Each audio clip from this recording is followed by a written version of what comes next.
Essays and Tales ***** transcribed from the 1888 Castle and Company edition by David Price. Email ccx074@pglaf.org. Castle's National Library. Essays and Tales by Joseph Addison.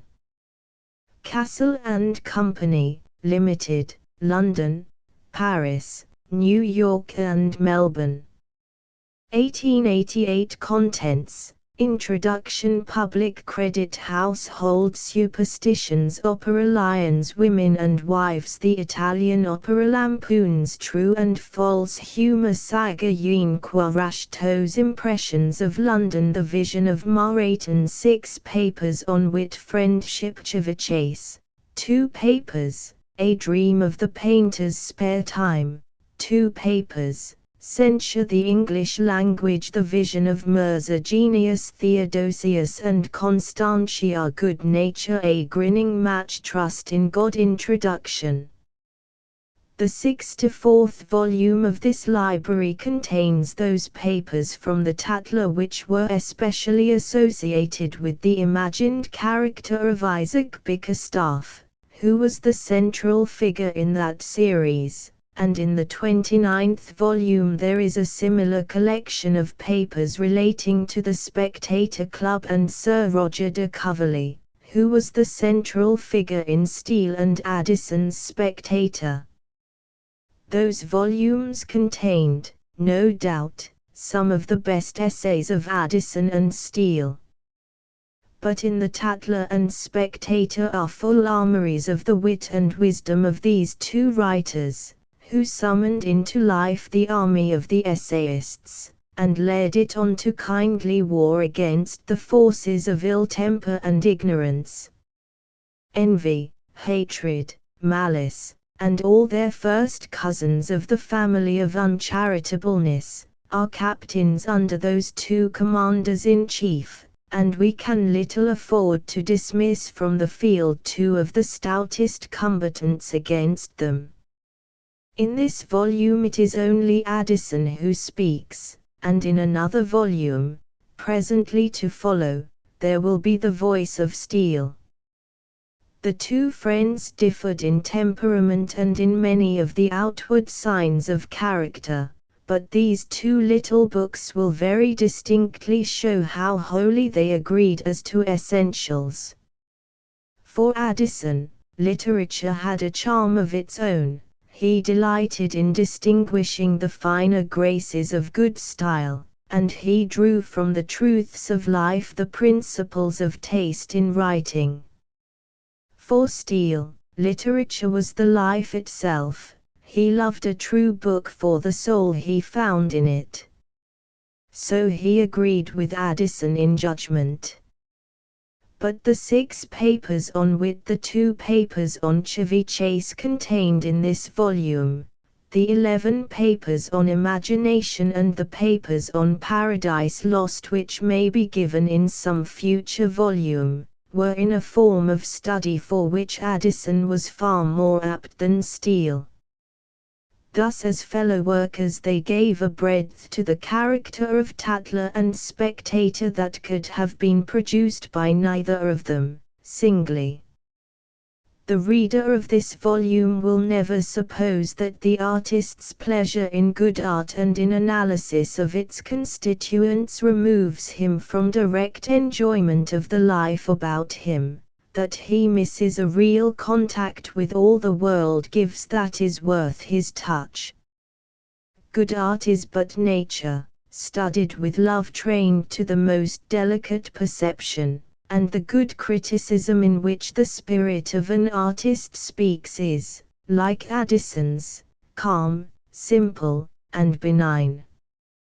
Pope yearned to attack John Dennis, a rough critic of the day, who had attacked his essay on criticism.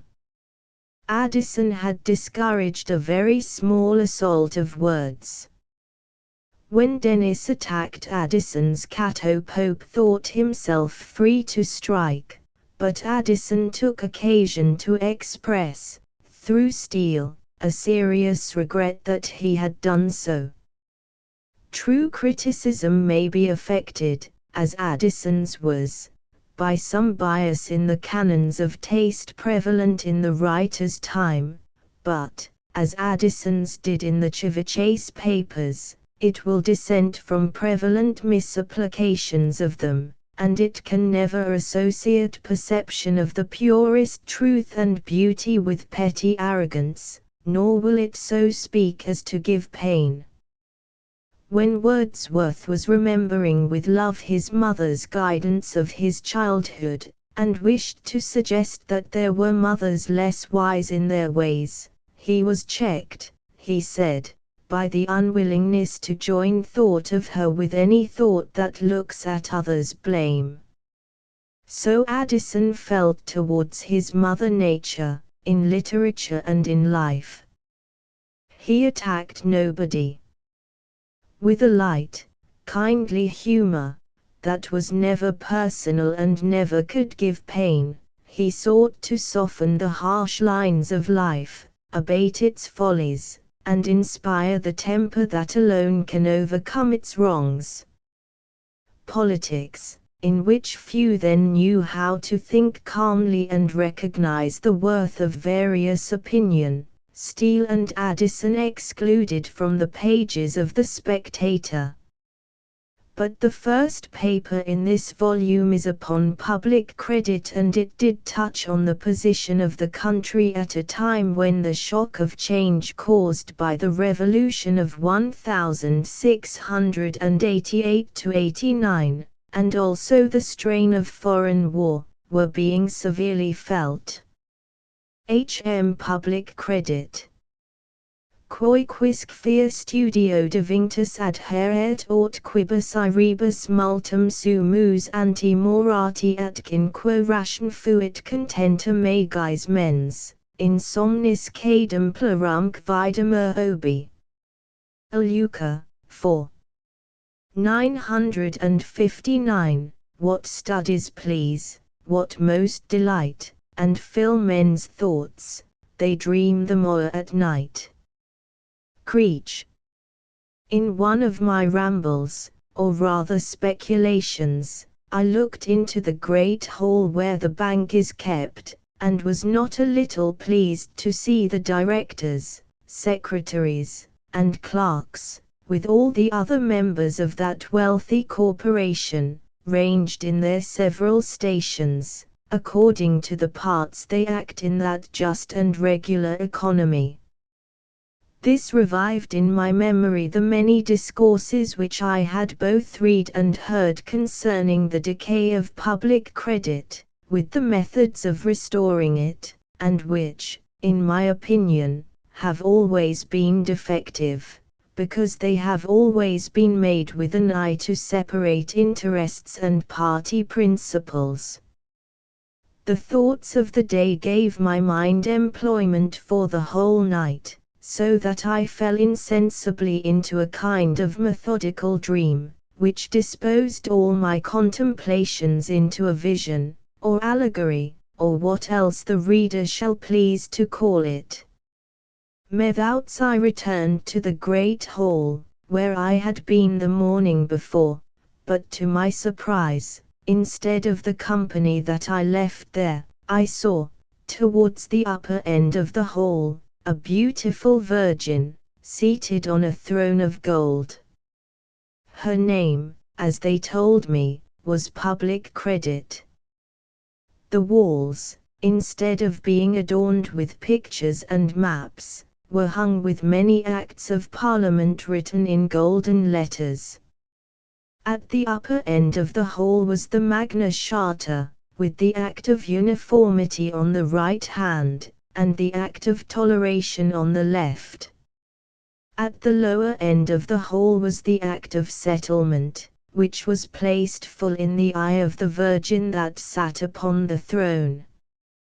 Both the sides of the hall were covered with such Acts of Parliament as had been made for the establishment of public funds. The lady seemed to set an unspeakable value upon these several pieces of furniture, insomuch that she often refreshed her eye with them, and often smiled with a secret pleasure as she looked upon them, but, at the same time, showed a very particular uneasiness if she saw anything approaching that might hurt them. She appeared, indeed, infinitely timorous in all her behavior, and whether it was from the delicacy of her constitution, or that she was troubled with vapors, as I was afterwards told by one who I found was none of her well-wishers, she changed color and startled at everything she heard. She was likewise, as I afterwards found, a greater valetudinarian than any I had ever met with, even in her own sex, and subject to such momentary consumptions, that in the twinkling of an eye, she would fall away from the most florid complexion and the most healthful state of body, and wither into a skeleton. Her recoveries were often as sudden as her decays, insomuch that she would revive in a moment out of a wasting distemper, into a habit of the highest health and vigor.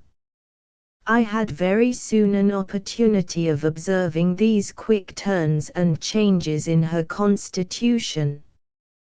There sat at her feet a couple of secretaries, who received every hour letters from all parts of the world, which the one or the other of them was perpetually reading to her, and according to the news she heard, to which she was exceedingly attentive, she changed color, and discovered many symptoms of health or sickness.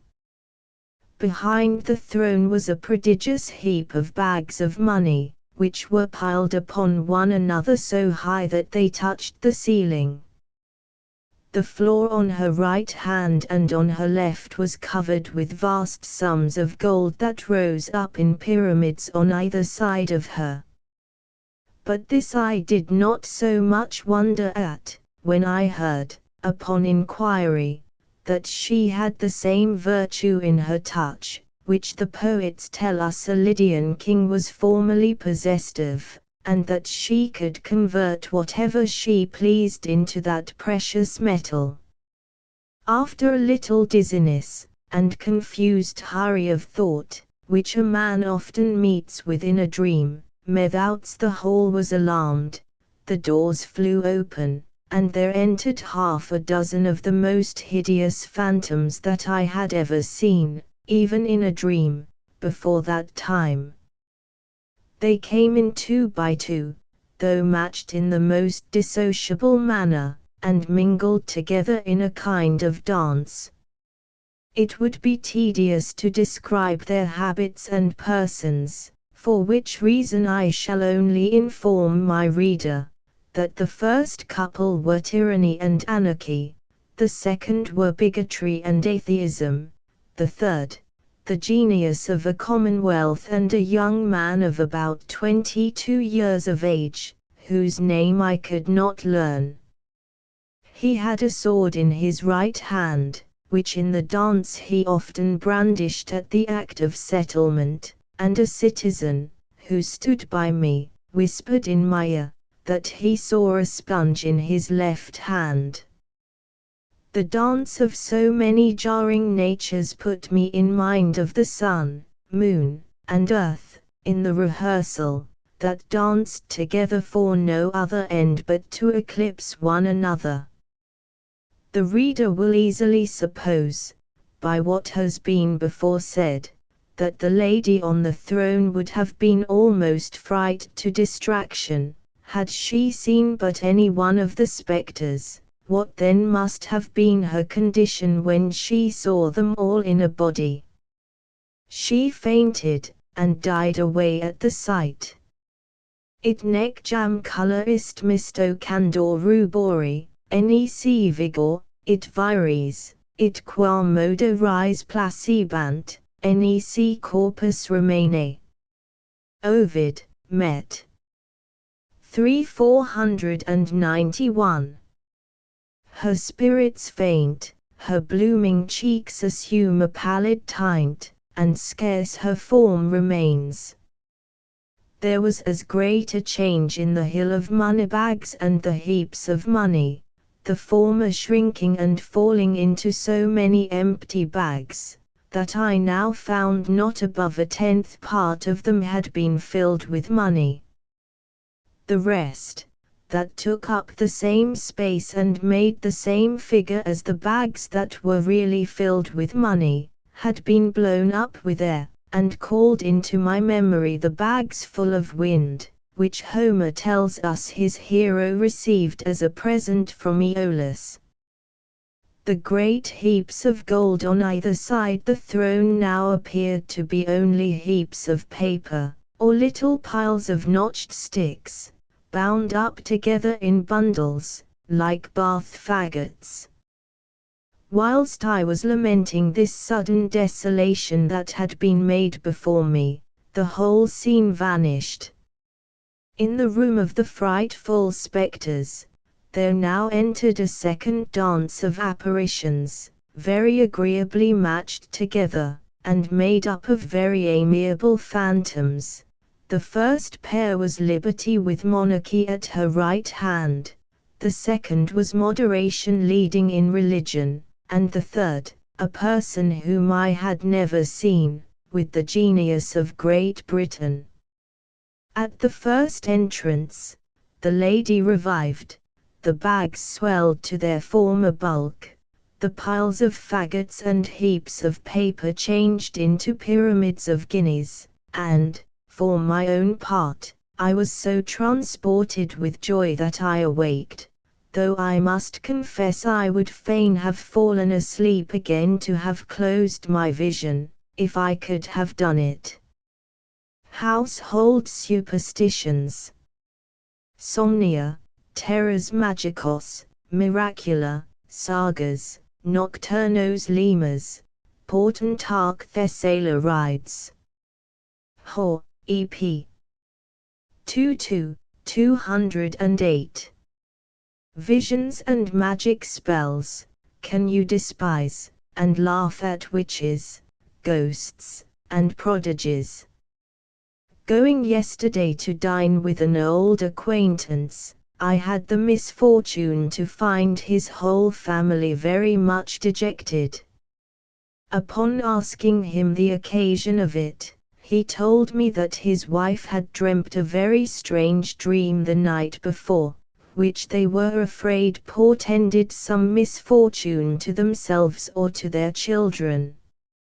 At her coming into the room, I observed a settled melancholy in her countenance, which I should have been troubled for, had I not heard from whence it proceeded. We were no sooner sat down, but, after having looked upon me a little while, "My dear," says she, turning to her husband, "you may now see the stranger that was in the candle last night." Soon after this, as they began to talk of family affairs, a little boy at the lower end of the table told her that he was to go in to join hand on Thursday. "Thursday," says she. "No, child, if it please God, you shall not begin upon Childermas Day. Tell your writing master that Friday will be soon enough." I was reflecting with myself on the oddness of her fancy, and wondering that anybody would establish it as a rule, to lose a day in every week. In the midst of these my musings, she desired me to reach her a little salt upon the point of my knife, which I did in such a trepidation and hurry of obedience that I let it drop by the way, at which she immediately startled, and said it fell towards her. Upon this I looked very blank, and observing the concern of the whole table, began to consider myself, with some confusion, as a person that had brought a disaster upon the family. The lady, however, recovering herself after a little space, said to her husband with a sigh, "My dear, misfortunes never come single. My friend, I found, acted but an under part at his table, and, being a man of more good nature than understanding, thinks himself obliged to fall in with all the passions and humours of his yoke-fellow. Do not you remember, child, says she, that the pigeon house fell the very afternoon that our careless wench spilled the salt upon the table? Yes, says he, my dear, and the next post brought us an account of the Battle of Almanzar. The reader may guess at the figure I made, after having done all this mischief. I dispatched my dinner as soon as I could, with my usual taciturnity, when, to my utter confusion, the lady, seeing me quitting my knife and fork, and laying them across one another upon my plate, desired me that I would humour her so far as to take them out of that figure and place them side by side.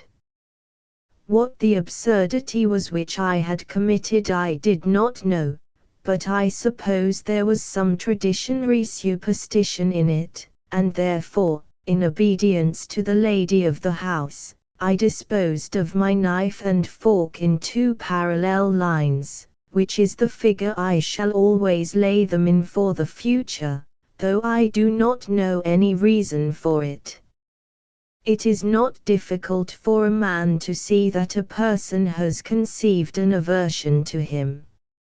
For my own part, I quickly found, by the lady's looks, that she regarded me as a very odd kind of fellow, with an unfortunate aspect, for which reason I took my leave immediately after dinner, and withdrew to my own lodgings. Upon my return home, I fell into a profound contemplation on the evils that attend these superstitious follies of mankind, how they subject us to imaginary afflictions, and additional sorrows, that do not properly come within our lot. As if the natural calamities of life were not sufficient for it, we turn the most indifferent circumstances into misfortunes, and suffer as much from trifling accidents as from real evils. I have known the shooting of a star spoil a night's rest, and have seen a man in love grow pale, and lose his appetite, upon the plucking of a merry thought. A screech owl at midnight has alarmed a family more than a band of robbers, nay, the voice of a cricket hath struck more terror than the roaring of a lion.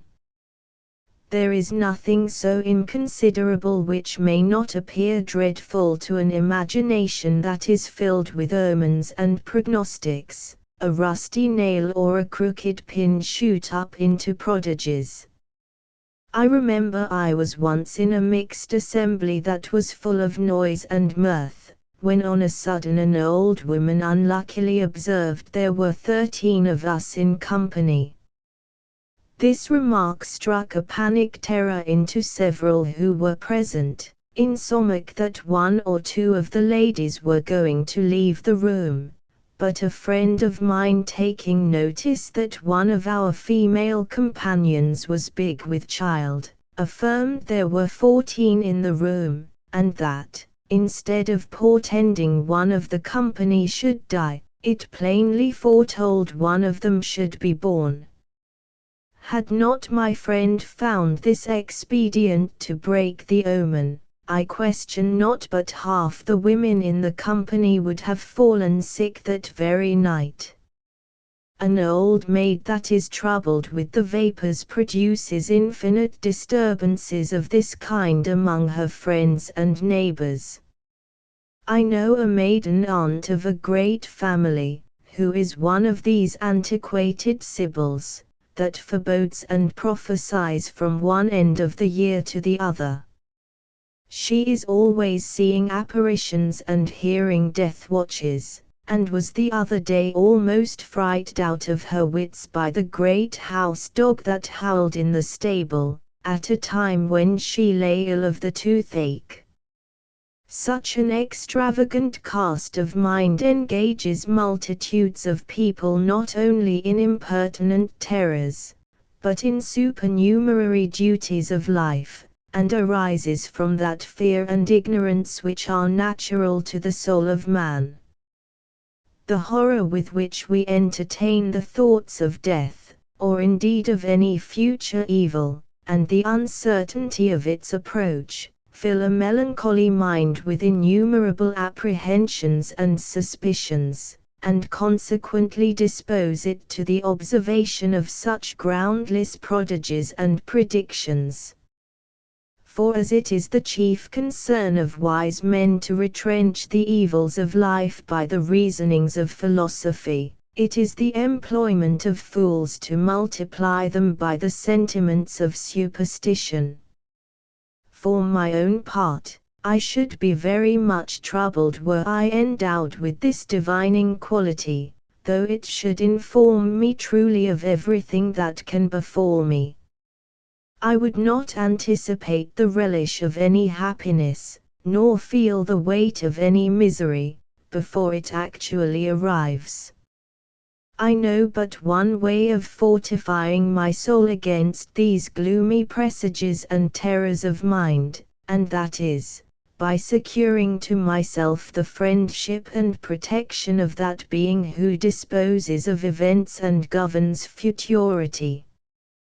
He sees, at one view, the whole thread of my existence, not only that part of it which I have already passed through, but that which runs forward into all the depths of eternity.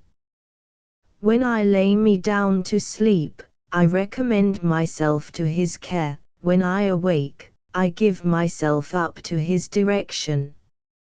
Amidst all the evils that threaten me, I will look up to Him for help, and question not but He will either avert them, or turn them to my advantage. Though I know neither the time nor the manner of the death I am to die, I am not at all solicitous about it, because I am sure that He knows them both, and that He will not fail to comfort and support me under them. Opera Lions. Dic mihi, si fias Tullio, qualis eris. Mart. 12. 93. Were you a lion, how would you behave? There is nothing that of late years has afforded matter of greater amusement to the town than Cynean Ecolini's combat with a lion in the Haymarket, which has been very often exhibited to the general satisfaction of most of the nobility and gentry in the kingdom of Great Britain. Upon the first rumour of this intended combat, it was confidently affirmed, and is still believed, by many in both galleries, that there would be a tame lion sent from the Tower every opera night in order to be killed by Hydaspes. This report, though altogether groundless, so universally prevailed in the upper regions of the playhouse, that some of the most refined politicians in those parts of the audience gave it out in whisper that the lion was a cousin german of the tiger who made his appearance in King William's days, and that the stage would be supplied with lions at the public expense during the whole session. Many likewise were the conjectures of the treatment which this lion was to meet with from the hands of Cynean Ecolini. Some supposed that he was to subdue him in recitativo, as Orpheus used to serve the wild beasts in his time, and afterwards to knock him on the head. Some fancied that the lion would not pretend to lay his paws upon the hero, by reason of the received opinion that a lion will not hurt a virgin. Several who pretended to have seen the opera in Italy, had informed their friends that the lion was to act a part in High Dutch, and roar twice or thrice to a thorough bass before he fell at the feet of Hydaspes. To clear up a matter that was so variously reported, I have made it my business to examine whether this pretended lion is really the savage he appears to be, or only a counterfeit. But before I communicate my discoveries, I must acquaint the reader that upon my walking behind the scenes last winter, as I was thinking on something else, I accidentally jostled against a monstrous animal that extremely startled me, and, upon my nearer survey of it, appeared to be a lion rampant. The lion, seeing me very much surprised, told me, in a gentle voice, that I might come by him if I pleased, for says he, I do not intend to hurt anybody. I thanked him very kindly and passed by him, and in a little time after saw him leap upon the stage and act his part with very great applause. It has been observed by several that the lion has changed his manner of acting twice or thrice since his first appearance, which will not seem strange when I acquaint my reader that the lion has been changed upon the audience 3 several times. The first lion was a candle snuffer, who, being a fellow of a testy, choleric temper, overdid his part, and would not suffer himself to be killed so easily as he ought to have done. Besides, it was observed of him, that he grew more surly every time he came out of the lion, and having dropped some words in ordinary conversation, as if he had not fought his best, and that he suffered himself to be thrown upon his back in the scuffle, and that he would wrestle with Mr. Nicolini for what he pleased, out of his lion's skin, it was thought proper to discard him. And it is verily believed to this day, that, had he been brought upon the stage another time, he would certainly have done mischief. Besides, it was objected against the first lion, that he reared himself so high upon his hinder paws, and walked in so erect a posture, that he looked more like an old man than a lion. The second lion was a tailor by trade, who belonged to the playhouse, and had the character of a mild and peaceable man in his profession. If the former was too furious, this was too sheepish for his part, inasmuch that, after a short modest walk upon the stage, he would fall at the first touch of Hydaspes, without grappling with him, and giving him an opportunity of showing his variety of Italian trips. It is said, indeed, that he once gave him a rip in his flesh-color doublet, but this was only to make work for himself in his private character of a tailor. I must not omit that it was this second lion who treated me with so much humanity behind the scenes. The acting lion at present is, as I am informed, a country gentleman, who does it for his diversion, but desires his name may be concealed. He says very handsomely, in his own excuse, that he does not act for gain, that he indulges an innocent pleasure in it, and that it is better to pass away an evening in this manner than in gaming and drinking, but at the same time says, with a very agreeable raillery upon himself, that if his name should be known, the ill-natured world might call him the ass in the lion's skin. This gentleman's temper is made out of such a happy mixture of the mild and the choleric, that he outdoes both his predecessors, and has drawn together greater audiences than have been known in the memory of man. I must not conclude my narrative without taking notice of a groundless report that has been raised to a gentleman's disadvantage, of whom I must declare myself an admirer, namely, that Signor Nicolini and the lion have been seen sitting peaceably by one another, and smoking a pipe together behind the scenes, by which their common enemies would insinuate that it is but a sham combat which they represent upon the stage, but upon inquiry I find, that if any such correspondence has passed between them, it was not till the combat was over, when the lion was to be looked upon as dead according to the received rules of the drama. Besides, this is what is practiced every day in Westminster Hall, where nothing is more usual than to see a couple of lawyers, who have been tearing each other to pieces in the court, embracing one another as soon as they are out of it.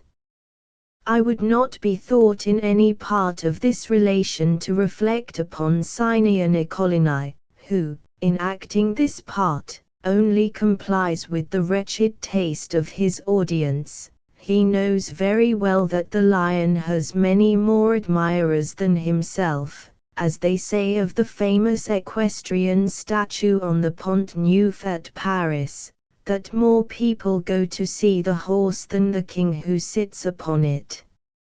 On the contrary, it gives me a just indignation to see a person whose action gives new majesty to kings, resolution to heroes, and softness to lovers, thus sinking from the greatness of his behavior, and degraded into the character of the London prentice.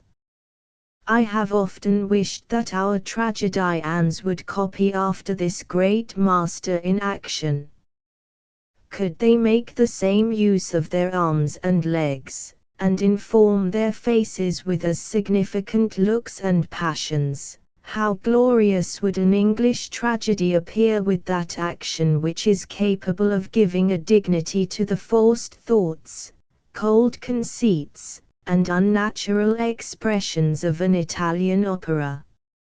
In the meantime, I have related this combat of the lion to show what are at present the reigning entertainments of the politer part of Great Britain.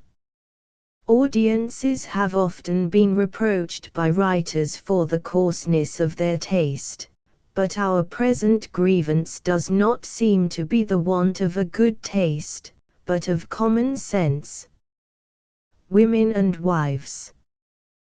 Parva leves capiunt animos. Ovid, Arsum, I 159. Light minds are pleased with trifles. When I was in France, I used to gaze with great astonishment at the splendid equipages and parti-colored habits of that fantastic nation. I was one day in particular contemplating a lady that sat in a coach adorned with gilded cupids, and finely painted with the loves of Venus and Adonis. The coach was drawn by 6 milk-white horses, and loaden behind with the same number of powdered footmen. Just before the lady were a couple of beautiful pages, that were stuck among the harness, and, by their gay dresses and smiling features, looked like the elder brothers of the little boys that were carved and painted in every corner of the coach. The lady was the unfortunate Cleanth, who afterwards gave an occasion to a pretty melancholy novel. She had for several years received the addresses of a gentleman, whom, after a long and intimate acquaintance, she forsook upon the account of this shining equipage, which had been offered to her by one of great riches but a crazy constitution. The circumstances in which I saw her were, it seems, the disguises only of a broken heart, and a kind of pageantry to cover distress, for in 2 months after, she was carried to her grave with the same pomp and magnificence, being sent thither partly by the loss of one lover and partly by the possession of another. I have often reflected with myself on this unaccountable humor in womankind, of being smitten with everything that is showy and superficial, and on the numberless evils that befall the sex from this light fantastical disposition. I myself remember a young lady that was very warmly solicited by a couple of importunate rivals, who, for several months together, did all they could to recommend themselves, by complacency of behavior and agreeableness of conversation. At length, when the competition was doubtful, and the lady undetermined in her choice, one of the young lovers very luckily bethought himself of adding a supernumerary lace to his liveries, which had so good an effect that he married her the very week after. The usual conversation of ordinary women very much cherishes this natural weakness of being taken with outside and appearance. Talk of a new married couple, and you immediately hear whether they keep their coach and six, or eat in plate. Mention the name of an absent lady, and it is 10 to 1 but you learn something of her gown and petticoat. A ball is a great help to discourse, and a birthday furnishes conversation for a 12-month after. A furbelow of precious stones, a hat buttoned with a diamond, a brocade waistcoat or petticoat, are standing topics. In short, they consider only the drapery of the species, and never cast away a thought on those ornaments of the mind that make persons illustrious in themselves and useful to others. When women are thus perpetually dazzling one another's imaginations, and filling their heads with nothing but colors, it is no wonder that they are more attentive to the superficial parts of life than the solid and substantial blessings of it. A girl who has been trained up in this kind of conversation is in danger of every embroidered coat that comes in her way. A pair of fringed gloves may be her ruin. In a word, lace and ribbons, silver and gold galloons, with the like glittering gewgaws, are so many lures to women of weak minds or low educations, and, when artificially displayed, are able to fetch down the most airy coquette from the wildest of her flights and rambles.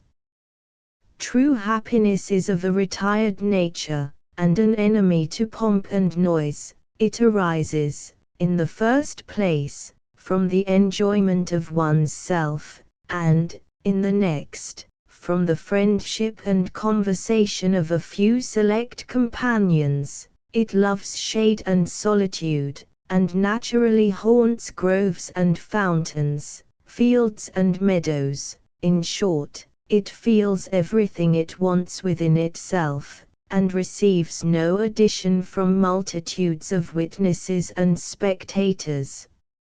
On the contrary, false happiness loves to be in a crowd, and to draw the eyes of the world upon her. She does not receive any satisfaction from the applauses which she gives herself, but from the admiration she raises in others. She flourishes in courts and palaces, theatres and assemblies, and has no existence but when she is looked upon.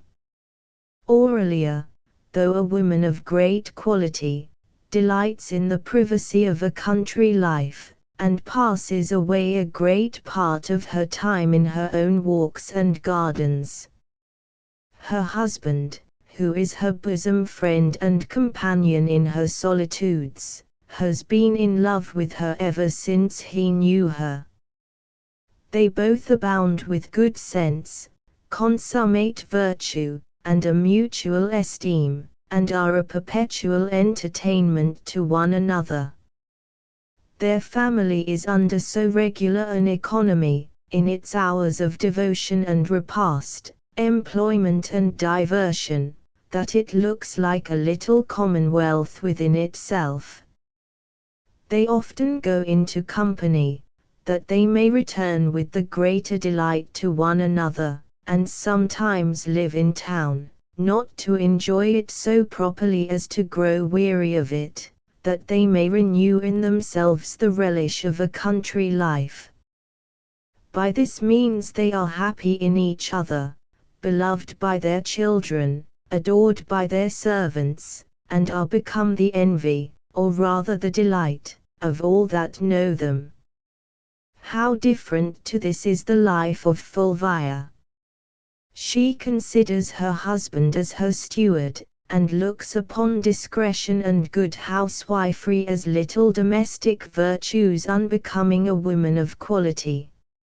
She thinks life lost in her own family, and fancies herself out of the world when she is not in the ring, the playhouse, or the drawing-room. She lives in a perpetual motion of body and restlessness of thought, and is never easy in any one place when she thinks there is more company in another. The missing of an opera the first night would be more afflicting to her than the death of a child. She pities all the valuable part of her own sex, and calls every woman of a prudent, modest, retired life, a poor-spirited, unpolished creature. What a mortification would it be to Fulvia, if she knew that her setting herself to view is but exposing herself, and that she grows contemptible by being conspicuous. I cannot conclude my paper without observing that Virgil has very finely touched upon this female passion for dress and show, in the character of Camilla, who, though she seems to have shaken off all the other weaknesses of her sex, is still described as a woman in this particular. The poet tells us, that after having made a great slaughter of the enemy, she unfortunately cast her eye on a Trojan, who wore an embroidered tunic, a beautiful coat of mail, with a mantle of the finest purple. A golden bow, says he, hung upon his shoulder, his garment was buckled with a golden clasp, and his head covered with a helmet of the same shining metal. The Amazon immediately singled out this well-dressed warrior, being seized with a woman's longing for the pretty trappings that he was adorned with, totum in cauta purgman, femineo predeit spoliarum ardibat amore. In 11,781, so greedy was she bent on golden spoils, and on her prey intent. Dryden. This heedless pursuit after these glittering trifles, the poet, by a nice concealed moral, represents to have been the destruction of his female hero. The Italian opera. Equites quoque jam migravit ab or voluptas omnis ad insertos oculos, it gaudia vana. Hor, E.P. 2-1, 187. But now our nobles too are fops and vain, neglect the sense, but love the painted scene. Creech. It is my design in this paper to deliver down to posterity a faithful account of the Italian opera, and of the gradual progress which it has made upon the English stage, for there is no question but our great-grandchildren will be very curious to know the reason why their forefathers used to sit together like an audience of foreigners in their own country, and to hear whole plays acted before them in a tongue which they did not understand. Arsinoe was the first opera that gave us a taste of Italian music. The great success this opera met with produced some attempts of forming pieces upon Italian plans, which should give a more natural and reasonable entertainment than what can be met with in the elaborate trifles of that nation.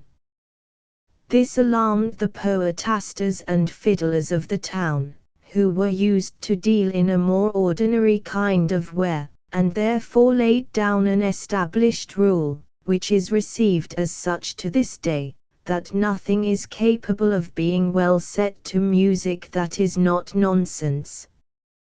This maxim was no sooner received, but we immediately fell to translating the Italian operas, and as there was no great danger of hurting the sense of those extraordinary pieces, our authors would often make words of their own which were entirely foreign to the meaning of the passages they pretended to translate, their chief care being to make the numbers of the English verse answer to those of the Italian, that both of them might go to the same tune. Thus the famous swig in Camilla, barbarous it intendo and see barbarous woman, yes, I know your meaning, which expresses the resentments of an angry lover, was translated into that English lamentation, frail are a lover's hopes and see. And it was pleasant enough to see the most refined persons of the British nation dying away and languishing to notes that were filled with a spirit of rage and indignation. It happened also very frequently, where the sense was rightly translated, the necessary transposition of words, which were drawn out of the phrase of one tongue into that of another, made the music appear very absurd in one tongue that was very natural in the other. I remember an Italian verse that ran thus, word for word, and turned my rage into pity, which the English for rhymes sarke translated, and into pity turned my rage. By this means the soft notes that were adapted to pity in the Italian fell upon the word rage in the English, and the angry sounds that were turned to rage in the original, were made to express pity in the translation. It oftentimes happened, likewise, that the finest notes in the air fell upon the most insignificant words in the sentence. I have known the word and pursued through the whole gamut, have been entertained with many a melodious the, and have heard the most beautiful graces, quavers, and divisions bestowed upon them for and from to the eternal honor of our English particles. The next step to our refinement was the introducing of Italian actors into our opera, who sang their parts in their own language, at the same time that our countrymen performed theirs in our native tongue. The king or hero of the play generally spoke in Italian, and his slaves answered him in English. The lover frequently made his court, and gained the heart of his princess, in a language which she did not understand. One would have thought it very difficult to have carried on dialogues after this manner without an interpreter between the persons that conversed together, but this was the state of the English stage for about 3 years. At length the audience grew tired of understanding half the opera, and therefore, to ease themselves entirely of the fatigue of thinking, have so ordered it at present, that the whole opera is performed in an unknown tongue. We no longer understand the language of our own stage, insomuch that I have often been afraid, when I have seen our Italian performers chattering in the vehemence of action, that they have been calling us names, and abusing us among themselves, but I hope, since we put such an entire confidence in them, they will not talk against us before our faces, though they may do it with the same safety as if it were behind our backs. In the meantime, I cannot forbear thinking how naturally an historian who writes 200 or 300 years hence, and does not know the taste of his wise forefathers, will make the following reflection: in the beginning of the 18th century, the Italian tongue was so well understood in England, that operas were acted on the public stage in that language. One scarce knows how to be serious in the confutation of an absurdity that shows itself at the first sight. It does not want any great measure of sense to see the ridicule of this monstrous practice, but what makes it the more astonishing, it is not the taste of the rabble, but of persons of the greatest politeness, which has established it. If the Italians have a genius for music above the English have a genius for other performances of a much higher nature, and capable of giving the mind a much nobler entertainment. Would one think it was possible, at a time when an author lived that was able to write the Phaedra and Hippolytus, for a people to be so stupidly fond of the Italian opera, as scarce to give a third day's hearing to that admirable tragedy? Music is certainly a very agreeable entertainment, but if it would take the entire possession of our ears, if it would make us incapable of hearing sense, if it would exclude arts that have a much greater tendency to the refinement of human nature, I must confess I would allow it no better quarter than Plato has done, who banishes it out of his commonwealth. At present our notions of music are so very uncertain, that we do not know what it is we like, only, in general, we are transported with anything that is not English, so it be of a foreign growth, let it be Italian, French, or High Dutch, it is the same thing. In short, our English music is quite rooted out, and nothing yet planted in its stead. When a royal palace is burnt to the ground, every man is at liberty to present his plan for a new one, and, though it be but indifferently put together, it may furnish several hints that may be of use to a good architect. I shall take the same liberty in a following paper of giving my opinion upon the subject of music, which I shall lay down only in a problematical manner, to be considered by those who are masters in the art. Lampoons. Sivit atrox volsens, nec teli conspicitus quam auctorem, nec quo esse ardens imitia possit. Verg. in 9. 420 fierce Volscens foams with rage, and, gazing round, descried he not him who gave the fatal wound, nor knew to fix revenge. Dryden. There is nothing that more betrays a base, ungenerous spirit than the giving of secret stabs to a man's reputation. Lampoons and satires, that are written with wit and spirit, are like poisoned darts, which not only inflict a wound, but make it incurable. For this reason I am very much troubled when I see the talents of humor and ridicule in the possession of an ill-natured man. There cannot be a greater gratification to a barbarous and inhuman wit, than to stir up sorrow in the heart of a private person, to raise uneasiness among near relations, and to expose whole families to derision, at the same time that he remains unseen and undiscovered. If, besides the accomplishments of being witty and ill-natured, a man is vicious into the bargain, he is one of the most mischievous creatures that can enter into a civil society. His satire will then chiefly fall upon those who ought to be the most exempt from it. Virtue, merit, and everything that is praiseworthy, will be made the subject of ridicule and buffoonery.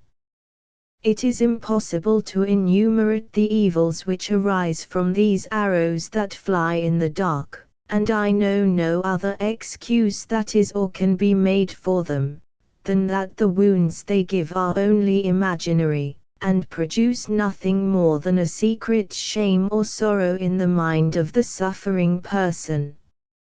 It must indeed be confessed that a lampoon or a satire do not carry in them robbery or murder, but at the same time, how many are there that would not rather lose a considerable sum of money, or even life itself, than be set up as a mark of infamy and derision? And in this case a man should consider that an injury is not to be measured by the notions of him that gives, but of him that receives it. Those who can put the best countenance upon the outrages of this nature which are offered them, are not without their secret anguish. I have often observed a passage in Socrates' behavior at his death in a light wherein none of the critics have considered it. That excellent man entertaining his friends a little before he drank the bowl of poison, with a discourse on the immortality of the soul, at his entering upon it says that he does not believe any the most comic genius can censure him for talking upon such a subject at such at a time. This passage, I think, evidently glances upon Aristophanes, who writ a comedy on purpose to ridicule the discourses of that divine philosopher. It has been observed by many writers that Socrates was so little moved at this piece of buffoonery, that he was several times present at its being acted upon the stage, and never expressed the least resentment of it.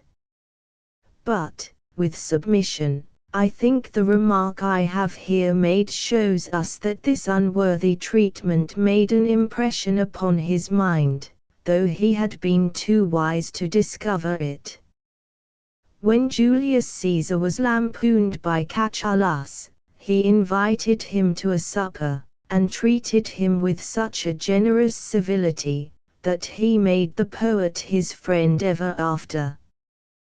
Cardinal Mazarin gave the same kind of treatment to the learned Quillet, who had reflected upon his eminence in a famous Latin poem.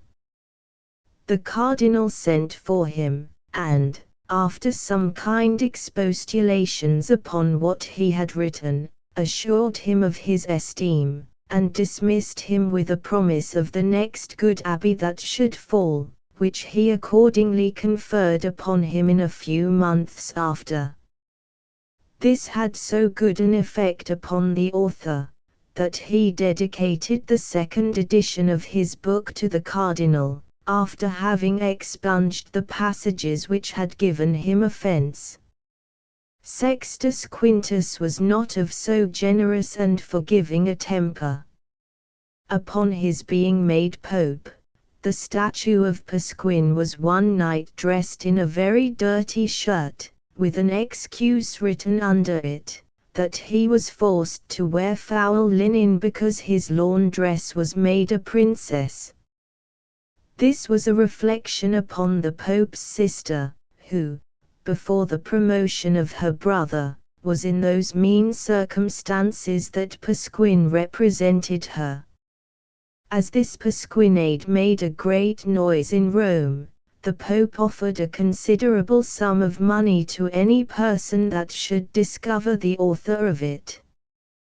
The author, relying upon His Holiness's generosity, as also on some private overtures which he had received from him, made the discovery himself, upon which the Pope gave him the reward he had promised, but, at the same time, to disable the satirist for the future, ordered his tongue to be cut out, and both his hands to be chopped off. Artin is too trite an instance. Every one knows that all the kings of Europe were his tributaries. Nay, there is a letter of his extant, in which he makes his boast that he had laid the Sophie of Persia under contribution. Though in the various examples which I have here drawn together, these several great men behaved themselves very differently towards the wits of the age who had reproached them, they all of them plainly showed that they were very sensible of their reproaches, and consequently that they received them as very great injuries. For my own part, I would never trust a man that I thought was capable of giving these secret wounds, and cannot but think that he would hurt the person, whose reputation he thus assaults, in his body or in his fortune, could he do it with the same security. There is indeed something very barbarous and inhuman in the ordinary scribblers of lampoons.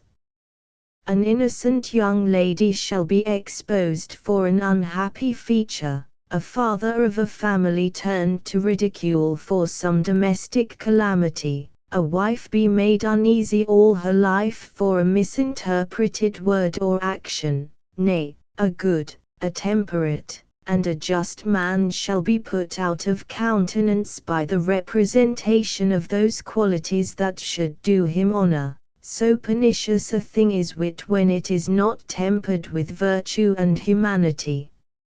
I have indeed heard of heedless, inconsiderate writers that, without any malice, have sacrificed the reputation of their friends and acquaintance to a certain levity of temper, and a silly ambition of distinguishing themselves by a spirit of raillery and satire, as if it were not infinitely more honorable to be a good-natured man than a wit. Where there is this little petulant humor in an author, he is often very mischievous without designing to be so. For which reason I always lay it down as a rule that an indiscreet man is more hurtful than an ill-natured one, for as the one will only attack his enemies, and those he wishes ill to, the other injures indifferently both friends and foes. I cannot forbear, on this occasion, transcribing a fable out of Sir Roger L'Estrange, which accidentally lies before me. A company of waggish boys were watching of frogs at the side of a pond, and still as any of them put up their heads, they would be pelting them down again with stones. "Children," says one of the frogs, "you never consider that though this be play to you, 'tis death to us. As this week is in a manner set apart and dedicated to serious thoughts, I shall indulge myself in such speculations as may not be altogether unsuitable to the season, and in the meantime, as the settling in ourselves a charitable frame of mind is a work very proper for the time, I have in this paper endeavored to expose that particular breach of charity which has been generally overlooked by divines, because they are but few who can be guilty of it. True and false humor. Risu inepto res ineptia nulla estimated catchal, calm. 39 in Ignat. Nothing so foolish as the laugh of fools. Among all kinds of writing, there is none in which authors are more apt to miscarry than in works of humor, as there is none in which they are more ambitious to excel. It is not an imagination that teems with monsters, a head that is filled with extravagant conceptions, which is capable of furnishing the world with diversions of this nature, and yet, if we look into the productions of several writers, who set up for men of humor, what wild, irregular fancies, what unnatural distortions of thought do we meet with! If they speak nonsense, they believe they are talking humor, and when they have drawn together a scheme of absurd, inconsistent ideas, they are not able to read it over to themselves without laughing. These poor gentlemen endeavor to gain themselves the reputation of wits and humorists, by such monstrous conceits as almost qualify them for Bedlam, not considering that humor should always lie under the check of reason, and that it requires the direction of the nicest judgment, by so much the more as it indulges itself in the most boundless freedoms. There is a kind of nature that is to be observed in this sort of compositions, as well as in all other, and a certain regularity of thought which must discover the writer to be a man of sense, at the same time that he appears altogether given up to caprice. For my part, when I read the delirious mirth of an unskilful author, I cannot be so barbarous as to divert myself with it, but am rather apt to pity the man, than to laugh at anything he writes. The deceased Mr. Shadwell, who had himself a great deal of the talent which I am treating of, represents an empty rake, in one of his plays, as very much surprised to hear one say that breaking of windows was not humour, and I question not but several English readers will be as much startled to hear me affirm, that many of those raving, incoherent pieces, which are often spread among us, under odd chimerical titles, are rather the offsprings of a distempered brain than works of humour. It is, indeed, much easier to describe what is not humour than what is, and very difficult to define it otherwise than as Cowley has done wit, by negatives. Were I to give my own notions of it, I would deliver them after Plato's manner, in a kind of allegory, and, by supposing humour to be a person, deduce to him all his qualifications, according to the following genealogy. Truth was the founder of the family, and the father of good sense. Good sense was the father of wit, who married a lady of a collateral line called mirth, by whom he had issue humour. Humour therefore being the youngest of this illustrious family, and descended from parents of such different dispositions, is very various and unequal in his temper. Sometimes you see him putting on grave looks and a solemn habit, sometimes airy in his behavior and fantastic in his dress, insomuch that at different times he appears as serious as a judge, and as jocular as a merry andrew. But, as he has a great deal of the mother in his constitution, whatever mood he is in, he never fails to make his company laugh. But since there is an impostor abroad, who takes upon him the name of this young gentleman, and would willingly pass for him in the world, to the end that well-meaning persons may not be imposed upon by cheats, I would desire my readers, when they meet with this pretender, to look into his parentage, and to examine him strictly, whether or no he be remotely allied to truth, and lineally descended from good sense. If not, they may conclude him a counterfeit. They may likewise distinguish him by a loud and excessive laughter, in which he seldom gets his company to join with him. For as true humour generally looks serious while everybody laughs about him, false humour is always laughing whilst everybody about him looks serious. I shall only add, if he has not in him a mixture of both parents, that is, if he would pass for the offspring of wit without mirth, or mirth without wit, you may conclude him to be altogether spurious and a cheat. The impostor of whom I am speaking descends originally from falsehood, who was the mother of nonsense, who was brought to bed of a son called Phronsie, who married one of the daughters of folly, commonly known by the name of laughter, on whom he begot that monstrous infant of which I have been here speaking.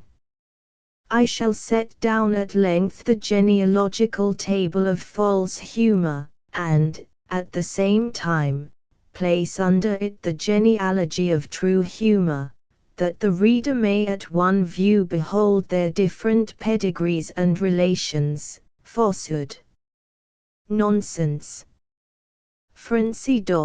Laughter, false humor, truth, good sense, wit. Mirth, humor. I might extend the allegory, by mentioning several of the children of false humor, who are more in number than the sands of the sea, and might in particular enumerate the many sons and daughters which he has begot in this island. But as this would be a very invidious task, I shall only observe in general that false humor differs from the true as a monkey does from a man. First of all, he is exceedingly given to little apish tricks and buffooneries. Secondly, he so much delights in mimicry, that it is all one to him whether he exposes by it vice and folly, luxury and avarice, or, on the contrary, virtue and wisdom, pain and poverty. Thirdly, he is wonderfully unlucky, insomuch that he will bite the hand that feeds him, and endeavor to ridicule both friends and foes indifferently. For, having but small talents, he must be merry where he can, not where he should.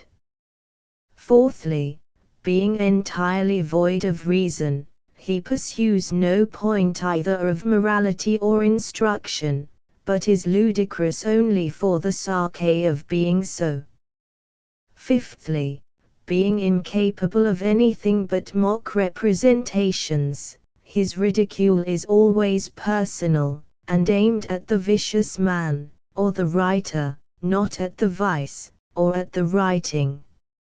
I have here only pointed at the whole species of false humorists, but, as one of my principal designs in this paper is to beat down that malignant spirit which discovers itself in the writings of the present age, I shall not scruple, for the future, to single out any of the small wits that infest the world with such compositions as are ill-natured, immoral, and absurd. This is the only exception which I shall make to the general rule I have prescribed myself, of attacking multitudes, since every honest man ought to look upon himself as in a natural state of war with the libeller and lampooner, and to annoy them wherever they fall in his way. This is but retaliating upon them, and treating them as they treat others. Sagiayin Quarashto's Impressions of London. Nunquam aliud natura, aliud sapientia dicit. Jove, Saturday 14. 321 Good taste and nature always speak the same. When the 4 Indian kings were in this country about a 12-month ago, I often mixed with the rabble, and followed them a whole day together, being wonderfully struck with the sight of everything that is new or uncommon. I have, since their departure, employed a friend to make many inquiries of their landlord the upholsterer relating to their manners and conversation, as also concerning the remarks which they made in this country. For next to the forming a right notion of such strangers, I should be desirous of learning what ideas they have conceived of us. The upholsterer, finding my friend very inquisitive about these his lodgers, brought him some time since a little bundle of papers, which he assured him were written by King Sagayin Quarashto, and, as he supposes, left behind by some mistake. These papers are now translated, and contain abundance of very odd observations, which I find this little fraternity of kings made during their stay in the Isle of Great Britain. I shall present my reader with a short specimen of them in this paper, and may perhaps communicate more to him hereafter. In the article of London are the following words, which without doubt are meant of the Church of St. Paul. On the most rising part of the town there stands a huge house, big enough to contain the whole nation of which I am the king. Our good brother Ito Ocombe, king of the rivers, is of opinion it was made by the hands of that great God to whom it is consecrated.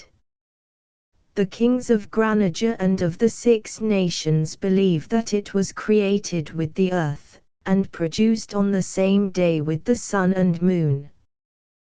But for my own part, by the best information that I could get of this matter, I am apt to think that this prodigious pile was fashioned into the shape it now bears by several tools and instruments, of which they have a wonderful variety in this country.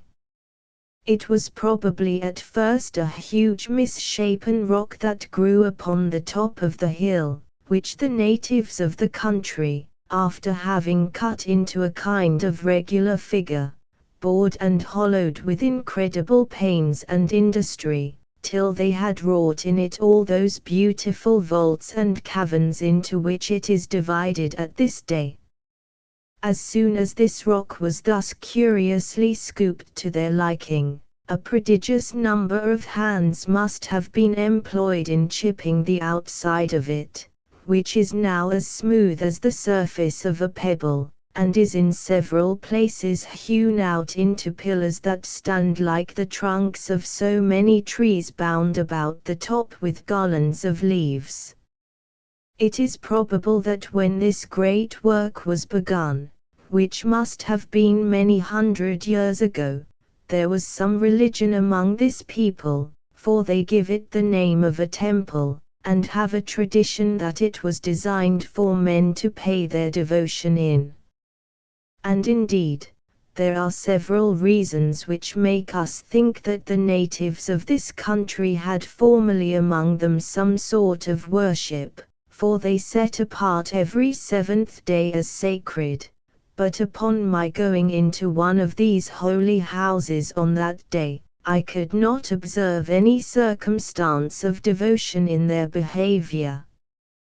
There was, indeed, a man in black, who was mounted above the rest, and seemed to utter something with a great deal of vehemence, but as for those underneath him, instead of paying their worship to the deity of the place, they were most of them bowing and curtsying to one another, and a considerable number of them fast asleep. The queen of the country appointed 2 men to attend us, that had enough of our language to make themselves understood in some few particulars. But we soon perceived these 2 were great enemies to one another, and did not always agree in the same story. We could make a shift to gather out of one of them that this island was very much infested with a monstrous kind of animals, in the shape of men, called wigs, and he often told us that he hoped we should meet with none of them in our way, for that, if we did, they would be apt to knock us down for being kings. Our other interpreter used to talk very much of a kind of animal called a Tory, that was as great a monster as the wig, and would treat us as ill for being foreigners. These 2 creatures, it seems, are born with a secret antipathy to one another, and engage when they meet as naturally as the elephant and the rhinoceros.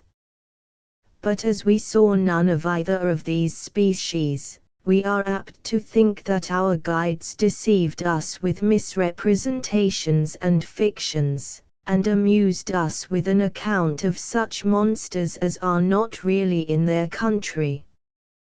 These particulars we made a shift to pick out from the discourse of our interpreters, which we put together as well as we could, being able to understand but here and there a word of what they said, and afterwards making up the meaning of it among ourselves.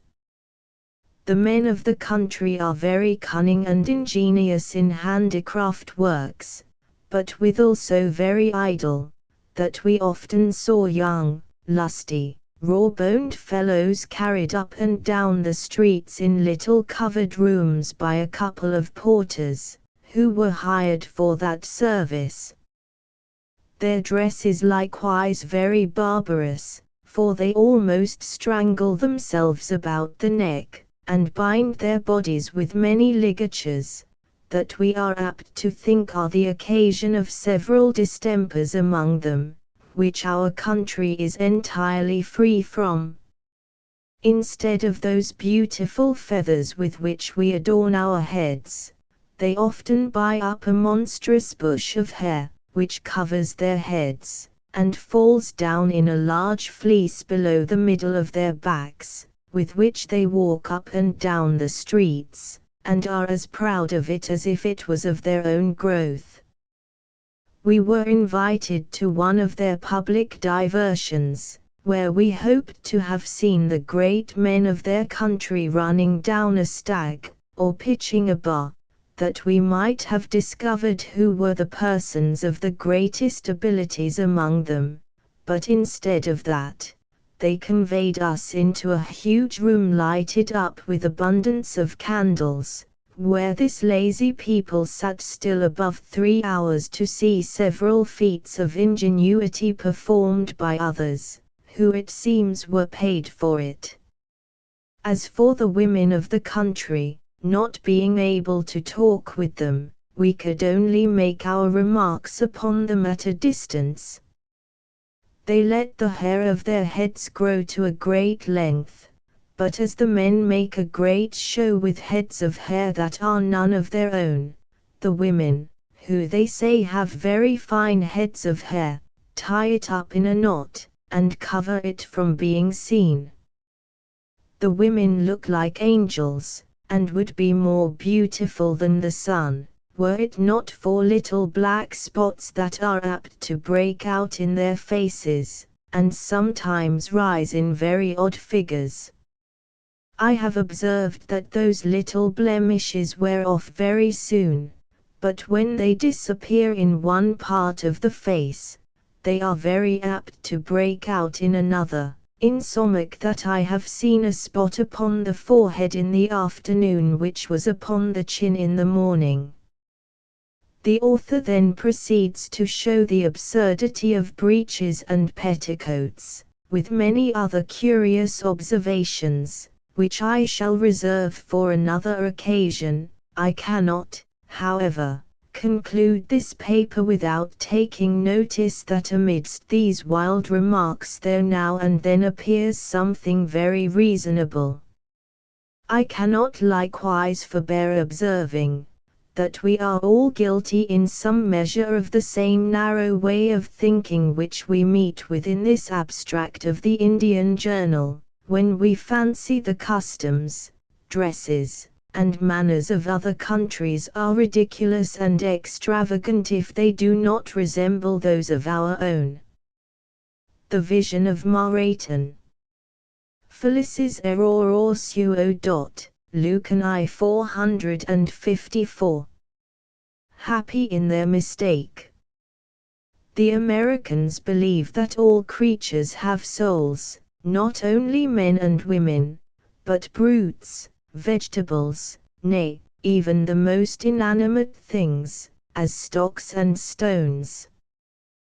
They believe the same of all works of art, as of knives, boats, looking glasses, and that, as any of these things perish, their souls go into another world, which is inhabited by the ghosts of men and women.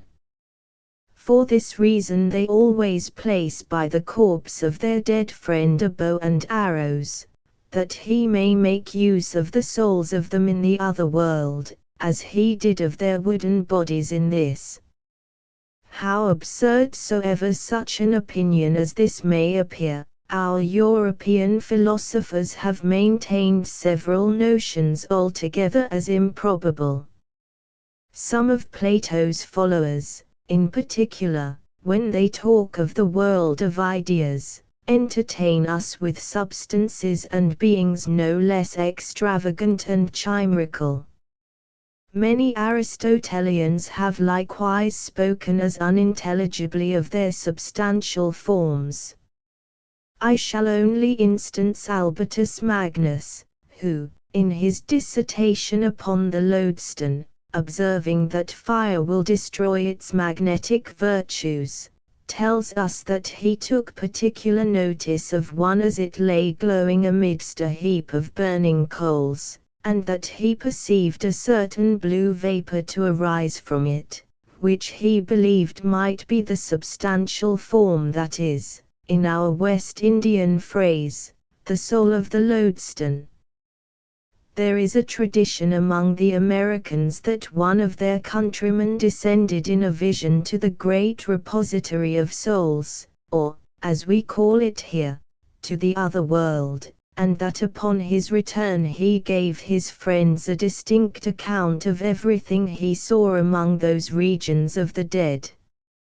A friend of mine, whom I have formerly mentioned, prevailed upon one of the interpreters of the Indian kings to inquire of them, if possible, what tradition they have among them of this matter, which, as well as he could learn by those many questions which he asked them at several times, was in substance as follows: the visionary, whose name was Maraton, after having travelled for a long space under a hollow mountain, arrived at length on the confines of this world of spirits, but could not enter it by reason of a thick forest, made up of bushes, brambles, and pointed thorns, so perplexed and interwoven with one another that it was impossible to find a passage through it. Whilst he was looking about for some track or pathway that might be worn in any part of it, he saw a huge lion couched under the side of it, who kept his eye upon him in the same posture as when he watches for his prey. The Indian immediately started back, whilst the lion rose with a spring, and leaped towards him. Being wholly destitute of all other weapons, he stooped down to take up a huge stone in his hand, but, to his infinite surprise, grasped nothing, and found the supposed stone to be only the apparition of one. If he was disappointed on this side, he was as much pleased on the other, when he found the lion, which had seized on his left shoulder, had no power to hurt him, and was only the ghost of that ravenous creature which it appeared to be. He no sooner got rid of his impotent enemy, but he marched up to the wood, and, after having surveyed it for some time, endeavored to press into one part of it that was a little thinner than the rest, when, again to his great surprise, he found the bushes made no resistance, but that he walked through briars and brambles with the same ease as through the open air, and, in short, that the whole wood was nothing else but a wood of shades. He immediately concluded that this huge thicket of thorns and brakes was designed as a kind of fence or quickset hedge to the ghosts it enclosed, and that probably their soft substances might be torn by these subtile points and prickles, which were too weak to make any impressions in flesh and blood. With this thought he resolved to travel through this intricate wood, when by degrees he felt a gale of perfumes breathing upon him, that grew stronger and sweeter in proportion as he advanced. He had not proceeded much further, when he observed the thorns and briars to end, and give place to 1,000 beautiful green trees, covered with blossoms of the finest scents and colors, that formed a wilderness of sweets, and were a kind of lining to those ragged scenes which he had before passed through. As he was coming out of this delightful part of the wood, and entering upon the plains it enclosed, he saw several horsemen rushing by him, and a little while after heard the cry of a pack of dogs. He had not listened long before he saw the apparition of a milk-white steed, with a young man on the back of it, advancing upon full stretch after the souls of about 100 beagles, that were hunting down the ghost of a hare, which ran away before them with an unspeakable swiftness. As the man on the milk-white steed came by him, he looked upon him very attentively, and found him to be the young Prince Nisharagua, who died about half a year before, and, by reason of his great virtues, was at that time lamented over all the western parts of America. He had no sooner got out of the wood but he was entertained with such a landscape of flowery plains, green meadows, running streams, sunny hills, and shady vales as were not to be represented by his own expressions, nor, as he said, by the conceptions of others.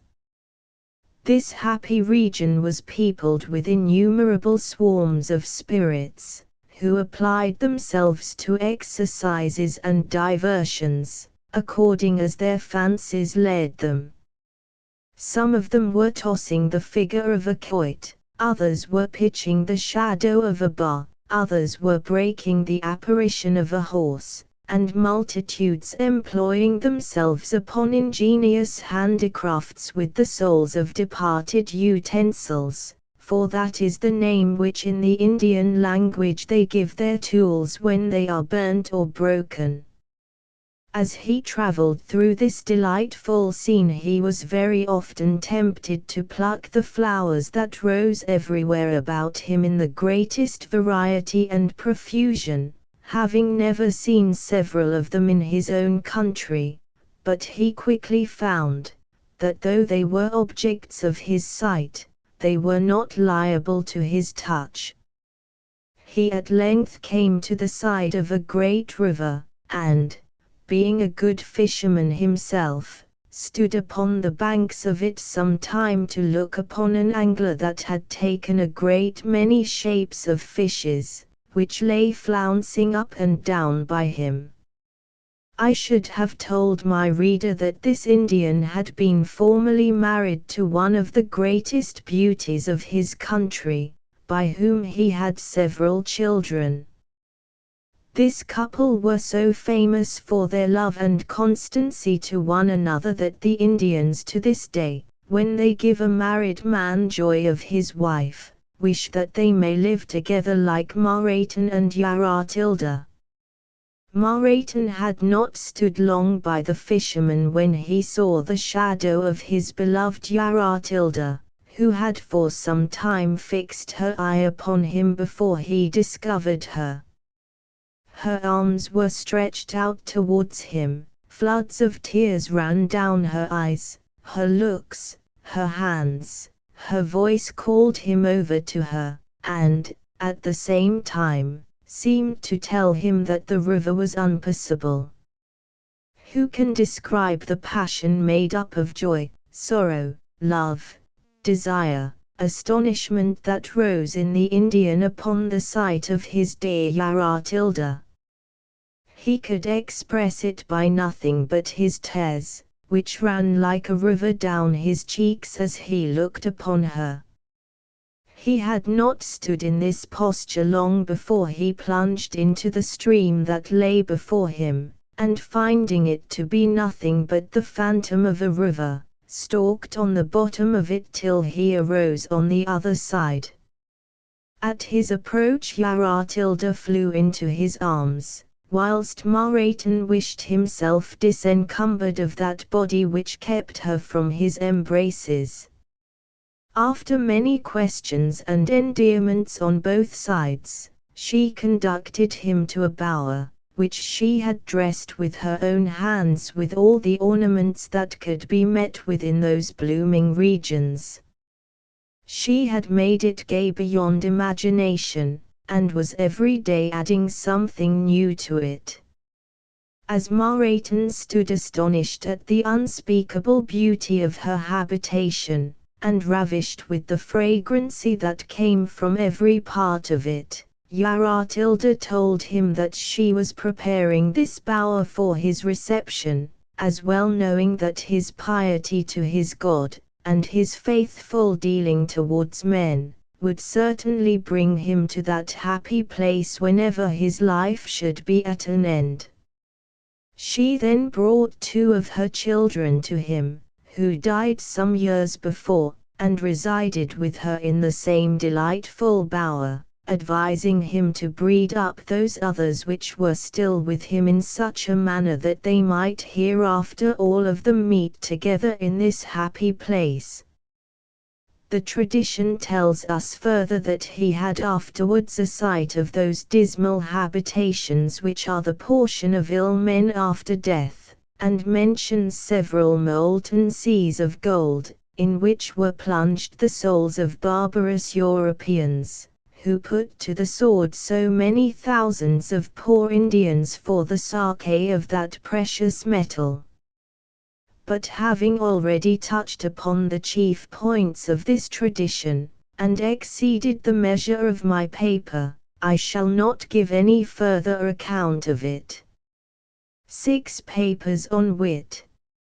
First paper. Ut pictura poesis erit, ho, as poet. 361 poems like pictures are. Nothing is so much admired, and so little understood, as wit. No author that I know of has written professedly upon it. As for those who make any mention of it, they only treat on the subject as it has accidentally fallen in their way, and that too in little short reflections, or in general declamatory flourishes, without entering into the bottom of the matter. I hope, therefore, I shall perform an acceptable work to my countrymen if I treat at large upon this subject, which I shall endeavour to do in a manner suitable to it, that I may not incur the censure which a famous critic bestows upon one who had written a treatise upon the sublime in a low grovelling style. I intend to lay aside a whole week for this undertaking, that the scheme of my thoughts may not be broken and interrupted, and I dare promise myself, if my readers will give me a week's attention, that this great city will be very much changed for the better by next Saturday night. I shall endeavour to make what I say intelligible to ordinary capacities, but if my readers meet with any paper that in some parts of it may be a little out of their reach, I would not have them discouraged, for they may assure themselves the next shall be much clearer. As the great and only end of these my speculations is to banish vice and ignorance out of the territories of Great Britain, I shall endeavour, as much as possible, to establish among us a taste of polite writing. It is with this view that I have endeavoured to set my readers right in several points relating to operas and tragedies, and shall, from time to time, impart my notions of comedy, as I think they may tend to its refinement and perfection. I find by my bookseller, that these papers of criticism, with that upon humour, have met with a more kind reception than indeed I could have hoped for from such subjects, for which reason I shall enter upon my present undertaking with greater cheerfulness. In this, and one or two following papers, I shall trace out the history of false wit, and distinguish the several kinds of it as they have prevailed in different ages of the world. This I think the more necessary at present, because I observed there were attempts on foot last winter to revive some of those antiquated modes of wit that have been long exploded out of the commonwealth of letters. There were several satires and panegyrics handed about in an acrostic, by which means some of the most arrant undisputed blockheads about the town began to entertain ambitious thoughts, and to set up for polite authors. I shall therefore describe at length those many arts of false wit, in which a writer does not show himself a man of a beautiful genius, but of great industry. The first species of false wit which I have met with is very venerable for its antiquity, and has produced several pieces which have lived very near as long as the Iliad itself, I mean, those short poems printed among the minor Greek poets, which resemble the figure of an egg, a pair of wings, an axe, a shepherd's pipe, and an altar. As for the first, it is a little oval poem, and may not improperly be called a scholar's egg. I would endeavor to hatch it, or, in more intelligible language, to translate it into English, did not I find the interpretation of it very difficult, for the author seems to have been more intent upon the figure of his poem than upon the sense of it. The pair of wings consists of 12 verses, or rather feathers, every verse decreasing gradually in its measure according to its situation in the wing. The subject of it, as in the rest of the poems which follow, bears some remote affinity with the figure, for it describes a god of love, who is always painted with wings.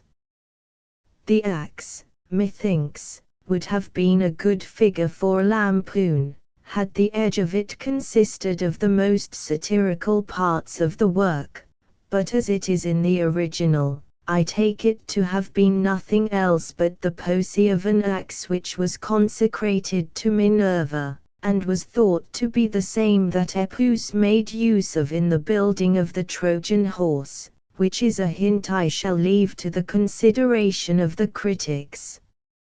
I am apt to think that the posy was written originally upon the axe, like those which our modern cutlers inscribe upon their knives, and that, therefore, the posy still remains in its ancient shape, though the axe itself is lost.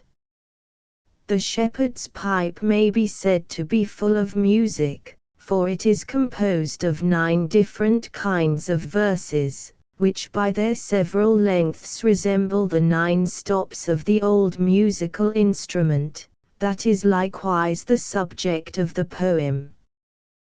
The altar is inscribed with the epitaph of Troilus the son of Hecuba, which, by the way, makes me believe that these false pieces of wit are much more ancient than the authors to whom they are generally ascribed. At least, I will never be persuaded that so fine a writer as Theocritus could have been the author of any such simple works.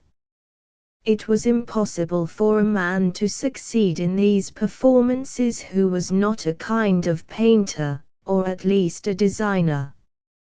He was first of all to draw the outline of the subject which he intended to write upon, and afterwards conform the description to the figure of his subject. The poetry was to contract or dilate itself according to the mold in which it was cast.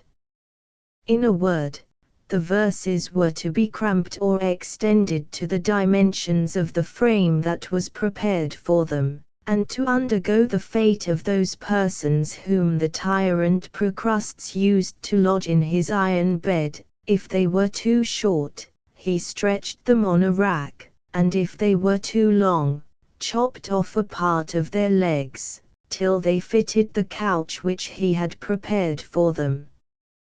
Mr. Dryden hints at this obsolete kind of wit in one of the following verses in his Mac Flecknoe, which an English reader cannot understand, who does not know that there are those little poems above mentioned in the shape of wings and altars. Choose for thy command some peaceful province in acrostic land, there mayest thou wings display, and altars raise, and torture one poor word 1,000 ways. This fashion of false wit was revived by several poets of the last age, and in particular may be met with among Mr. Herbert's poems, and, if I am not mistaken, in the translation of Du Bartas. I do not remember any other kind of work among the moderns which more resembles the performances I have mentioned than that famous picture of King Charles I, which has the whole book of Psalms written in the lines of the face, and the hair of the head. When I was last at Oxford I perused one of the Whiskers, and was reading the other, but could not go so far in it as I would have done, by reason of the impatience of my friends and fellow travellers, who all of them pressed to see such a piece of curiosity. I have since heard, that there is now an eminent writing master in town, who has transcribed all the Old Testament in a full-bottomed periwig, and if the fashion should introduce the thick kind of wigs which were in vogue some few years ago, he promises to add 2 or 3 supernumerary locks that should contain all the Apocrypha. He designed this wig originally for King William, having disposed of the 2 books of Kings in the 2 forks of the foretarp, but that glorious monarch dying before the wig was finished, there is a space left in it for the face of any one that has a mind to purchase it. But to return to our ancient poems in picture, I would humbly propose, for the benefit of our modern smatterers in poetry, that they would imitate their brethren among the ancients in those ingenious devices. I have communicated this thought to a young poetical lover of my acquaintance, who intends to present his mistress with a copy of verses made in the shape of her fan, and, if he tells me true, has already finished the 3 first sticks of it. He has likewise promised me to get the measure of his mistress's marriage finger with a design to make a posy in the fashion of a ring, which shall exactly fit it.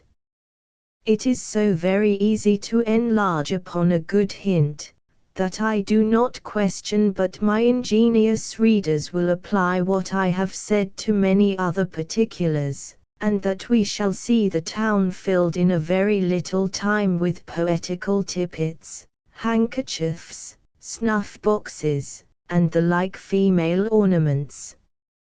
I shall therefore conclude with a word of advice to those admirable English authors who call themselves Pindaric writers, that they would apply themselves to this kind of wit without loss of time, as being provided better than any other poets with verses of all sizes and dimensions. Second paper. Opros nihil aguat. Seneca. Busy about nothing.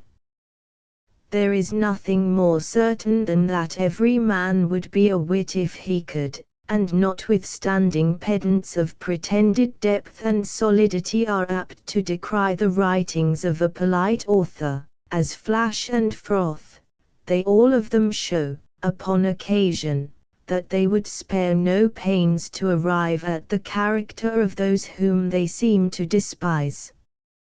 For this reason we often find them endeavoring at works of fancy, which cost them infinite pangs in the production. The truth of it is, a man had better be a galley slave than a wit, were one to gain that title by those elaborate trifles which have been the inventions of such authors as were often masters of great learning, but no genius. In my last paper I mentioned some of these false wits among the ancients, and in this shall give the reader 2 or 3 other species of them, that flourished in the same early ages of the world.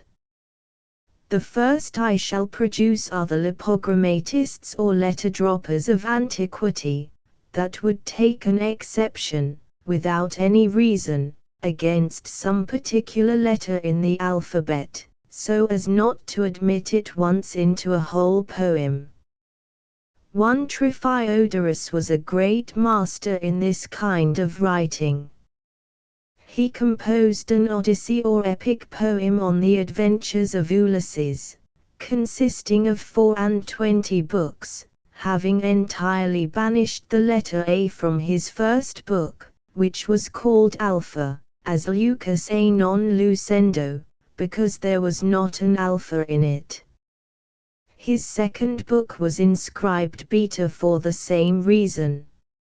In short, the poet excluded the whole 24 letters in their turns, and showed them, one after another, that he could do his business without them. It must have been very pleasant to have seen this poet avoiding the reprobate letter, as much as another would a false quantity, and making his escape from it through the several Greek dialects, when he was pressed with it in any particular syllable.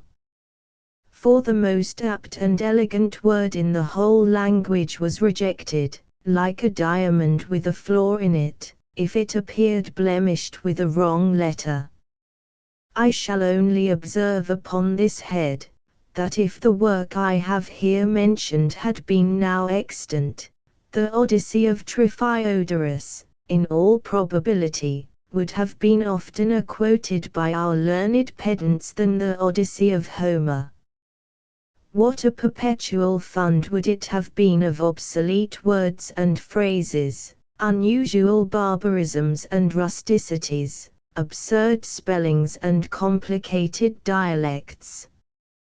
I make no question but that it would have been looked upon as one of the most valuable treasuries of the Greek tongue. I find likewise among the ancients that ingenious kind of conceit which the moderns distinguish by the name of a rebus, that does not sink a letter, but a whole word, by substituting a picture in its place. When Caesar was one of the masters of the Roman mint, he placed the figure of an elephant upon the reverse of the public money, the word Caesar signifying an elephant in the Punic language. This was artificially contrived by Caesar, because it was not lawful for a private man to stamp his own figure upon the coin of the Commonwealth. Cicero, who was so called from the founder of his family, that was marked on the nose with a little wen like a vetch, which is Cicer in Latin, instead of Marcus Tullius Cicero, ordered the words Marcus Tullius, with a figure of a vetch at the end of them, to be inscribed on a public monument.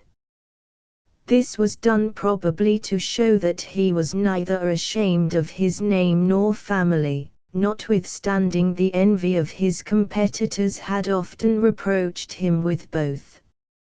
In the same manner we read of a famous building that was marked in several parts of it with the figures of a frog and a lizard, those words in Greek having been the names of the architects, who by the laws of their country were never permitted to inscribe their own names upon their works. For the same reason it is thought that the forelock of the horse, in the antique equestrian statue of Marcus Aurelius, represents at a distance the shape of an owl, to intimate the country of the statuary, who, in all probability, was an Athenian.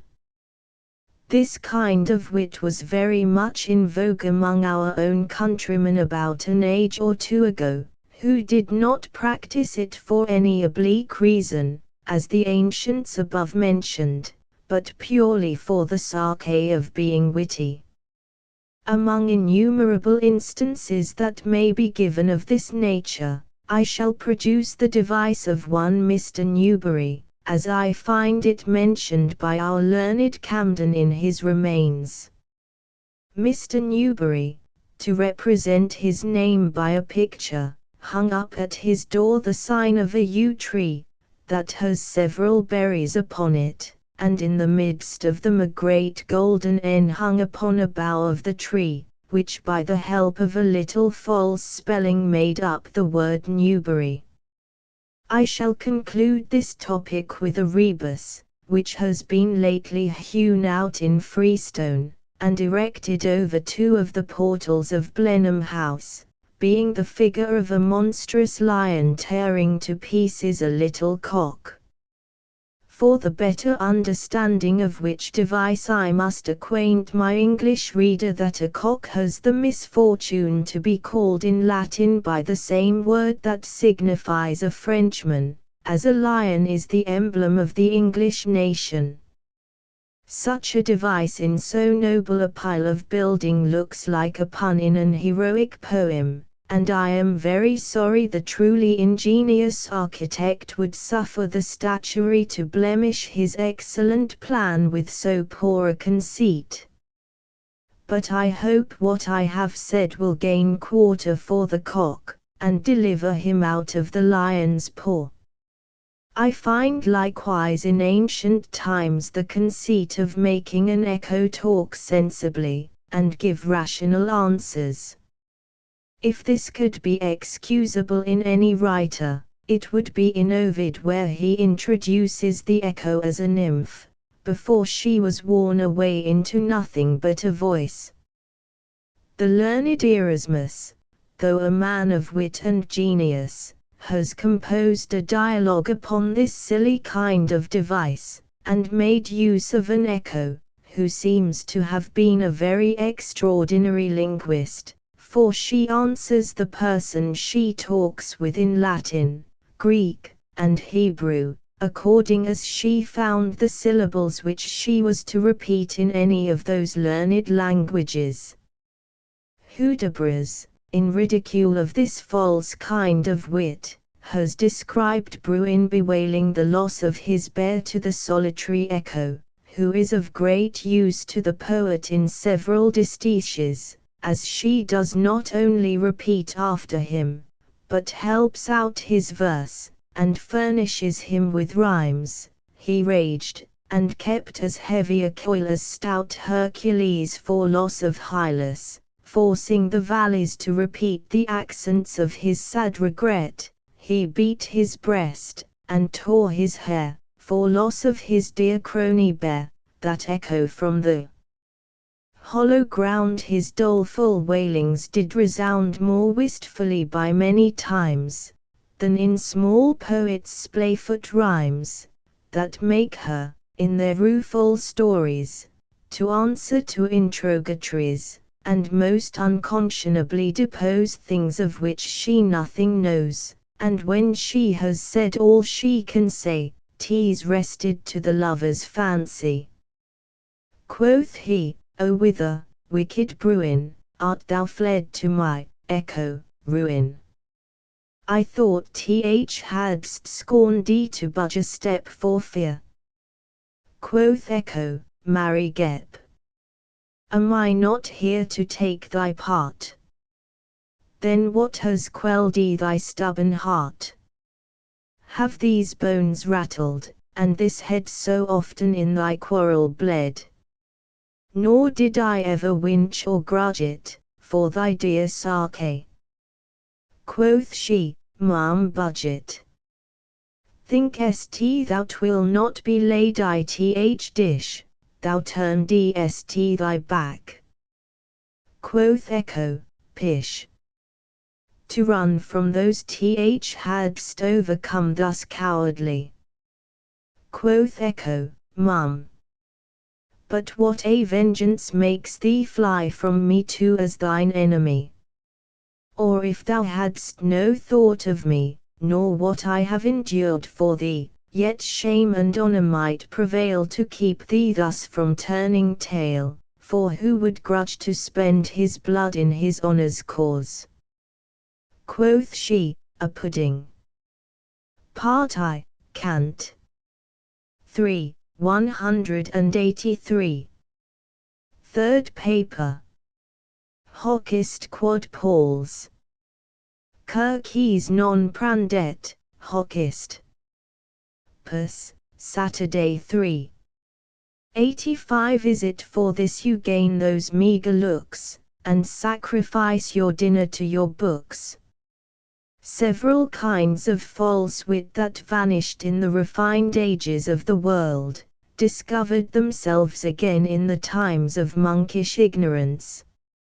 As the monks were the masters of all that little learning which was then extant, and had their whole lives entirely disengaged from business, it is no wonder that several of them, who wanted genius for higher performances, employed many hours in the composition of such tricks in writing as required much time and little capacity. I have seen half the Aeneid turned into Latin rhymes by one of the beaux esprits of that dark age, who says, in his preface to it, that the Aeneid wanted nothing but the sweets of rhyme to make it the most perfect work in its kind. I have likewise seen a hymn in hexameters to the Virgin Mary, which filled a whole book, though it consisted but of the 8 following words: Tot tibi sunt, Virgo, dotes, quod sidera celo. Thou hast as many virtues, O Virgin, as there are stars in heaven. The poet rang the changes upon these 8 several words, and by that means made his verses almost as numerous as the virtues and stars which they celebrated.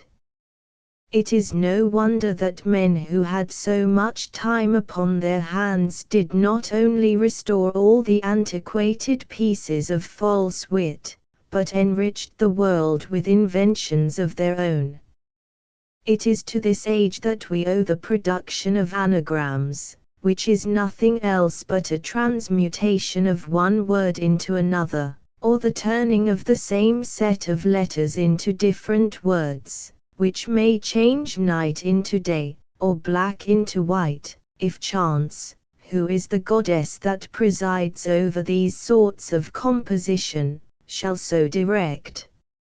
I remember a witty author, in allusion to this kind of writing, calls his rival, who, it seems, was distorted, and had his limbs set in places that did not properly belong to them, the anagram of a man. When the anagrammatist takes a name to work upon, he considers it at first as a mine not broken up, which will not show the treasure it contains till he shall have spent many hours in the search of it, for it is his business to find out one word that conceals itself in another, and to examine the letters in all the variety of stations in which they can possibly be ranged. I have heard of a gentleman who, when this kind of wit was in fashion, endeavored to gain his mistress's heart by it. She was one of the finest women of her age, and known by the name of the Lady Mary Boone. The lover, not being able to make anything of Mary, by certain liberties indulged to this kind of writing, converted it into Moll, and after having shut himself up for half a year, with indefatigable industry produced an anagram. Upon the presenting it to his mistress, who was a little vexed in her heart to see herself degraded into Moll Boone, she told him, to his infinite surprise, that he had mistaken her surname, for that it was not Boone, but Bahan. Ibi omnis effusus labor dot, the lover was thunderstruck with his misfortune, insomuch that in a little time after he lost his senses, which, indeed, had been very much impaired by that continual application he had given to his anagram. The acrostic was probably invented about the same time with the anagram, though it is impossible to decide whether the inventor of the one or the other were the greater blockhead. The simple acrostic is nothing but the name or title of a person, or thing, made out of the initial letters of several verses, and by that means written, after the manner of the Chinese, in a perpendicular line. But besides these there are compound acrostics, when the principal letters stand 2 or 3 deep. I have seen some of them where the verses have not only been edged by a name at each extremity, but have had the same name running down like a seam through the middle of the poem. There is another near relation of the anagrams and acrostics, which is commonly called a chronogram. This kind of wit appears very often on many modern medals, especially those of Germany, when they represent in the inscription the year in which they were coined. Thus we see on a medal of Gustavus Adolphus time following words, Christ vs du ex ergo triumphs. If you take the pains to pick the figures out of the several words, and range them in their proper order, you will find they amount to mxai, or 1627, the year in which the medal was stamped, for as some of the letters distinguish themselves from the rest, and overtop their fellows, they are to be considered in a double capacity, both as letters and as figures. Your laborious German wits will turn over a whole dictionary for one of these ingenious devices. A man would think they were searching after an apt classical term, but instead of that they are looking out a word that has an L, an M, or a D in it. When, therefore, we meet with any of these inscriptions, we are not so much to look in them for the thought, as for the year of the Lord. The Bouts rhymes were the favorites of the French nation for a whole age together, and that at a time when it abounded in wit and learning. They were a list of words that rhyme to one another, drawn up by another hand, and given to a poet, who was to make a poem to the rhymes in the same order that they were placed upon the list. The more uncommon the rhymes were, the more extraordinary was the genius of the poet that could accommodate his verses to them. I do not know any greater instance of the decay of wit and learning among the French, which generally follows the declension of empire, than the endeavoring to restore this foolish kind of wit.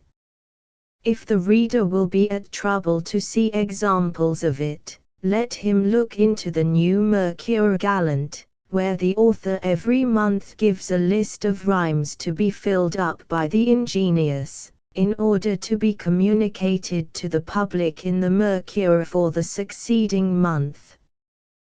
That for the month of November last, which now lies before me, is as follows: Laureus Garius muset lies et Caesars attenders hulet folet. One would be amazed to see so learned a man as Menage talking seriously on this kind of trifle in the following passage. Monsieur de la Chambre has told me that he never knew what he was going to write when he took his pen into his hand, but that one sentence always produced another. For my own part, I never knew what I should write next when I was making verses. In the first place I got all my rhymes together, and was afterwards perhaps 3 or 4 months in filling them up. I one day showed Monsieur Gumbord a composition of this nature, in which, among others, I had made use of the four following rhymes: Amaryllis, Phyllis, Main, on, desiring him to give me his opinion of it. He told me immediately that my verses were good for nothing. And upon my asking his reason, he said, because the rhymes are too common, and for that reason easy to be put into verse. Marry, says I, if it be so, I am very well rewarded for all the pains I have been at.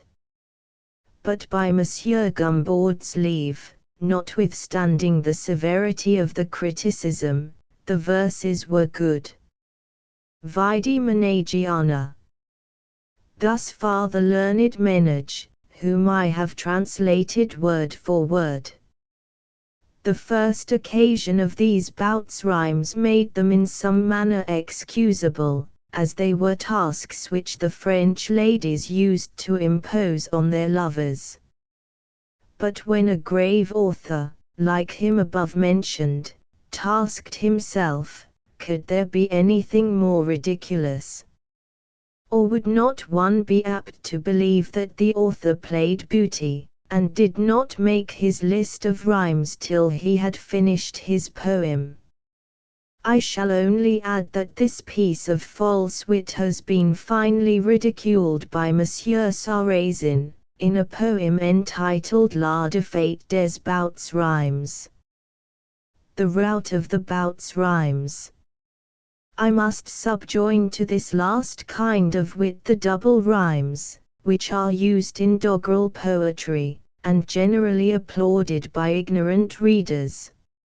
If the thought of the couplet in such compositions is good, the rhyme adds little to it, and if bad, it will not be in the power of the rhyme to recommend it. I am afraid that great numbers of those who admire the incomparable Hudibras do it more on account of these doggerel rhymes than of the parts that really deserve admiration.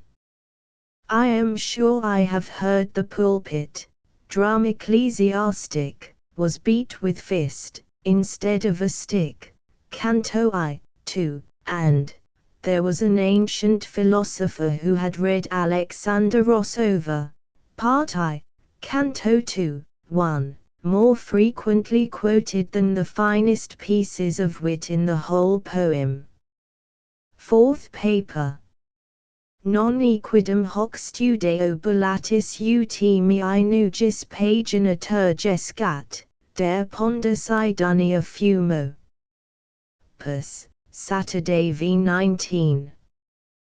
'Tis not indeed my talent to engage in lofty trifles, or to swell my page with wind and noise. Dryden. There is no kind of false wit which has been so recommended by the practice of all ages as that which consists in a jingle of words, and is comprehended under the general name of punning. It is indeed impossible to kill a weed which the soil has a natural disposition to produce. The seeds of punning are in the minds of all men, and though they may be subdued by reason, reflection, and good sense, they will be very apt to shoot up in the greatest genius that is not broken and cultivated by the rules of art. Imitation is natural to us, and when it does not raise the mind to poetry, painting, music, or other more noble arts, it often breaks out in puns and quibbles. Aristotle, in the 11th chapter of his book of Rhetoric, describes 2 or 3 kinds of puns, which he calls paragrams, among the beauties of good writing, and produces instances of them out of some of the greatest authors in the Greek tongue. Cicero has sprinkled several of his works with puns, and, in his book where he lays down the rules of oratory, quotes abundance of sayings as pieces of wit, which also, upon examination, prove arrant puns. but the age in which the pun chiefly flourished was in the reign of King James I. That learned monarch was himself a tolerable punster, and made very few bishops or privy councillors that had not some time or other signalized themselves by a clinch, or a conundrum. It was, therefore, in this age that the pun appeared with pomp and dignity. It had been before admitted into merry speeches and ludicrous compositions, but was now delivered with great gravity from the pulpit, or pronounced in the most solemn manner at the council table. The greatest authors, in their most serious works, made frequent use of puns. The sermons of Bishop Andrews, and the tragedies of Shakespeare, are full of them. The sinner was punned into repentance by the former, as in the latter. Nothing is more usual than to see a hero weeping and quibbling for a dozen lines together. I must add to these great authorities, which seem to have given a kind of sanction to this piece of false wit, that all the writers of rhetoric have treated of punning with very great respect, and divided the several kinds of it into hard names, that are reckoned among the figures of speech, and recommended as ornaments in discourse. I remember a country schoolmaster of my acquaintance told me once, that he had been in company with a gentleman whom he looked upon to be the greatest paragrammatist among the moderns. Upon inquiry, I found my learned friend had dined that day with Mr. Swan, the famous punster, and desiring him to give me some account of Mr. Swan's conversation, he told me that he generally talked in the paronomasia, that he sometimes gave into the plus, but that in his humble opinion he shone most in the antanaclasis. I must not here omit that a famous university of this land was formerly very much infested with puns, but whether or not this might arise from the fens and marshes in which it was situated, and which are now drained, I must leave to the determination of more skilful naturalists. After this short history of punning, one would wonder how it should be so entirely banished out of the learned world as it is at present, especially since it had found a place in the writings of the most ancient polite authors. To account for this we must consider that the first race of authors, who were the great heroes in writing, were destitute of all rules and arts of criticism, and for that reason, though they excel later writers in greatness of genius, they fall short of them in accuracy and correctness. The moderns cannot reach their beauties, but can avoid their imperfections. When the world was furnished with these authors of the first eminence, there grew up another set of writers, who gained themselves a reputation by the remarks which they made on the works of those who preceded them.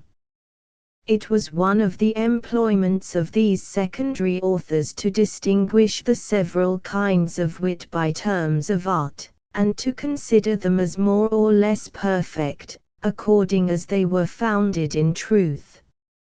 It is no wonder, therefore, that even such authors as Isocrates, Plato, and Cicero, should have such little blemishes as are not to be met with in authors of a much inferior character, who have written since those several blemishes were discovered. I do not find that there was a proper separation made between puns and true wit by any of the ancient authors, except Quintilian and Longinus. But when this distinction was once settled, it was very natural for all men of sense to agree in it. As for the revival of this false wit, it happened about the time of the revival of letters, but as soon as it was once detected, it immediately vanished and disappeared. At the same time, there is no question but, as it has sunk in one age and rose in another, it will again recover itself in some distant period of time, as pedantry and ignorance shall prevail upon wit and sense. And, to speak the truth, I do very much apprehend, by some of the last winter's productions, which had their sets of admirers, that our posterity will in a few years degenerate into a race of punsters. At least, a man may be very excusable for any apprehensions of this kind, that has seen acrostics handed about the town with great secrecy and applause, to which I must also add a little epigram called the Witch's Prayer, that fell into verse when it was read either backward or forward, excepting only that it cursed one way, and blessed the other.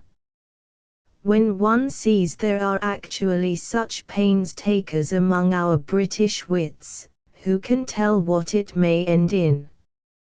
If we must lash one another, let it be with the manly strokes of wit and satire, for I am of the old philosopher's opinion, that, if I must suffer from one or the other, I would rather it should be from the paw of a lion than from the hoof of an ass. I do not speak this out of any spirit of party. There is a most crying dullness on both sides. I have seen Tory acrostics and Whig anagrams, and do not quarrel with either of them because they are Whigs or Tories, but because they are anagrams and acrostics. But to return to punning. Having pursued the history of a pun, from its original to its downfall, I shall here define it to be a conceit arising from the use of two words that agree in the sound, but differ in the sense.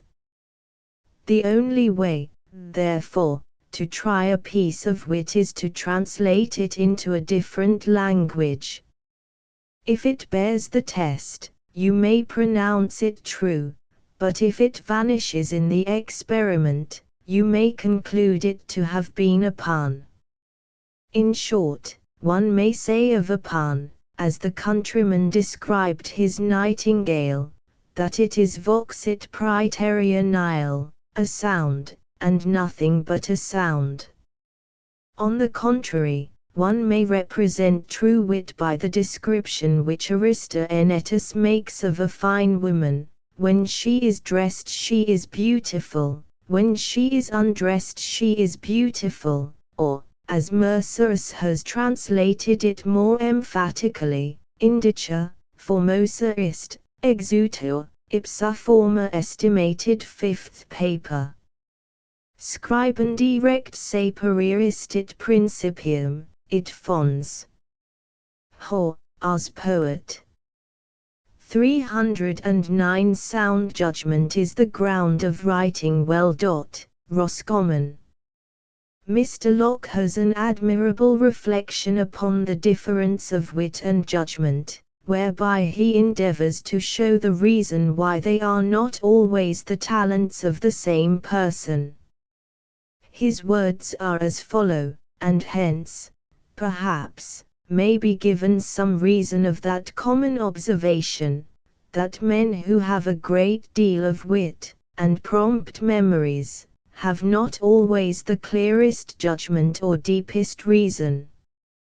For wit lying most in the assemblage of ideas, and putting those together with quickness and variety wherein can be found any resemblance or congruity, thereby to make up pleasant pictures and agreeable visions in the fancy. Judgment, on the contrary, lies quite on the other side, in separating carefully one from another, ideas wherein can be found the least difference, thereby to avoid being misled by similitude, and by affinity to take one thing for another. This is a way of proceeding quite contrary to metaphor and allusion, wherein, for the most part, lies that entertainment and pleasantry of wit which strikes so lively on the fancy, and is therefore so acceptable to all people. This is, I think, the best and most philosophical account that I have ever met with of wit, which generally, though not always, consists in such a resemblance and congruity of ideas as this author mentions. I shall only add to it, by way of explanation, that every resemblance of ideas is not that which we call wit, unless it be such an one that gives delight and surprise to the reader. These two properties seem essential to wit, more particularly the last of them. In order, therefore, that the resemblance in the ideas be wit, it is necessary that the ideas should not lie too near one another in the nature of things, for, where the likeness is obvious, it gives no surprise. To compare one man's singing to that of another, or to represent the whiteness of any object by that of milk and snow, or the variety of its colors by those of the rainbow, cannot be called wit, unless, besides this obvious resemblance, there be some further congruity discovered in the two ideas that is capable of giving the reader some surprise. Thus, when a poet tells us the bosom of his mistress is as white as snow, there is no wit in the comparison, but when he adds, with a sigh, it is as cold too, it then grows into wit. Every reader's memory may supply him with innumerable instances of the same nature. For this reason, the similitudes in heroic poets, who endeavor rather to fill the mind with great conceptions than to divert it with such as are new and surprising, have seldom anything in them that can be called wit. Mr. Locke's account of wit, with this short explanation, comprehends most of the species of wit, as metaphors, similitudes, allegories, enigmas, mots, parables, fables, dreams, visions, dramatic writings, burlesque, and all the methods of allusion, as there are many other pieces of wit, how remote soever they may appear at first sight from the foregoing description, which upon examination will be found to agree with it. As true wit generally consists in this resemblance and congruity of ideas, false wit chiefly consists in the resemblance and congruity sometimes of single letters, as in anagrams, chronograms, lipograms, and acrostics, sometimes of syllables, as in echoes and doggerel rhymes, sometimes of words, as in puns and quibbles, and sometimes of whole sentences or poems, cast into the figures of eggs, axes, or altars. Nay, some carry the notion of wit so far as to ascribe it even to external mimicry, and to look upon a man as an ingenious person that can resemble the tone, posture, or face of another.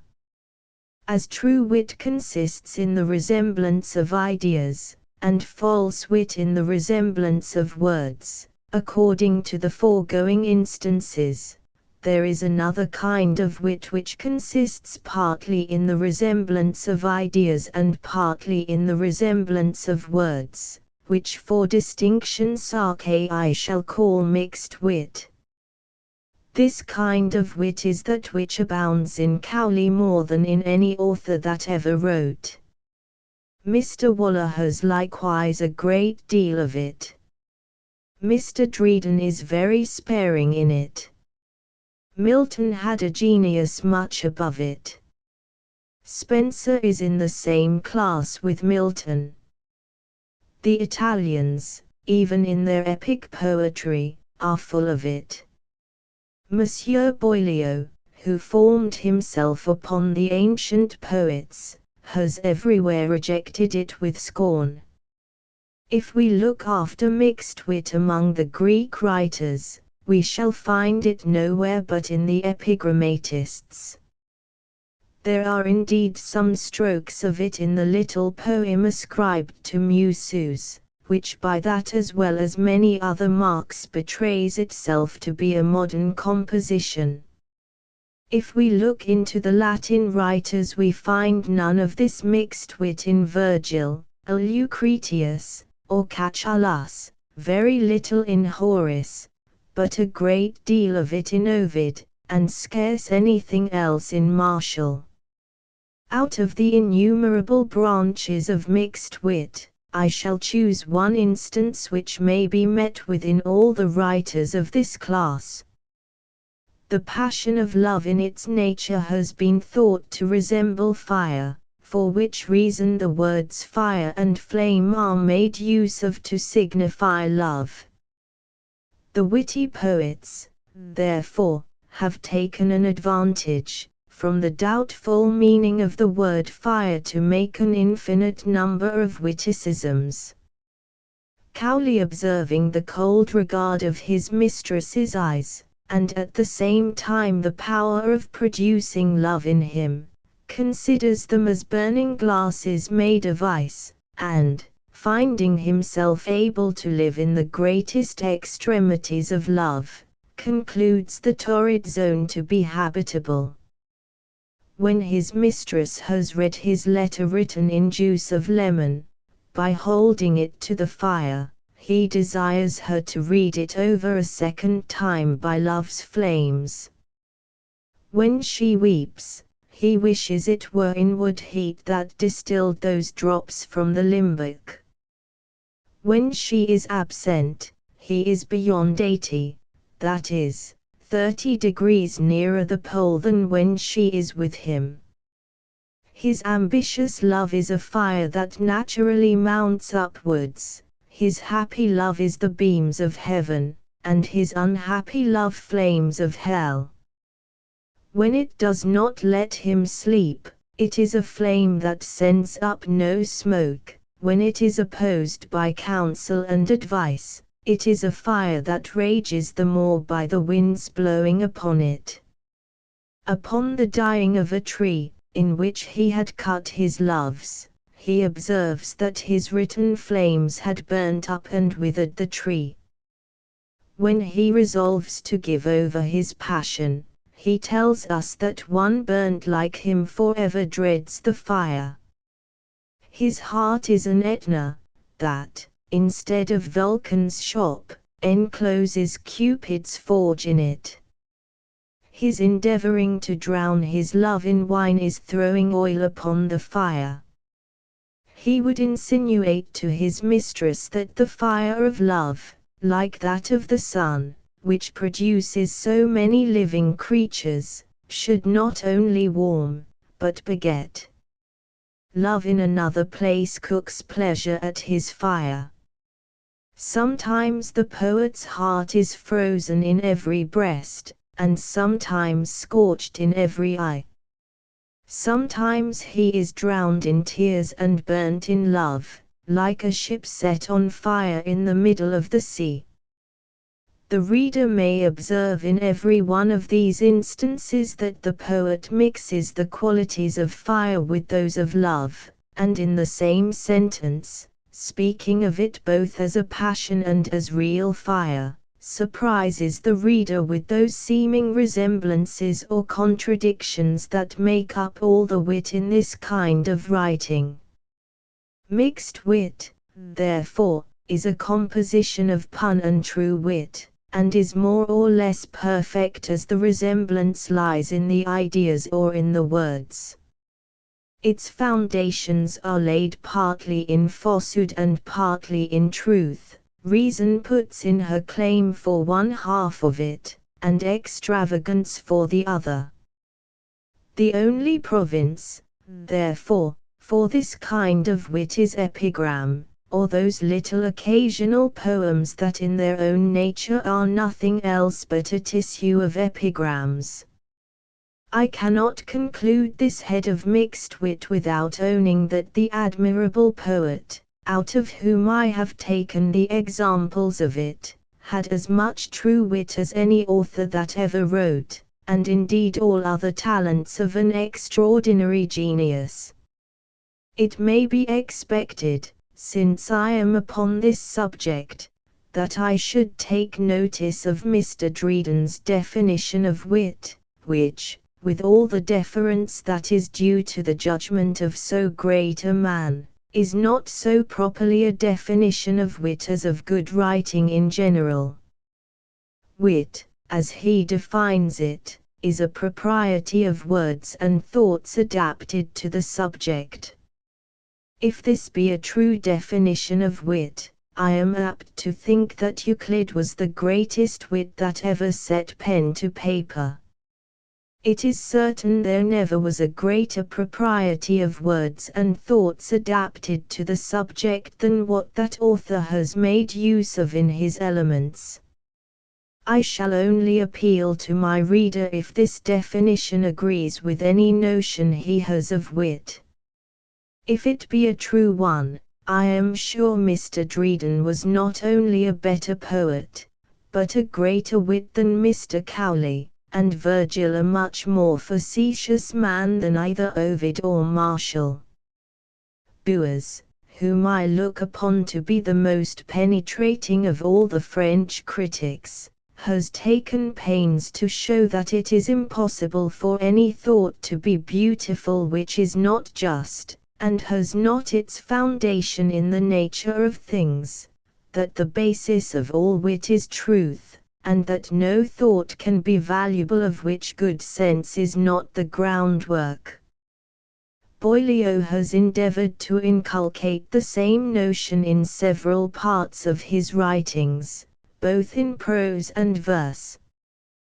This is that natural way of writing, that beautiful simplicity which we so much admire in the compositions of the ancients, and which nobody deviates from but those who want strength of genius to make a thought shine in its own natural beauties. Poets who want this strength of genius to give that majestic simplicity to nature, which we so much admire in the works of the ancients, are forced to hunt after foreign ornaments, and not to let any piece of wit of what kind soever escape them. I look upon these writers as Goths in poetry, who, like those in architecture, not being able to come up to the beautiful simplicity of the old Greeks and Romans, have endeavored to supply its place with all the extravagances of an irregular fancy. Mr. Dryden makes a very handsome observation on Ovid's writing a letter from Dido to Aeneas, in the following words. Ovid says he, speaking of Virgil's fiction of Dido and Aeneas, takes it up after him, even in the same age, and makes an ancient heroine of Virgil's new created Dido, dictates a letter for her just before her death to the ungrateful fugitive, and, very unluckily for himself, is for measuring a sword with a man so much superior in force to him on the same subject. I think I may be judge of this, because I have translated both. The famous author of The Art of Love has nothing of his own, he borrows all from a greater master in his own profession, and, which is worse, improves nothing which he finds. Nature fails him, and, being forced to his old shift, he has recourse to witticism. This passes indeed with his soft admirers, and gives him the preference to Virgil in their esteem. Were not I supported by so great an authority as that of Mr. Dryden, I should not venture to observe that the taste of most of our English poets, as well as readers, is extremely Gothic. He quotes Monsieur Segrais for a threefold distinction of the readers of poetry, in the first of which he comprehends the rabble of readers, whom he does not treat as such with regard to their quality, but to their numbers and the coarseness of their taste. His words are as follows: Sir Grace has distinguished the readers of poetry, according to their capacity of judging, into 3 classes. He might have said the same of writers too if he had pleased. In the lowest form he places those whom he calls les petits esprits, such things as our upper gallery audience in a playhouse, who like nothing but the husk and rind of wit, and prefer a quibble, a conceit, an epigram, before solid sense and elegant expression. These are mob readers. If Virgil and Martial stood for Parliament men, we know already who would carry it. But though they made the greatest appearance in the field, and cried the loudest, the best of it is they are but a sort of French Huguenots, or Dutch boors, brought over in herds, but not naturalized, who have not lands of £2 per annum in Parnassus, and therefore are not privileged to poll. Their authors are of the same level, fit to represent them on a mountebank stage, or to be masters of the ceremonies in a bear garden, yet these are they who have the most admirers. But it often happens, to their mortification, that as their readers improve their stock of sense, as they may by reading better books, and by conversation with men of judgment, they soon forsake them. I must not dismiss this subject without observing that, as Mr. Locke, in the passage above mentioned, has discovered the most fruitful source of wit, so there is another of a quite contrary nature to it, which does likewise branch itself into several kinds. For not only the resemblance, but the opposition of ideas does very often produce wit, as I could show in several little points, turns, and antitheses that I may possibly enlarge upon in some future speculation. 6th paper. Humano capiti servisem picta equinam junge sivalit, it varias inducia plumas, undic collatis membris, ut turpita atrum designat in pissim mulia formosa supern, spectatum admissi risum tenietis, amissi. Credite, Pisans, isti tabuli, forlibrum per similem, cujus, velut egri somnia, veni fingenta species. Ho, as poet. 1. If in a picture, Piso, you should see a handsome woman with a fish's tail, or a man's head upon a horse's neck, or limbs of beasts, of the most different kinds, covered with feathers of all sorts of birds, would you not laugh, and think the painter mad? Trust me, that book is as ridiculous whose incoherent style, like sick men's dreams, varies all shapes, and mixes all extremes. Roscommon. It is very hard for the mind to disengage itself from a subject in which it has been long employed. The thoughts will be rising of themselves from time to time, though we give them no encouragement, as the tossings and fluctuations of the sea continue several hours after the winds are laid. It is to this that I impute my last night's dream or vision, which formed into one continued allegory the several schemes of wit, whether false, mixed, or true, that have been the subject of my late papers. Methought I was transported into a country that was filled with prodigies and enchantments, governed by the goddess of falsehood, and entitled the region of false wit. There was nothing in the fields, the woods, and the rivers, that appeared natural. Several of the trees blossomed in leaf gold, some of them produced bone lace, and some of them precious stones. The fountains bubbled in an opera tune, and were filled with stags, wild bears, and mermaids, that lived among the waters, at the same time that dolphins and several kinds of fish played upon the banks, or took their pastime in the meadows. The birds had many of them golden beaks, and human voices. The flowers perfumed the air with smells of incense, ambergris, and pulvilios, and were so interwoven with one another, that they grew up in pieces of embroidery.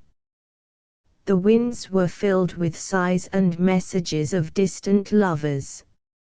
As I was walking to and fro in this enchanted wilderness, I could not forbear breaking out into soliloquies upon the several wonders which lay before me, when, to my great surprise, I found there were artificial echoes in every walk, that, by repetitions of certain words which I spoke, agreed with me or contradicted me in everything I said.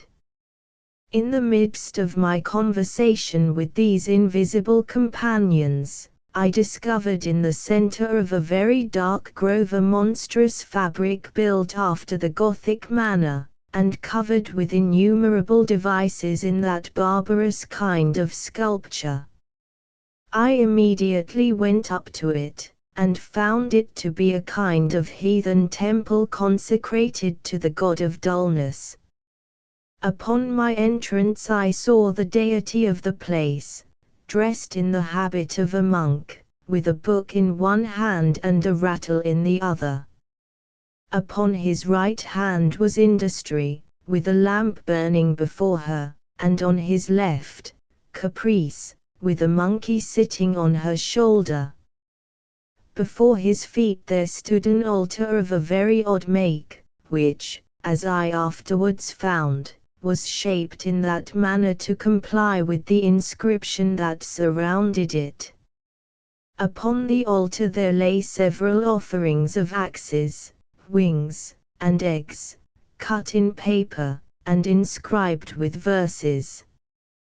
The temple was filled with votaries, who applied themselves to different diversions, as their fancies directed them.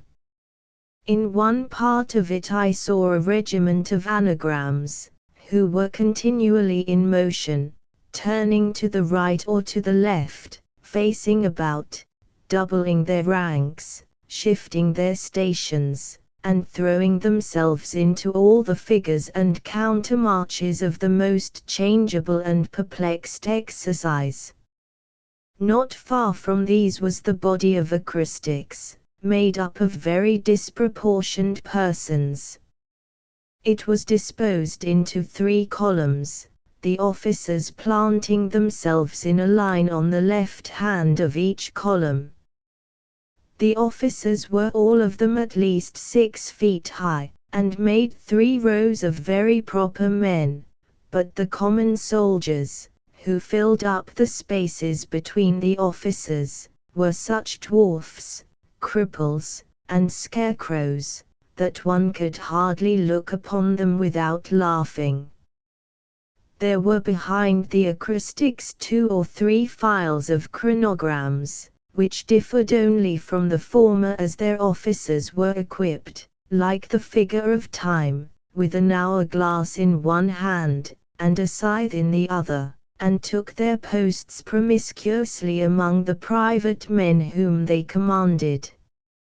In the body of the temple, and before the very face of the deity, methought I saw the phantom of Tryphiodorus, the lipogrammatist, engaged in a ball with 24 persons, who pursued him by turns through all the intricacies and labyrinths of a country dance, without being able to overtake him. Observing several to be very busy at the western end of the temple, I inquired into what they were doing, and found there was in that quarter the great magazine of rebuses. These were several things of the most different natures tied up in bundles, and thrown upon one another in heaps like faggots. You might behold an anchor, a night rail, and a hobber horse bound up together. One of the workmen, seeing me very much surprised, told me there was an infinite deal of wit in several of those bundles, and that he would explain them to me if I pleased. I thanked him for his civility, but told him I was in very great haste at that time. As I was going out of the temple, I observed in one corner of it a cluster of men and women laughing very heartily, and diverting themselves at a game of crambo. I heard several double rhymes as I passed by them, which raised a great deal of mirth. Not far from these was another set of merry people engaged at a diversion, in which the whole jest was to mistake one person for another.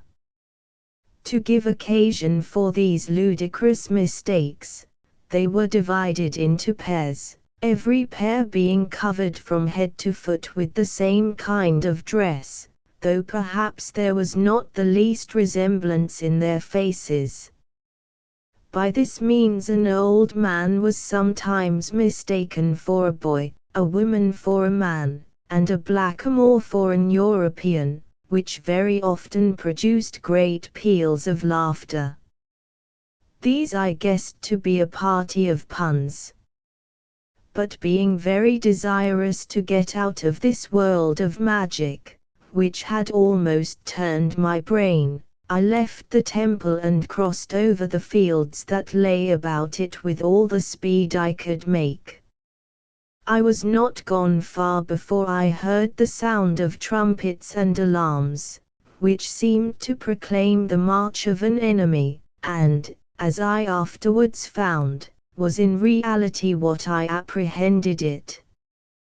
There appeared at a great distance a very shining light, and in the midst of it a person of a most beautiful aspect. Her name was Truth. On her right hand there marched a male deity, who bore several quivers on his shoulders, and grasped several arrows in his hand. His name was Wit. The approach of these two enemies filled all the territories of false wit with an unspeakable consternation, insomuch that the goddess of those regions appeared in person upon her frontiers, with the several inferior deities and the different bodies of forces which I had before seen in the temple, who were now drawn up in array, and prepared to give their foes a warm reception. As the march of the enemy was very slow, it gave time to the several inhabitants who bordered upon the regions of falsehood to draw their forces into a body, with a design to stand upon their guard as neuters, and attend the issue of the combat. I must here inform my reader that the frontiers of the enchanted region, which I have before described, were inhabited by the species of mixed wit, who made a very odd appearance when they were mustered together in an army. There were men whose bodies were stuck full of darts, and women whose eyes were burning glasses, men that had hearts of fire, and women that had breasts of snow. It would be endless to describe several monsters of the like nature that composed this great army, which immediately fell asunder, and divided itself into two parts, the one half throwing themselves behind the banners of truth, and the others behind those of falsehood. The goddess of falsehood was of a gigantic stature, and advanced some paces before the front of the army, but as the dazzling light which flowed from truth began to shine upon her, she faded insensibly, insomuch that in a little space she looked rather like a huge phantom than a real substance. At length, as the goddess of truth approached still nearer to her, she fell away entirely, and vanished amidst the brightness of her presence, so that there did not remain the least trace or impression of her figure in the place where she had been seen. As at the rising of the sun the constellations grow thin, and the stars go out one after another, till the whole hemisphere is extinguished, such was the vanishing of the goddess, and not only of the goddess herself, but of the whole army that attended her, which sympathized with their leader, and shrunk into nothing, in proportion as the goddess disappeared. At the same time the whole temple sunk, the fish betook themselves to the streams, and the wild beasts to the woods, the fountains recovered their murmurs, the birds their voices, the trees their leaves, the flowers their scents, and the whole face of nature its true and genuine appearance. Though I still continued asleep, I fancied myself, as it were, awakened out of a dream, when I saw this region of prodigies restored to woods and rivers, fields and meadows. Upon the removal of that wild scene of wonders, which had very much disturbed my imagination, I took a full survey of the persons of wit and truth, for indeed it was impossible to look upon the first without seeing the other at the same time. There was behind them a strong compact body of figures. The genius of heroic poetry appeared with a sword in her hand, and a laurel on her head. Tragedy was crowned with cypress, and covered with robes dipped in blood. Satire had smiles in her look, and a dagger under her garment. Rhetoric was known by her thunderbolt, and comedy by her mask. After several other figures, Epigram marched up in the rear, who had been posted there at the beginning of the expedition, that he might not revolt to the enemy, whom he was suspected to favor in his heart. I was very much awed and delighted with the appearance of the god of wit. There was something so amiable, and yet so piercing in his looks, as inspired me at once with love and terror. As I was gazing on him, to my unspeakable joy, he took a quiver of arrows from his shoulder, in order to make me a present of it, but as I was reaching out my hand to receive it of him, I knocked it against a chair, and by that means awaked. Friendship. Numbers duo turba sumus. Ovid, Met. I 355. We too are a multitude. One would think that the larger the company is, in which we are engaged, the greater variety of thoughts and subjects would be started in discourse, but instead of this, we find that conversation is never so much straitened and confined as in numerous assemblies. When a multitude meet together upon any subject of discourse, their debates are taken up chiefly with forms and general positions. Nay, if we come into a more contracted assembly of men and women, the talk generally runs upon the weather, fashions, news, and the like public topics. In proportion as conversation gets into clubs and knots of friends, it descends into particulars, and grows more free and communicative, but the most open, instructive, and unreserved discourse is that which passes between two persons who are familiar and intimate friends. On these occasions, a man gives a loose to every passion and every thought that is uppermost, discovers his most retired opinions of persons and things, tries the beauty and strength of his sentiments, and exposes his whole soul to the examination of his friend. Tully was the first who observed that friendship improves happiness and abates misery, by the doubling of our joy and dividing of our grief, a thought in which he hath been followed by all the essayists upon friendship that have written since his time. Sir Francis Bacon has finely described other advantages, or, as he calls them, fruits of friendship, and, indeed, there is no subject of morality which has been better handled and more exhausted than this. Among the several fine things which have been spoken of it, I shall beg leave to quote some out of a very ancient author, whose book would be regarded by our modern wits as one of the most shining tracts of morality that is extant, if it appeared under the name of a Confucius, or of any celebrated Grecian philosopher. I mean the little apocryphal treatise entitled The Wisdom of the Son of Sirach.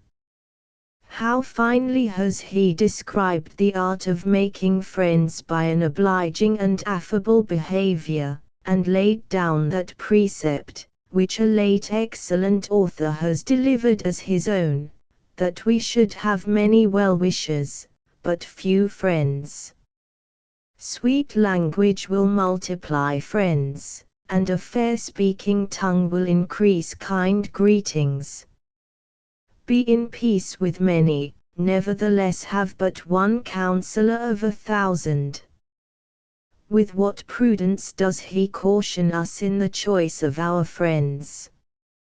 And with what strokes of nature, I could almost say of humor, has he described the behavior of a treacherous and self-interested friend. If thou wouldest get a friend, prove him first, and be not hasty to credit him, for some man is a friend for his own occasion, and will not abide in the day of thy trouble. And there is a friend who, being turned to enmity and strife, will discover thy reproach. Again, some friend is a companion at the table, and will not continue in the day of thy affliction, but in thy prosperity he will be as thyself, and will be bold over thy servants. If thou be brought low, he will be against thee, and hide himself from thy face. What can be more strong and pointed than the following verse? Separate thyself from thine enemies, and take heed of thy friends. In the next words he particularizes one of those fruits of friendship which is described at length by the two famous authors above mentioned, and falls into a general eulogium of friendship, which is very just as well as very sublime. A faithful friend is a strong defense, and he that hath found such an one hath found a treasure. Nothing doth countervail a faithful friend, and his excellency is unvaluable. A faithful friend is the medicine of life, and they that fear the Lord shall find him. Whose feareth the Lord shall direct his friendship aright, for as he is, so shall his neighbor, that is his friend, be also. I do not remember to have met with any saying that has pleased me more than that of a friend's being the medicine of life, to express the efficacy of friendship in healing the pains and anguish which naturally cleave to our existence in this world, and am wonderfully pleased with the turn in the last sentence, that a virtuous man shall as a blessing meet with a friend who is as virtuous as himself. There is another saying in the same author, which would have been very much admired in a heathen writer: forsake not an old friend, for the new is not comparable to him. A new friend is as new wine, when it is old thou shalt drink it with pleasure. With what strength of illusion and force of thought has he described the breaches and violations of friendship! Whoso casteth a stone at the birds, frayeth them away, and he that upbraideth his friend, breaketh friendship. Though thou drawest a sword at a friend, yet despair not, for there may be a returning to favor. If thou hast opened thy mouth against thy friend, fear not, for there may be a reconciliation, except for upbraiding, or pride, or disclosing of secrets, or a treacherous wound, for these things every friend will depart. We may observe in this, and several other precepts in this author, those little familiar instances and illustrations which are so much admired in the moral writings of Horace and Epictetus. There are very beautiful instances of this nature in the following passages, which are likewise written upon the same subject: whose discovereth secrets, loseth his credit, and shall never find a friend to his mind. Love thy friend, and be faithful unto him, but if thou bewrayest his secrets, follow no more after him, for as a man hath destroyed his enemy, so hast thou lost the love of thy friend, as one that letteth a bird go out of his hand, so hast thou let thy friend go, and shall not get him again. Follow after him no more, for he is too far off. He is as a roe escaped out of the snare. As for a wound it may be bound up, and after reviling there may be reconciliation, but he that bewrayeth secrets, is without hope. Among the several qualifications of a good friend, this wise man has very justly singled out constancy and faithfulness as the principal. To these, others have added virtue, knowledge, discretion, equality in age and fortune, and, as Cicero calls it, morum comitas, a pleasantness of temper.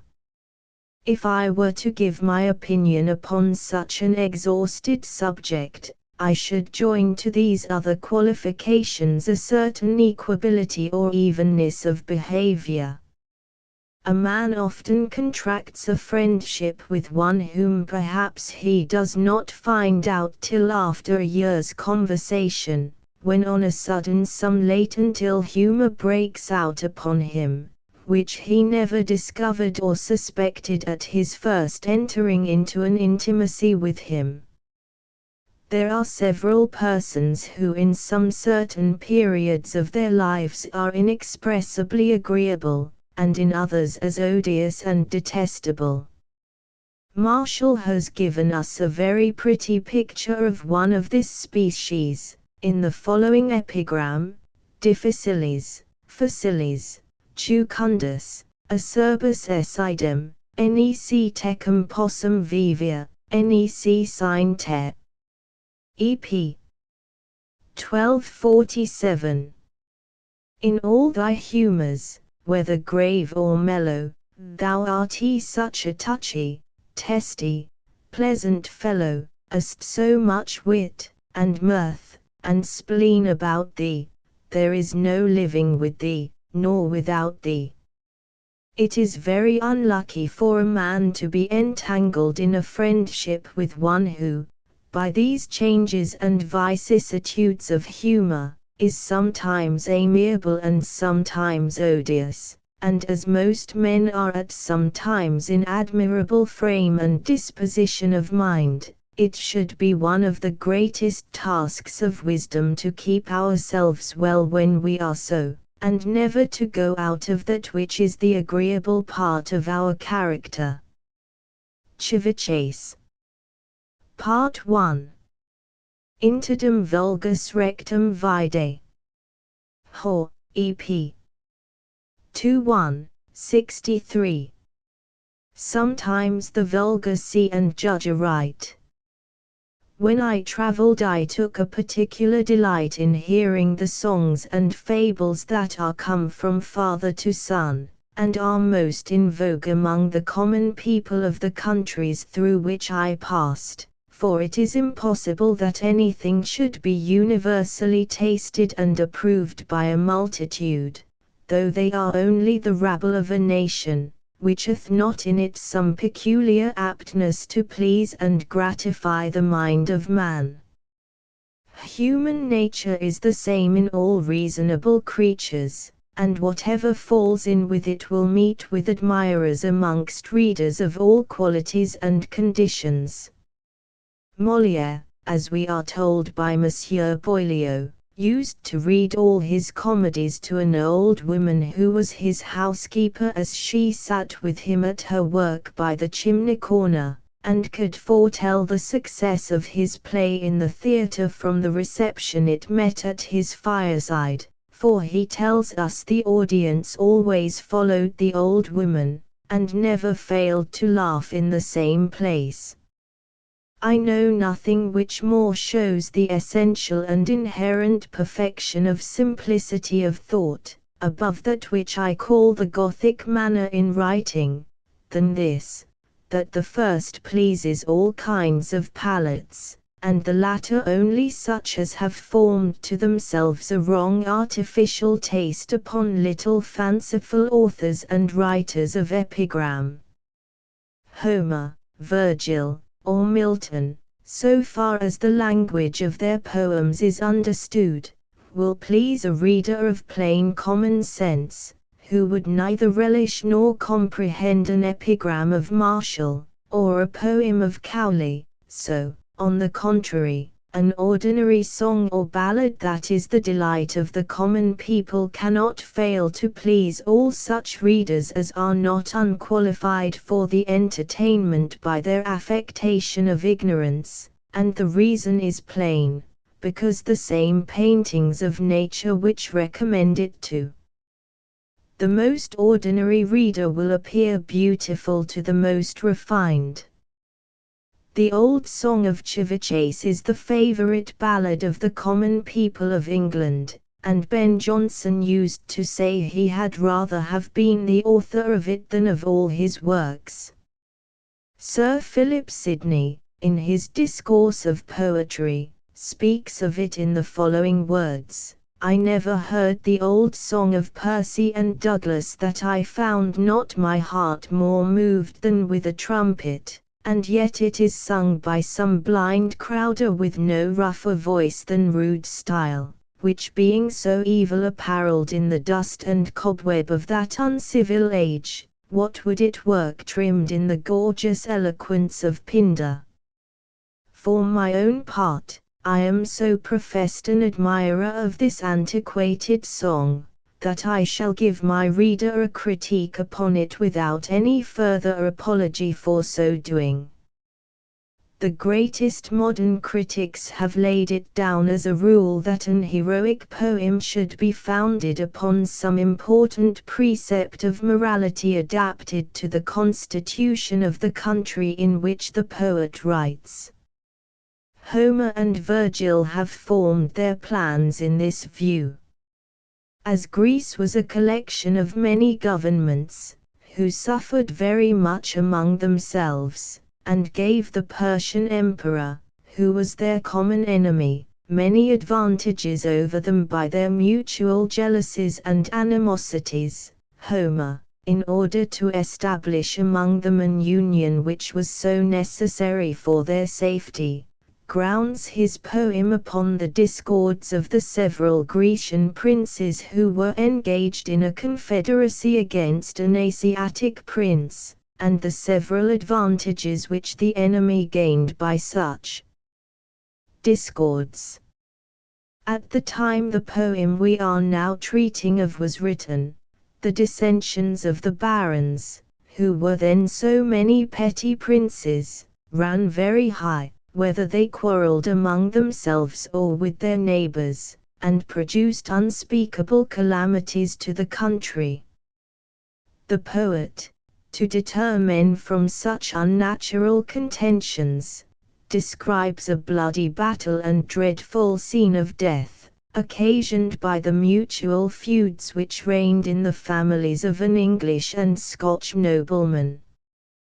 That he designed this for the instruction of his poem we may learn from his four last lines, in which, after the example of the modern tragedians, he draws from it a precept for the benefit of his readers: God save the King, and bless the land in plenty, joy, and peace, and grant henceforth that foul debate twixt noblemen may cease.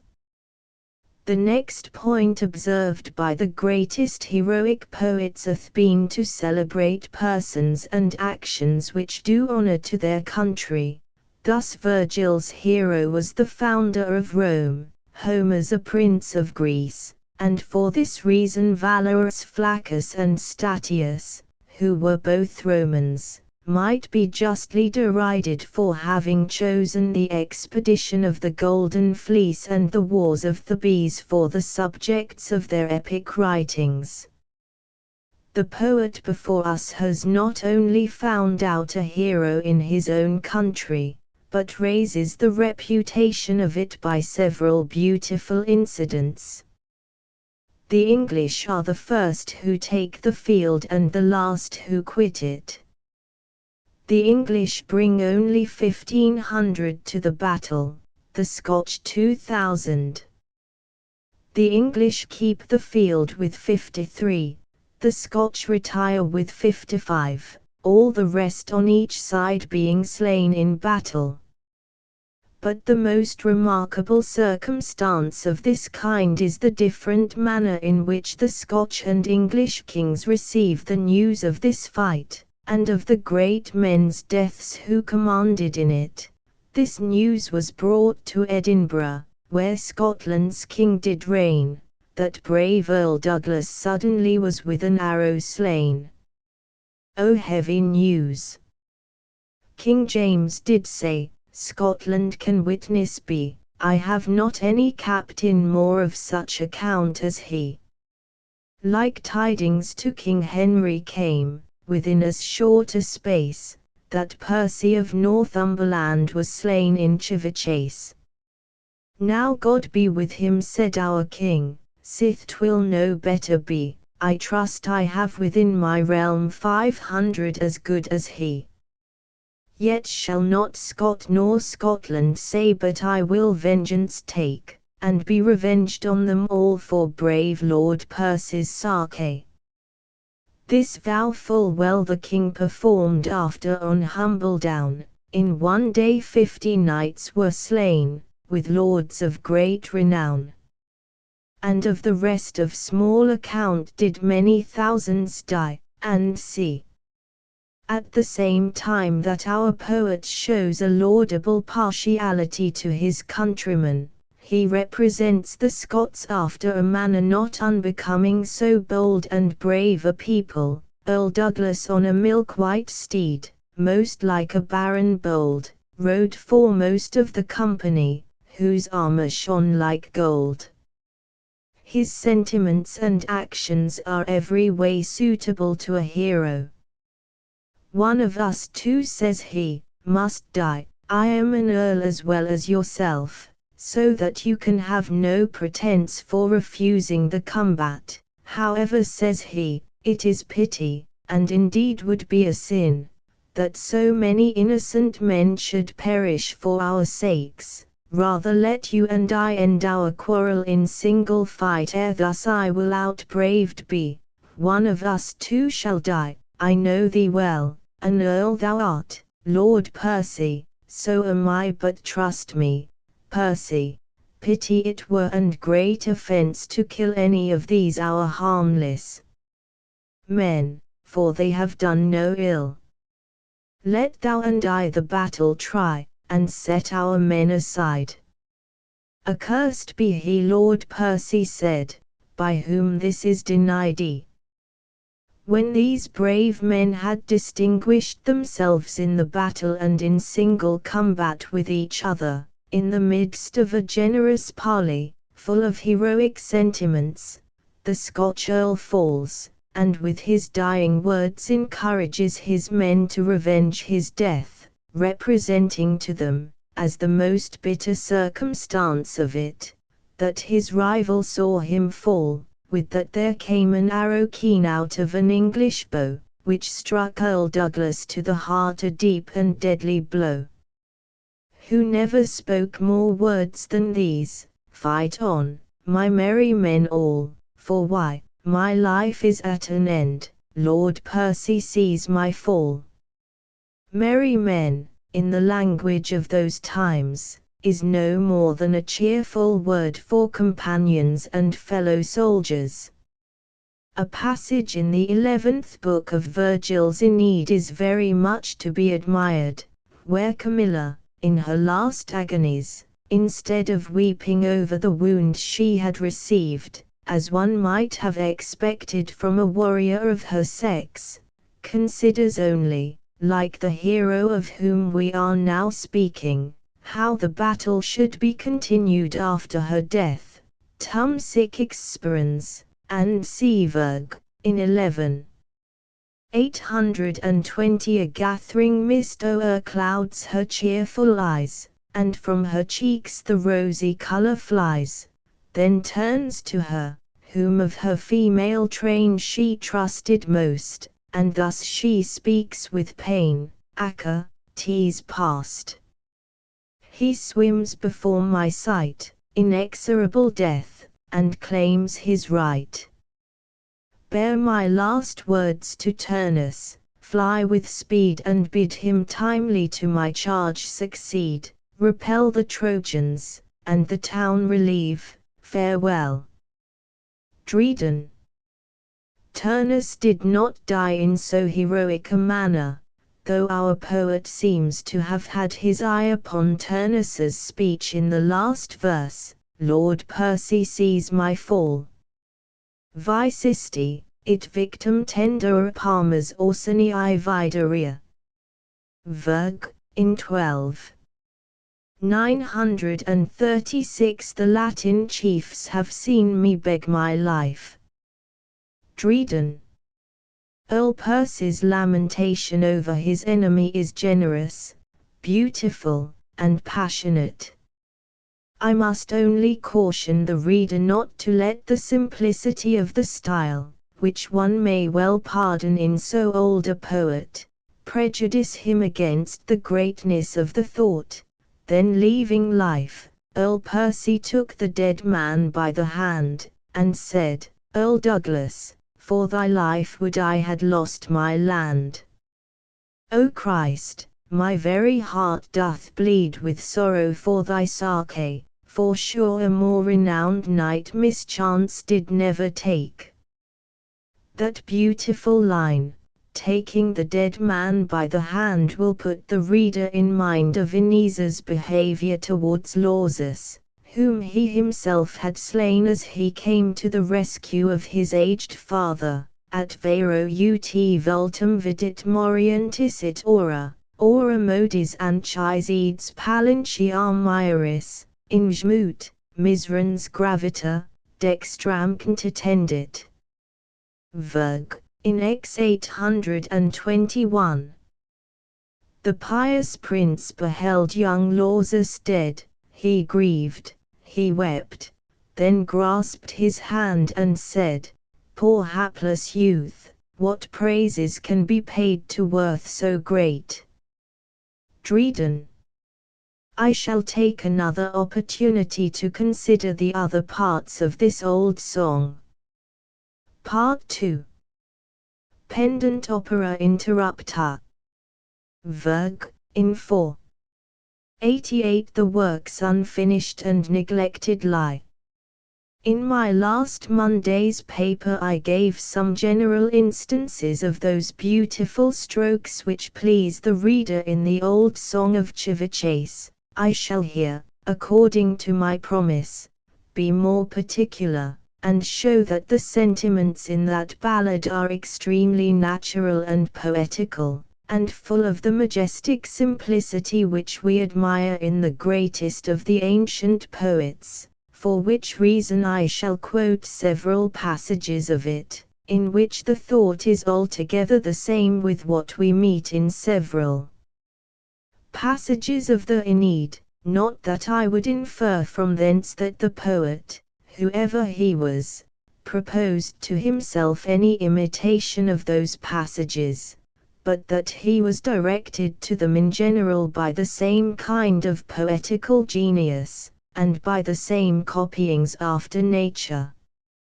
Had this old song been filled with epigrammatical turns and points of wit, it might perhaps have pleased the wrong taste of some readers, but it would never have become the delight of the common people, nor have warmed the heart of Sir Philip Sidney like the sound of a trumpet. It is only nature that can have this effect, and please those tastes which are the most unprejudiced, or the most refined.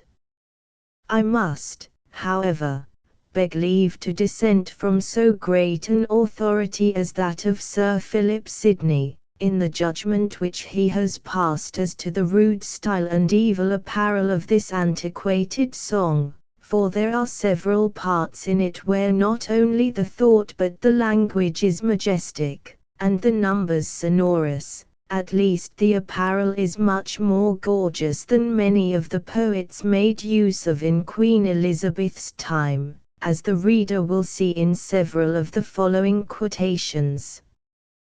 What can be greater than either the thought or the expression in that stanza?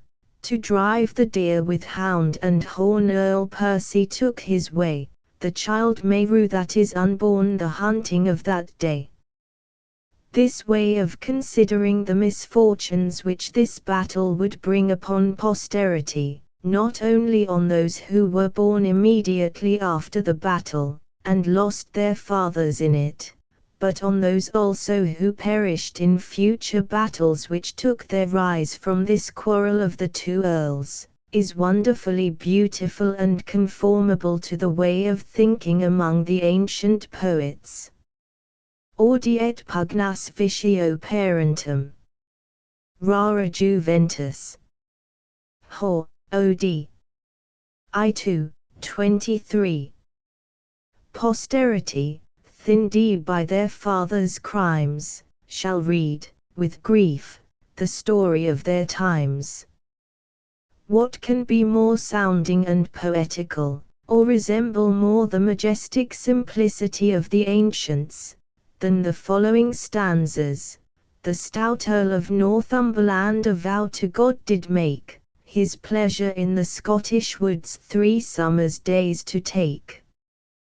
With 1,500 bowmen bold, all chosen men of might, who knew full well, in time of need, to aim their shafts aright. The hounds ran swiftly through the woods the nimble deer to take, and with their cries the hills and dales an echo shrill did make.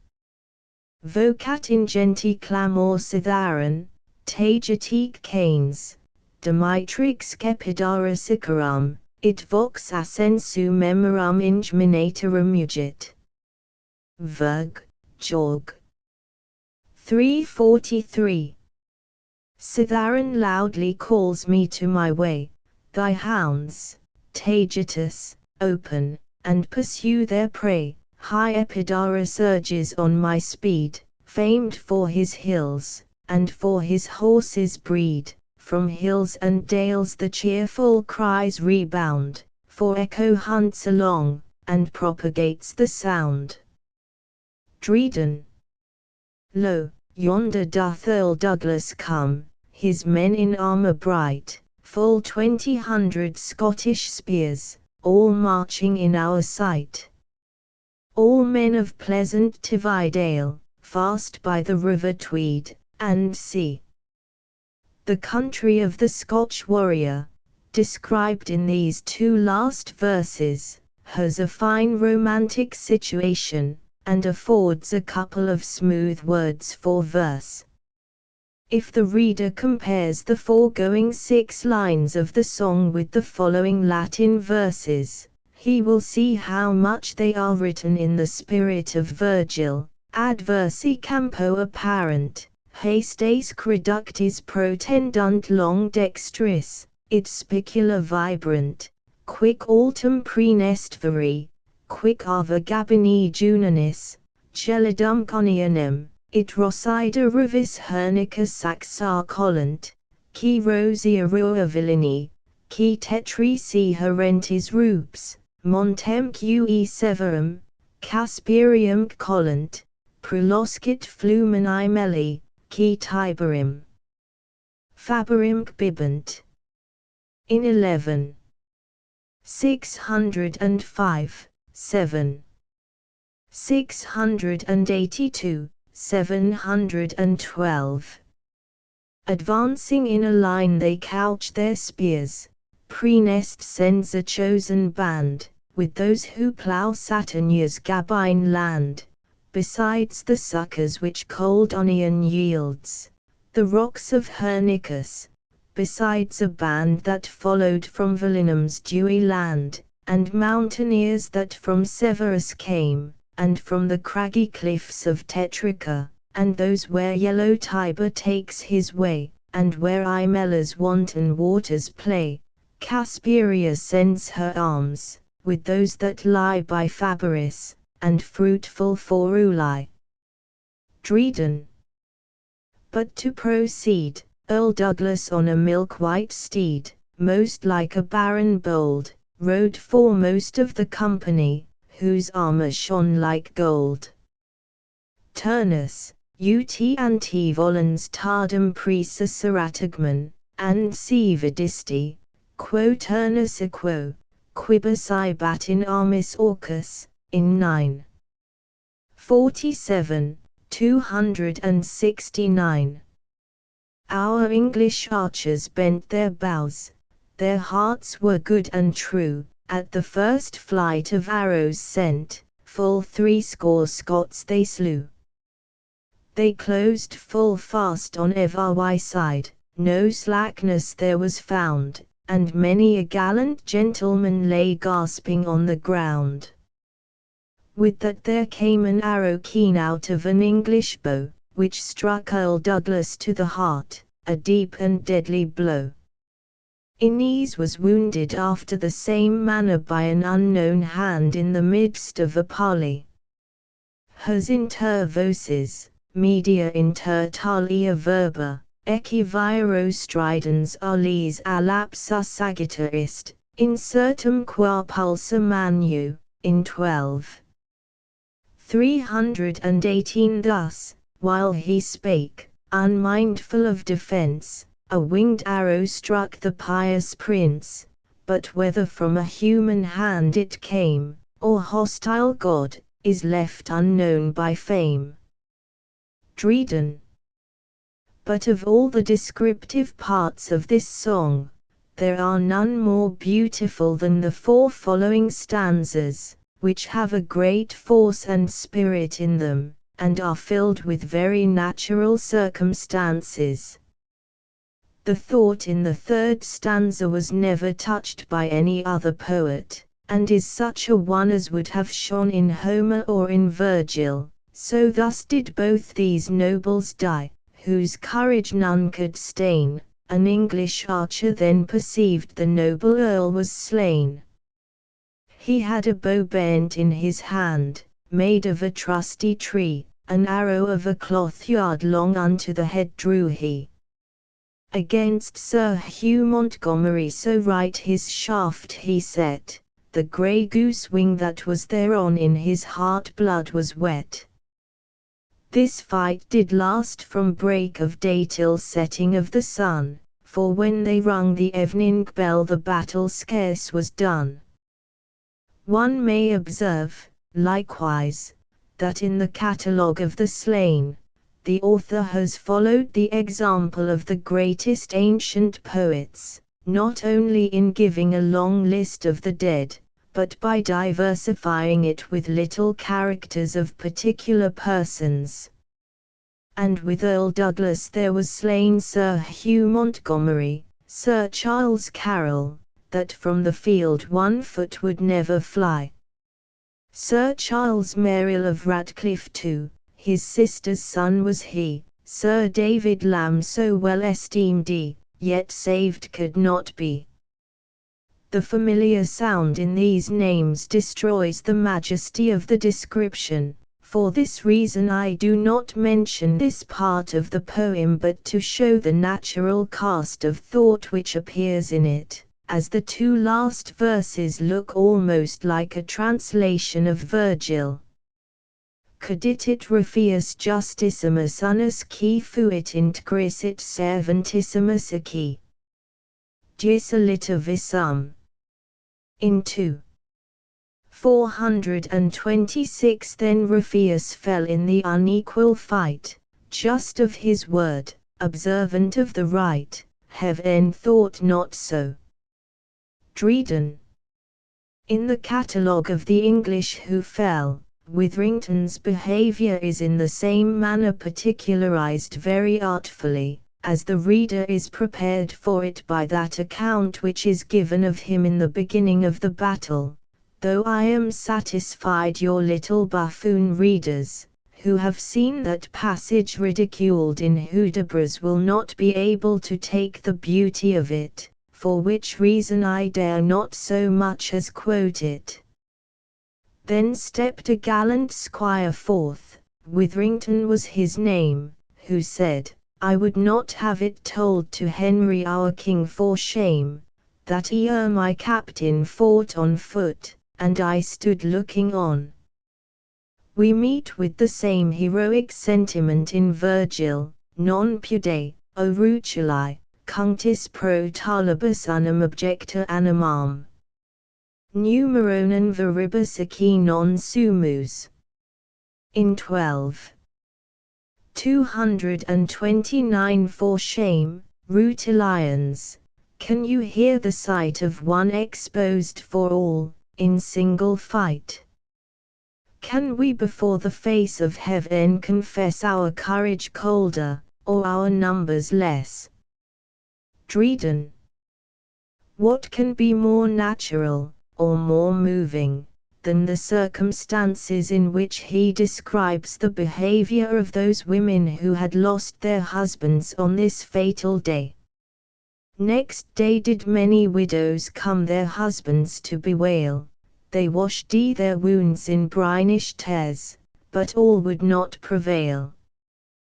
Their bodies bathed in purple blood, they bore with them away, they kissed them dead 1,000 times, when they were clad in clay. Thus we see how the thoughts of this poem, which naturally arise from the subject, are always simple, and sometimes exquisitely noble, that the language is often very sounding, and that the whole is written with a true poetical spirit. If this song had been written in the Gothic manner which is the delight of all our little wits, whether writers or readers, it would not have hit the taste of so many ages, and have pleased the readers of all ranks and conditions. I shall only beg pardon for such a profusion of Latin quotations, which I should not have made use of, but that I feared my own judgment would have looked too singular on such a subject, had not I supported it by the practice and authority of Virgil. A dream of the painters. Animum pictura pascit inani. Virg. In I 464. And with the shadowy picture feeds his mind. When the weather hinders me from taking my diversions without doors, I frequently make a little party, with 2 or 3 select friends, to visit anything curious that may be seen under cover. My principal entertainments of this nature are pictures, insomuch that when I have found the weather set in to be very bad, I have taken a whole day's journey to see a gallery that is furnished by the hands of great masters.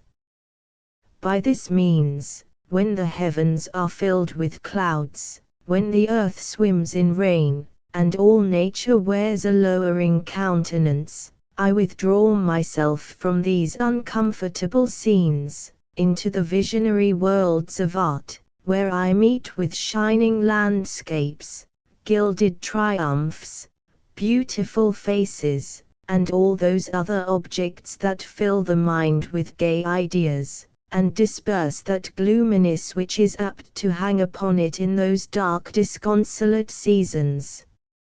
I was some weeks ago in a course of these diversions, which had taken such an entire possession of my imagination that they formed in it a short morning's dream, which I shall communicate to my reader, rather as the first sketch and outlines of a vision, than as a finished piece. I dreamt that I was admitted into a long, spacious gallery, which had one side covered with pieces of all the famous painters who are now living, and the other with the works of the greatest masters that are dead. On the side of the living, I saw several persons busy in drawing, coloring, and designing. On the side of the dead painters, I could not discover more than one person at work, who was exceeding slow in his motions, and wonderfully nice in his touches. I was resolved to examine the several artists that stood before me, and accordingly applied myself to the side of the living. The first I observed at work in this part of the gallery was Vanity, with his hair tied behind him in a riband, and dressed like a Frenchman. All the faces he drew were very remarkable for their smiles, and a certain smirking air which he bestowed indifferently on every age and degree of either sex. The 2 years guy appeared even in his judges, bishops, and privy councillors. In a word, all his men were petits maîtres, and all his women coquettes. The drapery of his figures was extremely well suited to his faces, and was made up of all the glaring colors that could be mixed together. Every part of the dress was in a flutter, and endeavored to distinguish itself above the rest. On the left hand of Vanity stood a laborious workman, who I found was his humble admirer, and copied after him. He was dressed like a German, and had a very hard name that sounded something like stupidity. The third artist that I looked over was Fantasque, dressed like a Venetian Scaramouch. He had an excellent hand at chimera, and dealt very much in distortions and grimaces. He would sometimes affright himself with the phantoms that flowed from his pencil.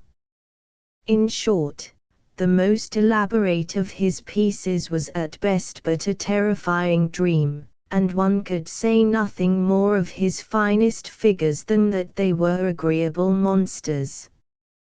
The fourth person I examined was very remarkable for his hasty hand, which left his pictures so unfinished that the beauty in the picture, which was designed to continue as a monument of it to posterity, faded sooner than in the person after whom it was drawn. He made so much haste to dispatch his business that he neither gave himself time to clean his pencils nor mix his colors. The name of this expeditious workman was Avarice. Not far from this artist I saw another of a quite different nature, who was dressed in the habit of a Dutchman, and known by the name of Industry. His figures were wonderfully labored. If he drew the portraiture of a man, he did not omit a single hair in his face. If the figure of a ship, there was not a rope among the tackle that escaped him. He had likewise hung a great part of the wall with night pieces, that seemed to show themselves by the candles which were lighted up in several parts of them, and were so inflamed by the sunshine which accidentally fell upon them, that at first sight I could scarce forbear crying out fire. The 5 foregoing artists were the most considerable on this side the gallery. There were indeed several others whom I had not time to look into. One of them, however, I could not forbear observing, who was very busy in retouching the finest pieces, though he produced no originals of his own. His pencil aggravated every feature that was before overcharged, loaded every defect, and poisoned every color it touched. Though this workman did so much mischief on the side of the living, he never turned his eye towards that of the dead. His name was Envy. Having taken a cursory view of one side of the gallery, I turned myself to that which was filled by the works of those great masters that were dead, when immediately I fancied myself standing before a multitude of spectators, and thousands of eyes looking upon me at once, for all before me appeared so like men and women, that I almost forgot they were pictures. Raphael's pictures stood in one row, Titian's in another, Guidorini's in a third. One part of the wall was peopled by Hannibal Carracci, another by Correggio, and another by Rubens. To be short, there was not a great master among the dead who had not contributed to the embellishment of this side of the gallery. The persons that owed their being to these several masters appeared all of them to be real and alive, and differed among one another only in the variety of their shapes, complexions, and clothes, so that they looked like different nations of the same species. Observing an old man, who was the same person I before mentioned, as the only artist that was at work on this side of the gallery, creeping up and down from one picture to another, and retouching all the fine pieces that stood before me, I could not but be very attentive to all his motions. I found his pencil was so very light that it worked imperceptibly, and after 1,000 touches scarce produced any visible effect in the picture on which he was employed. However, as he busied himself incessantly, and repeated touch after touch without rest or intermission, he wore off insensibly every little disagreeable gloss that hung upon a figure. He also added such a beautiful brown to the shades, and mellowness to the colors, that he made every picture appear more perfect than when it came fresh from the master's pencil. I could not forbear looking upon the face of this ancient workman, and immediately by the long lock of hair upon his forehead, discovered him to be Time. Whether it were because the thread of my dream was at an end I cannot tell, but, upon my taking a survey of this imaginary old man, my sleep left me. Spare Time. Part 1. Spatio brevis spem longum rissis, dum loquima, fugerit in vida aetas, carpe diem, quam minimum credula postro. Hor, od. I11, 6. Thy lengthen D hope with prudence bound, proportion D to the flying hour, while thus we talk in careless ease, our envious minutes wing their flight, then swift the fleeting pleasure seize, nor trust tomorrow's doubtful light. Francis. We all of us complain of the shortness of time, saith Seneca, and yet have much more than we know what to do with. Our lives, says he, are spent either in doing nothing at all, or in doing nothing to the purpose, or in doing nothing that we ought to do. We are always complaining our days are few, and acting as though there would be no end of them. That noble philosopher described our inconsistency with ourselves in this particular, by all those various turns of expression and thoughts which are peculiar to his writings. I often consider mankind as wholly inconsistent with itself in a point that bears some affinity to the former. Though we seem grieved at the shortness of life in general, we are wishing every period of it at an end. The miner longs to be of age, then to be a man of business, then to make up an estate, then to arrive at honors, then to retire. Thus, although the whole of life is allowed by every one to be short, the several divisions of it appear long and tedious. We are for lengthening our span in general, but would fain contract the parts of which it is composed. The usurer would be very well satisfied to have all the time annihilated that lies between the present moment and next quarter-day. The politician would be contented to lose 3 years in his life, could he place things in the posture which he fancies they will stand in after such a revolution of time. The lover would be glad to strike out of his existence all the moments that are to pass away before the happy meeting.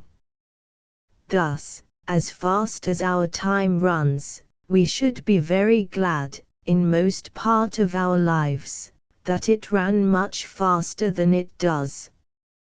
Several hours of the day hang upon our hands, nay, we wish away whole years, and travel through time as through a country filled with many wild and empty wastes, which we would fain hurry over, that we may arrive at those several little settlements or imaginary points of rest which are dispersed up and down in it. If we divide the life of most men into 20 parts, we shall find that at least 19 of them are mere gaps and chasms, which are neither filled with pleasure nor business. I do not, however, include in this calculation the life of those men who are in a perpetual hurry of affairs, but of those only who are not always engaged in scenes of action, and I hope I shall not do an unacceptable piece of service to these persons, if I point out to them certain methods for the filling up their empty spaces of life. The methods I shall propose to them are as follow. The first is the exercise of virtue, in the most general acceptation of the word. That particular scheme which comprehends the social virtues may give employment to the most industrious temper, and find a man in business more than the most active station of life.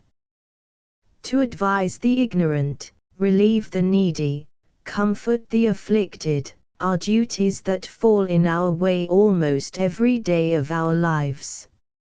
A man has frequent opportunities of mitigating the fierceness of a party, of doing justice to the character of a deserving man, of softening the envious, quieting the angry, and rectifying the prejudiced, which are all of them employments suited to a reasonable nature, and bring great satisfaction to the person who can busy himself in them with discretion.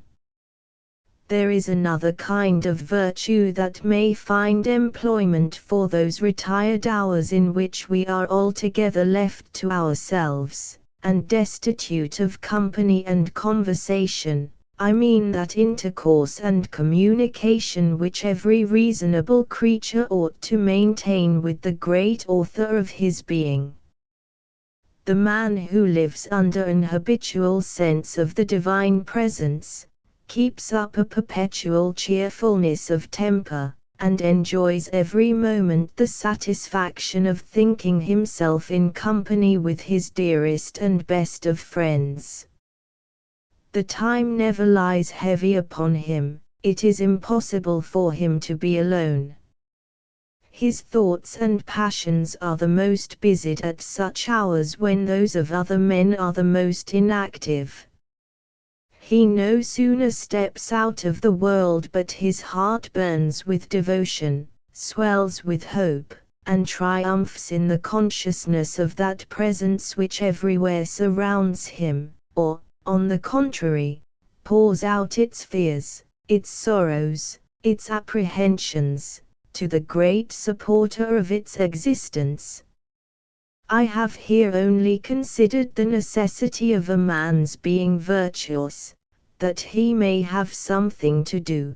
But if we consider further that the exercise of virtue is not only an amusement for the time it lasts, but that its influence extends to those parts of our existence which lie beyond the grave, and that our whole eternity is to take its color from those hours which we here employ in virtue or in vice, the argument redoubles upon us for putting in practice this method of passing away our time.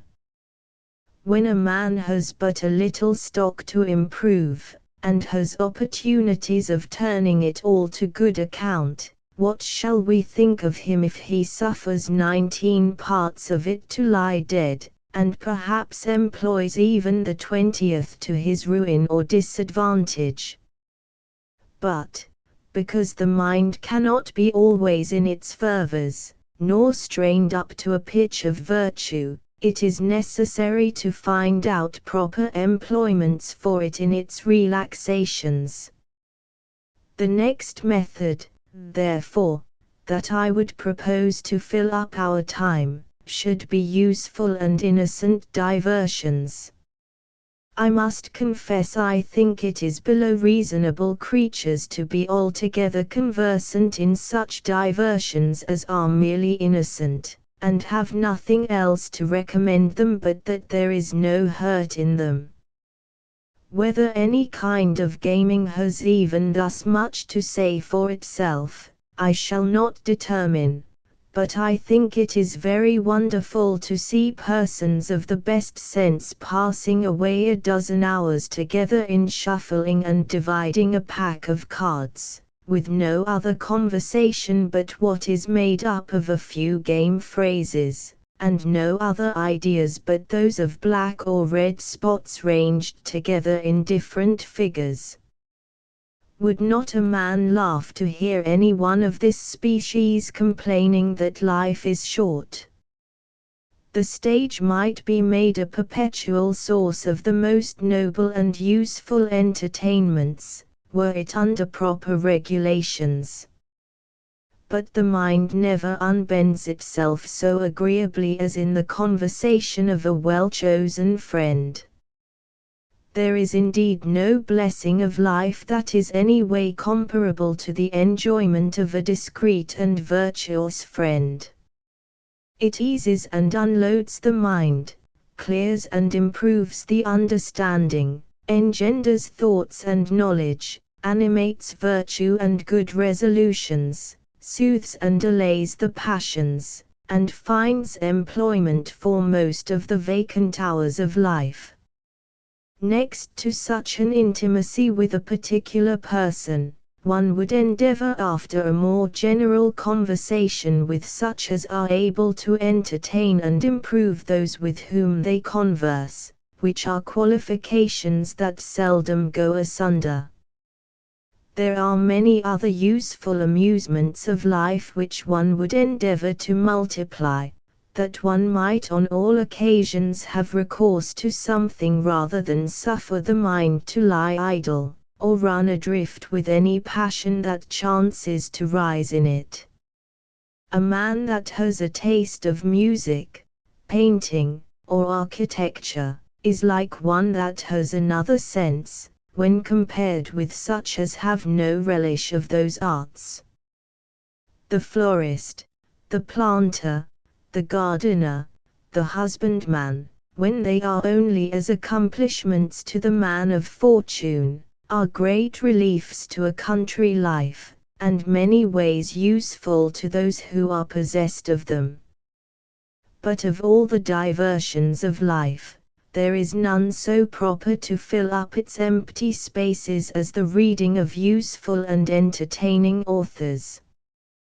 But this I shall only touch upon, because it in some measure interferes with the third method, which I shall propose in another paper, for the employment of our dead, inactive hours, and which I shall only mention in general to be the pursuit of knowledge. Part 2. Hoc est vivia bis, vita possi prior frue. Mart, E.P. X 23. The present joys of life we doubly taste, by looking back with pleasure to the past. The last method which I proposed in my Saturday's paper, for filling up those empty spaces of life which are so tedious and burthensome to idle people, is the employing ourselves in the pursuit of knowledge. I remember Mr. Boyle, speaking of a certain mineral, tells us that a man may consume his whole life in the study of it without arriving at the knowledge of all its qualities. The truth of it is, there is not a single science, or any branch of it, that might not furnish a man with business for life, though it were much longer than it is.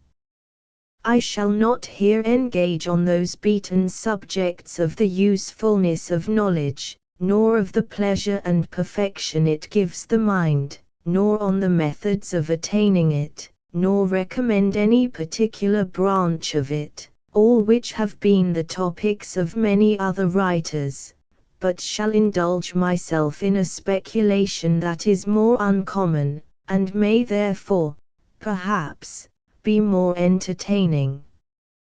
I have before shown how the unemployed parts of life appear long and tedious, and shall here endeavor to show how those parts of life which are exercised in study, reading, and the pursuits of knowledge, are long, but not tedious, and by that means discover a method of lengthening our lives, and at the same time of turning all the parts of them to our advantage.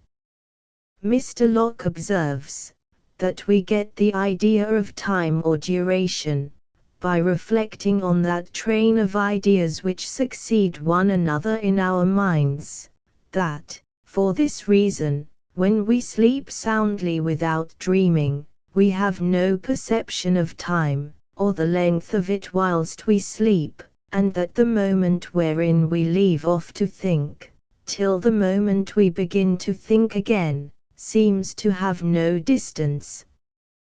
To which the author adds, and so I doubt not but it would be to a waking man, if it were possible for him to keep only one idea in his mind, without variation and the succession of others. And we see that one who fixes his thoughts very intently on one thing, so as to take but little notice of the succession of ideas that pass in his mind whilst he is taken up with that earnest contemplation, lets slip out of his account a good part of that duration, and thinks that time shorter than it is. We might carry this thought further, and consider a man as on one side, shortening his time by thinking on nothing, or but a few things, so, on the other, as lengthening it, by employing his thoughts on many subjects, or by entertaining a quick and constant succession of ideas. Accordingly, Monsieur Malebranche, in his Inquiry After Truth, which was published several years before Mr. Locke's essay on Human Understanding, tells us, that it is possible some creatures may think half an hour as long as we do 1,000 years, or look upon that space of duration which we call a minute, as an hour, a week, a month, or a whole age. This notion of Monsieur Malebranche is capable of some little explanation from what I have quoted out of Mr. Locke, For if our notion of time is produced by our reflecting on the succession of ideas in our mind, and this succession may be infinitely accelerated or retarded, it will follow that different beings may have different notions of the same parts of duration, according as their ideas, which we suppose are equally distinct in each of them, follow one another in a greater or less degree of rapidity. There is a famous passage in the Al-Quran, which looks as if Mahomet had been possessed of the notion we are now speaking of. It is there said that the angel Gabriel took Mahomet out of his bed one morning to give him a sight of all things in the seven heavens, in paradise, and in hell, which the Prophet took a distinct view of, and, after having held 90,000 conferences with God, was brought back again to his bed.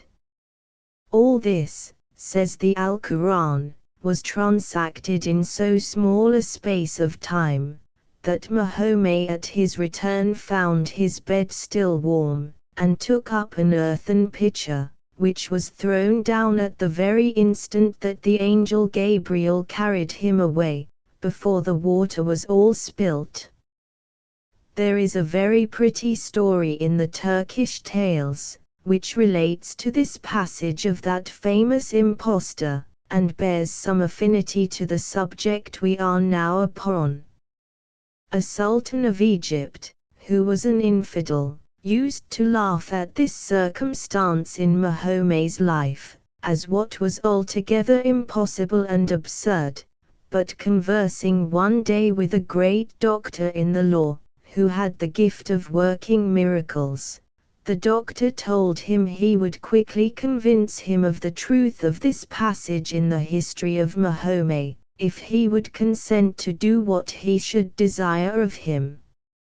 Upon this the Sultan was directed to place himself by a huge tub of water, which he did accordingly, and as he stood by the tub amidst a circle of his great men, the holy man bade him plunge his head into the water and draw it up again.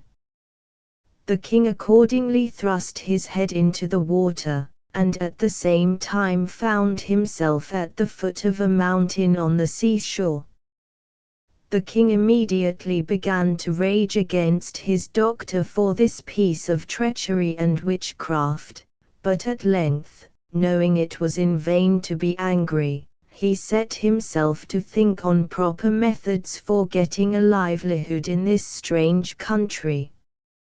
Accordingly he applied himself to some people whom he saw at work in a neighboring wood. These people conducted him to a town that stood at a little distance from the wood, where, after some adventures, he married a woman of great beauty and fortune. He lived with this woman so long that he had by her 7 sons and 7 daughters. He was afterwards reduced to great want, and forced to think of plying in the streets as a porter for his livelihood. One day as he was walking alone by the seaside, being seized with many melancholy reflections upon his former and his present state of life, which had raised a fit of devotion in him, he threw off his clothes with a design to wash himself, according to the custom of the Mahometans, before he said his prayers. After his first plunge into the sea, he no sooner raised his head above the water but he found himself standing by the side of the tub, with the great men of his court about him, and the holy man at his side. He immediately upbraided his teacher for having sent him on such a course of adventures, and betrayed him into so long a state of misery and servitude, but was wonderfully surprised when he heard that the state he talked of was only a dream and delusion, that he had not stirred from the place where he then stood, and that he had only dipped his head into the water, and immediately taken it out again. The Mahometan doctor took this occasion of instructing the Sultan that nothing was impossible with God, and that he, with whom 1,000 years are but as one day, can, if he pleases, make a single day, nay, a single moment, appear to any of his creatures as 1,000 years. I shall leave my reader to compare these Eastern fables with the notions of those two great philosophers whom I have quoted in this paper, and shall only, by way of application, desire him to consider how we may extend life beyond its natural dimensions, by applying ourselves diligently to the pursuit of knowledge. The hours of a wise man are lengthened by his ideas, as those of a fool are by his passions. The time of the one is long, because he does not know what to do with it, so is that of the other, because he distinguishes every moment of it with useful or amusing thoughts, or, in other words, because the one is always wishing it away, and the other always enjoying it. How different is the view of past life, in the man who is grown old in knowledge and wisdom, from that of him who is grown old in ignorance and folly. The latter is like the owner of a barren country, that fills his eye with the prospect of naked hills and plains, which produce nothing either profitable or ornamental. The other beholds a beautiful and spacious landscape divided into delightful gardens, green meadows, fruitful fields, and can scarce cast his eye on a single spot of his possessions that is not covered with some beautiful plant or flower. Censure. Romulus, it liber pater, it cum castorpolis, post ingentiar facta, dearum in templa recepti, dum terras hominum collant genus, aspera bella componunt, agros assignant, opida condunt, plurivarius ways non respond favorem spiritum meritis. Hor, Epist. 2:1-5. Mitated. Edward and Henry, now the boast of fame, and virtuous Alfred, a more sacred name, after a life of generous toils endured, the Gaul subdued, or property secured, ambition humbled, mighty cities stormed, or laws established, and the world reformed, closed their long glories with a sigh to find unwilling gratitude of base mankind. Pope. Censure, says a late ingenious author, is the tax a man pays to the public for being eminent. It is a folly for an eminent man to think of escaping it, and a weakness to be affected with it. All the illustrious persons of antiquity, and indeed of every age in the world, have passed through this fiery persecution. There is no defense against reproach but obscurity. It is a kind of concomitant to greatness, as satires and invectives were an essential part of a Roman triumph. If men of eminence are exposed to censure on one hand, they are as much liable to flattery on the other. If they receive reproaches which are not due to them, they likewise receive praises which they do not deserve. In a word, the man in a high post is never regarded with an indifferent eye, but always considered as a friend or an enemy. For this reason persons in great stations have seldom their true characters drawn till several years after their deaths. Their personal friendships and enmities must cease, and the parties they were engaged in be at an end, before their faults or their virtues can have justice done them. When writers have the least opportunity of knowing the truth, they are in the best disposition to tell it. It is therefore the privilege of posterity to adjust the characters of illustrious persons, and to set matters right between those antagonists who by their rivalry for greatness divided a whole age into factions. We can now allow Caesar to be a great man, without derogating from Pompey, and celebrate the virtues of Cato, without detracting from those of Caesar.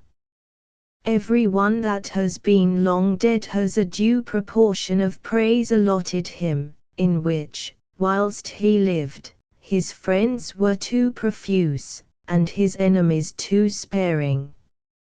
According to Sir Isaac Newton's calculations, the last comet that made its appearance, in 1680, imbibed so much heat by its approaches to the sun, that it would have been 2,000 times hotter than red-hot iron, had it been a globe of that metal, and that supposing it as big as the earth, and at the same distance from the sun, it would be 50,000 years in cooling, before it recovered its natural temper.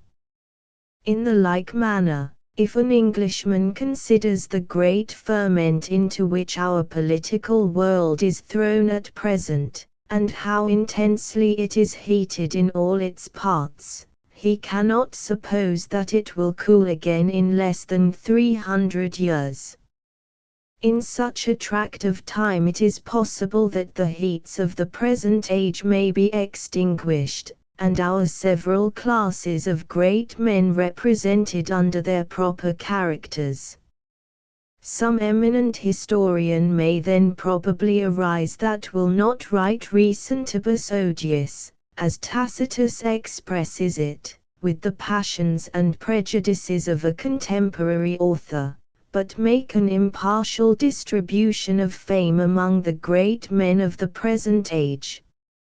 I cannot forbear entertaining myself very often with the idea of such an imaginary historian describing the reign of Anne I, and introducing it with a preface to his reader, that he is now entering upon the most shining part of the English story.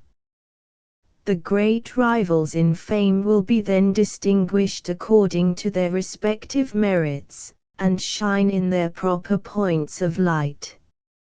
Such an one, says the historian, though variously represented by the writers of his own age, appears to have been a man of more than ordinary abilities, great application, and uncommon integrity, nor was such an one, though of an opposite party and interest, inferior to him in any of these respects. The several antagonists who now endeavor to depreciate one another, and are celebrated or traduced by different parties, will then have the same body of admirers, and appear illustrious in the opinion of the whole British nation. The deserving man, who can now recommend himself to the esteem of but half his countrymen, will then receive the approbations and applauses of a whole age. Among the several persons that flourish in this glorious reign, there is no question but such a future historian, as the person of whom I am speaking, will make mention of the men of genius and learning who have now any figure in the British nation. For my own part, I often flatter myself with the honourable mention which will then be made of me, and have drawn up a paragraph in my own imagination, that I fancy will not be altogether unlike what will be found in some page or other of this imaginary historian. It was under this reign, says he, that the Spectator published those little diurnal essays which are still extant. We know very little of the name or person of this author, except only that he was a man of a very short face, extremely addicted to silence, and so great a lover of knowledge, that he made a voyage to Grand Cairo for no other reason but to take the measure of a pyramid. His chief friend was one Sir Roger de Coverley, a whimsical country knight, and a Templar, whose name he has not transmitted to us. He lived as a lodger at the house of a widow woman, and was a great humorist in all parts of his life. This is all we can affirm with any certainty of his person and character. As for his speculations, notwithstanding the several obsolete words and obscure phrases of the age in which he lived, we still understand enough of them to see the diversions and characters of the English nation in his time, not but that we are to make allowance for the mirth and humour of the author, who has doubtless strained many representations of things beyond the truth. For if we interpret his words in their literal meaning, we must suppose that women of the first quality used to pass away whole mornings at a puppet show, that they attested their principles by their patches, that an audience would sit out an evening to hear a dramatical performance written in a language which they did not understand, that chairs and flower pots were introduced as actors upon the British stage, that a promiscuous assembly of men and women were allowed to meet at midnight in masques within the verge of the court, with many improbabilities of the like nature. We must therefore, in these and the like cases, suppose that these remote hints and allusions aimed at some certain follies which were then in vogue, and which at present we have not any notion of.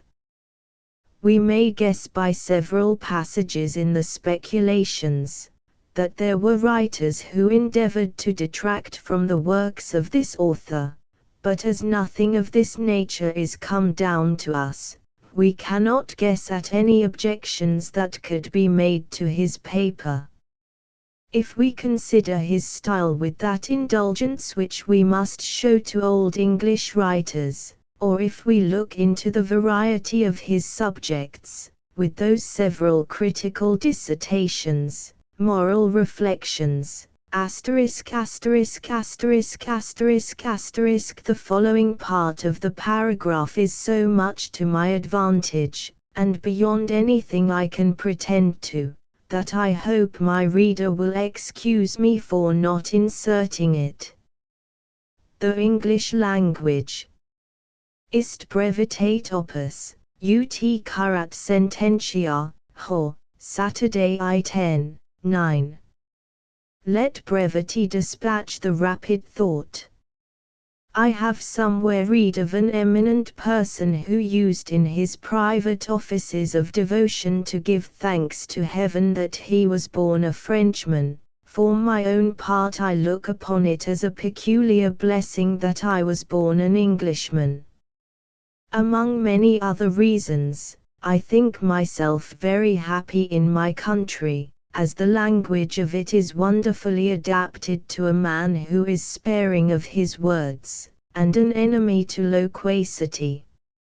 As I have frequently reflected on my good fortune in this particular, I shall communicate to the public my speculations upon the English tongue, not doubting but they will be acceptable to all my curious readers. The English delight in silence more than any other European nation, if the remarks which are made on us by foreigners are true. Our discourse is not kept up in conversation, but falls into more pauses and intervals than in our neighboring countries, as it is observed that the matter of our writings is thrown much closer together, and lies in a narrower compass, than is usual in the works of foreign authors, for, to favor our natural taciturnity, when we are obliged to utter our thoughts we do it in the shortest way we are able, and give as quick a birth to our conceptions as possible. This humor shows itself in several remarks that we may make upon the English language. As, first of all, by its abounding in monosyllables, which gives us an opportunity of delivering our thoughts in few sounds.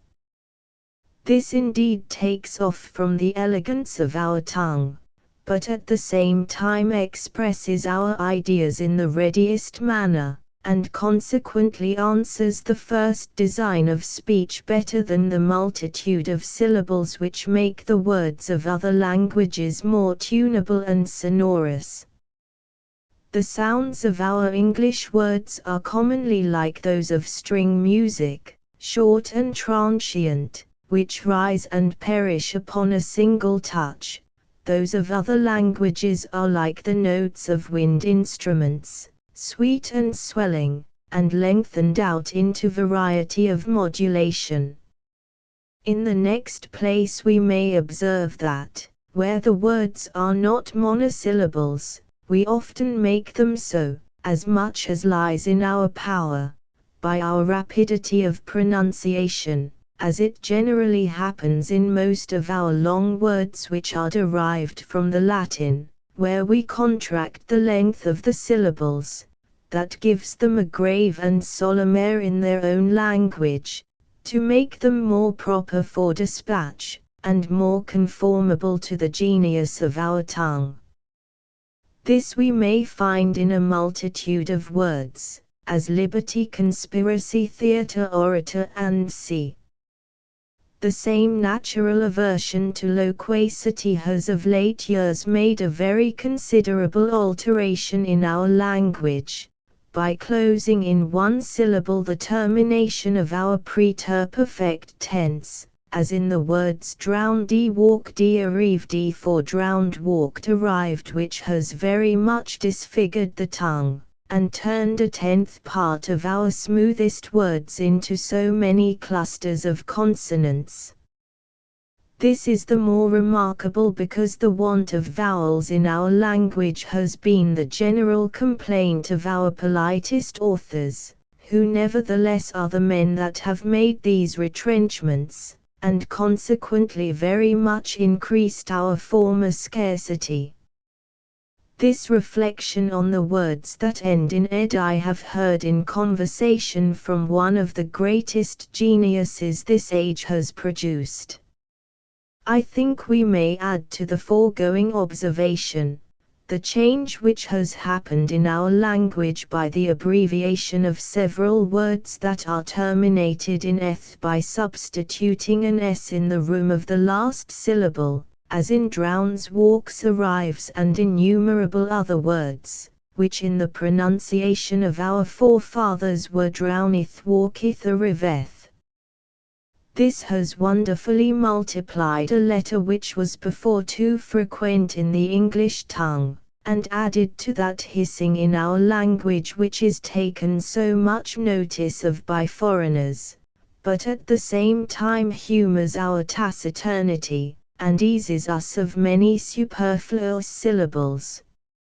I might here observe that the same single letter on many occasions does the office of a whole word, and represents the his and her of our forefathers.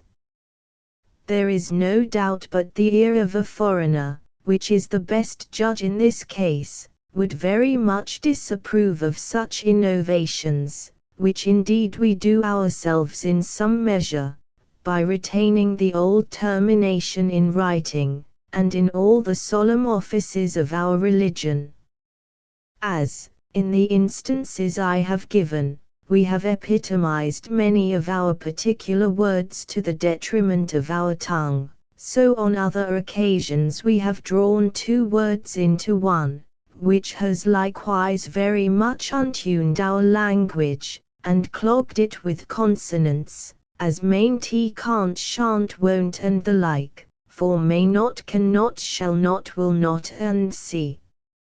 It is perhaps this humour of speaking no more than we needs must which has so miserably curtailed some of our words, that in familiar writings and conversations they often lose all but their first syllables, as in mob, rep, pos, incog, and the like, and as all ridiculous words make their first entry into a language by familiar phrases, I dare not answer for these that they will not in time be looked upon as a part of our tongue.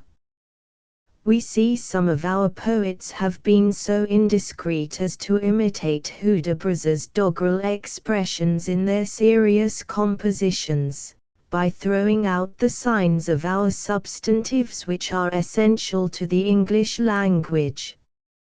Nay, this humour of shortening our language had once run so far, that some of our celebrated authors, among whom we may reckon Sir Roger L'Estrange in particular, began to prune their words of all superfluous letters, as they termed them, in order to adjust the spelling to the pronunciation, which would have confounded all our etymologies, and have quite destroyed our tongue. We may here likewise observe that our proper names, when familiarized in English, generally dwindle to monosyllables, whereas in other modern languages they receive a softer turn on this occasion, by the addition of a new syllable. Nick, in Italian, is Nicolini, Jack, in French, Jano, and so of the rest. There is another particular in our language which is a great instance of our frugality in words, and that is the suppressing of several particles which must be produced in other tongues to make a sentence intelligible. This often perplexes the best writers, when they find the relatives whom which or they at their mercy, whether they may have admission or not, and will never be decided till we have something like an academy, that by the best authorities, and rules drawn from the analogy of languages, shall settle all controversies between grammar and idiom. I have only considered our language as it shows the genius and natural temper of the English, which is modest, thoughtful, and sincere, and which, perhaps, may recommend the people, though it has spoiled the tongue. We might, perhaps, carry the same thought into other languages, and deduce a great part of what is peculiar to them from the genius of the people who speak them. It is certain the light talkative humour of the French has not a little infected their tongue, which might be shown by many instances, as the genius of the Italians, which is so much addicted to music and ceremony, has moulded all their words and phrases to those particular uses.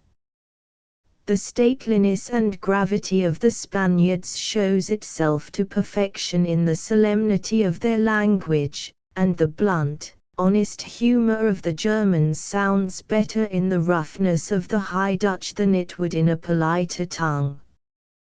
The vision of Mirza. Omnem, qua nunc obducta tuenti mortals habeat at visus tibi, it humida circumcalligat, nubem iripium. Verg, in 2.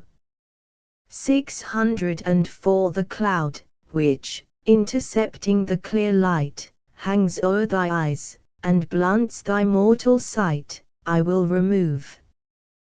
When I was at Grand Cairo, I picked up several Oriental manuscripts, which I have still by me.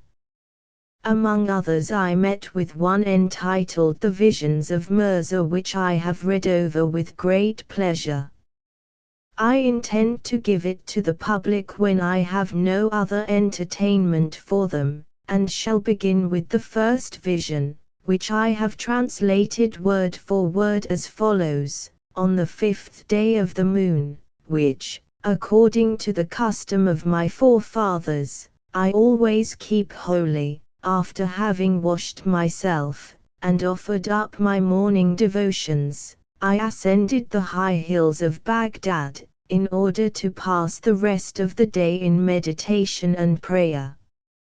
As I was here airing myself on the tops of the mountains, I fell into a profound contemplation on the vanity of human life, and passing from one thought to another, surely said I, man is but a shadow, and life a dream. Whilst I was thus musing, I cast my eyes towards the summit of a rock that was not far from me, where I discovered one in the habit of a shepherd, with a musical instrument in his hand. As I looked upon him, he applied it to his lips, and began to play upon it. The sound of it was exceeding sweet, and wrought into a variety of tunes that were inexpressibly melodious, and altogether different from anything I had ever heard. They put me in mind of those heavenly airs that are played to the departed souls of good men upon their first arrival in paradise, to wear out the impressions of their last agonies, and qualify them for the pleasures of that happy place. My heart melted away in secret raptures. I had been often told that the rock before me was the haunt of a genius, and that several had been entertained with music who had passed by it, but never heard that the musician had before made himself visible. When he had raised my thoughts by those transporting airs which he played, to taste the pleasures of his conversation, as I looked upon him like one astonished, he beckoned to me, and, by the waving of his hand, directed me to approach the place where he sat. I drew near with that reverence which is due to a superior nature, and, as my heart was entirely subdued by the captivating strains I had heard, I fell down at his feet and wept. The genius smiled upon me with a look of compassion and affability that familiarized him to my imagination, and at once dispelled all the fears and apprehensions with which I approached him. He lifted me from the ground, and, taking me by the hand, Mirza, said he, I have heard thee in thy soliloquies, follow me. He then led me to the highest pinnacle of the rock, and placing me on the top of it, cast thy eyes eastward, said he, and tell me what thou seest. I see, said I, a huge valley, and a prodigious tide of water rolling through it. The valley that thou seest, said he, is the vale of misery, and the tide of water that thou seest is part of the great tide of eternity. What is the reason, said I, that the tide I see rises out of a thick mist at one end, and again loses itself in a thick mist at the other? What thou seest, said he, is that portion of eternity which is called time, measured out by the sun, and reaching from the beginning of the world to its consummation. Examine now, said he, this sea that is bounded with darkness at both ends, and tell me what thou discoverest in it. I see a bridge, said I, standing in the midst of the tide. The bridge thou seest, said he, is human life, consider it attentively. Upon a more leisurely survey of it, I found that it consisted of 70 entire arches, with several broken arches, which, added to those that were entire, made up the number about 100. As I was counting the arches, the genius told me that this bridge consisted at first of 1,000 arches, but that a great flood swept away the rest, and left the bridge in the ruinous condition I now beheld it. But tell me further, said he, what thou discoverest on it. I see multitudes of people passing over it, said I, and a black cloud hanging on each end of it. As I looked more attentively, I saw several of the passengers dropping through the bridge into the great tide that flowed underneath it, and, upon further examination, perceived there were innumerable trapdoors that lay concealed in the bridge, which the passengers no sooner trod upon but they fell through them into the tide, and immediately disappeared. These hidden pitfalls were set very thick at the entrance of the bridge, so that throngs of people no sooner broke through the cloud but many of them fell into them. They grew thinner towards the middle, but multiplied and lay closer together towards the end of the arches that were entire. There were indeed some persons, but their number was very small, that continued a kind of hobbling march on the broken arches, but fell through one after another, being quite tired and spent with so long a walk. I passed some time in the contemplation of this wonderful structure, and the great variety of objects which it presented. My heart was filled with a deep melancholy to see several dropping unexpectedly in the midst of mirth and jollity, and catching at everything that stood by them to save themselves. Some were looking up towards the heavens in a thoughtful posture, and in the midst of a speculation stumbled and fell out of sight. Multitudes were very busy in the pursuit of bubbles that glittered in their eyes and danced before them, but often when they thought themselves within the reach of them, their footing failed and down they sunk. In this confusion of objects, I observed some with scimitars in their hands, who ran to and fro from the bridge, thrusting several persons on trapdoors which did not seem to lie in their way, and which they might have escaped had they not been thus forced upon them. The genius, seeing me indulge myself on this melancholy prospect, told me I had dwelt long enough upon it. "Take thine eyes off the bridge," said he, "and tell me if thou yet seest anything thou dost not comprehend." Upon looking up, "What means," said I, "those great flights of birds that are perpetually hovering about the bridge, and settling upon it from time to time?" "I see vultures, harpies, ravens, cormorants, and among many other feathered creatures, several little winged boys, that perch in great numbers upon the middle arches. These," said the genius, "are envy, avarice, superstition, despair, love, with the like cares and passions that infest human life." I here fetched a deep sigh. "Alas," said I, "man was made in vain. How is he given away to misery and mortality, tortured in life, and swallowed up in death?" The genius, being moved with compassion towards me, bade me quit so uncomfortable a prospect. "Look no more," said he, "on man in the first stage of his existence, in his setting out for eternity, but cast thine eye on that thick mist into which the tide bears the several generations of mortals that fall into it." I directed my sight as I was ordered, and, whether or no the good genius strengthened it with any supernatural force, or dissipated part of the mist that was before too thick for the eye to penetrate, I saw the valley opening at the further end, and spreading forth into an immense ocean, that had a huge rock of adamant running through the midst of it, and dividing it into two equal parts. The clouds still rested on one half of it, insomuch that I could discover nothing in it, but the other appeared to me a vast ocean planted with innumerable islands, that were covered with fruits and flowers, and interwoven with 1,000 little shining seas that ran among them.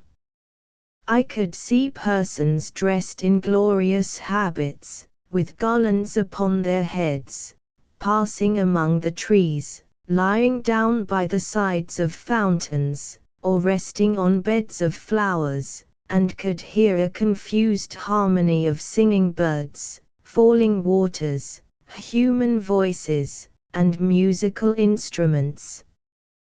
Gladness grew in me upon the discovery of so delightful a scene.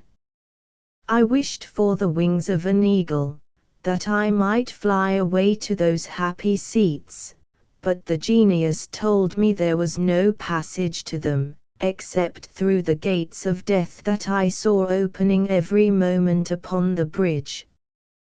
The islands, said he, that lie so fresh and green before thee, amid with which the whole face of the ocean appears spotted as far as thou canst see, are more in number than the sands on the seashore.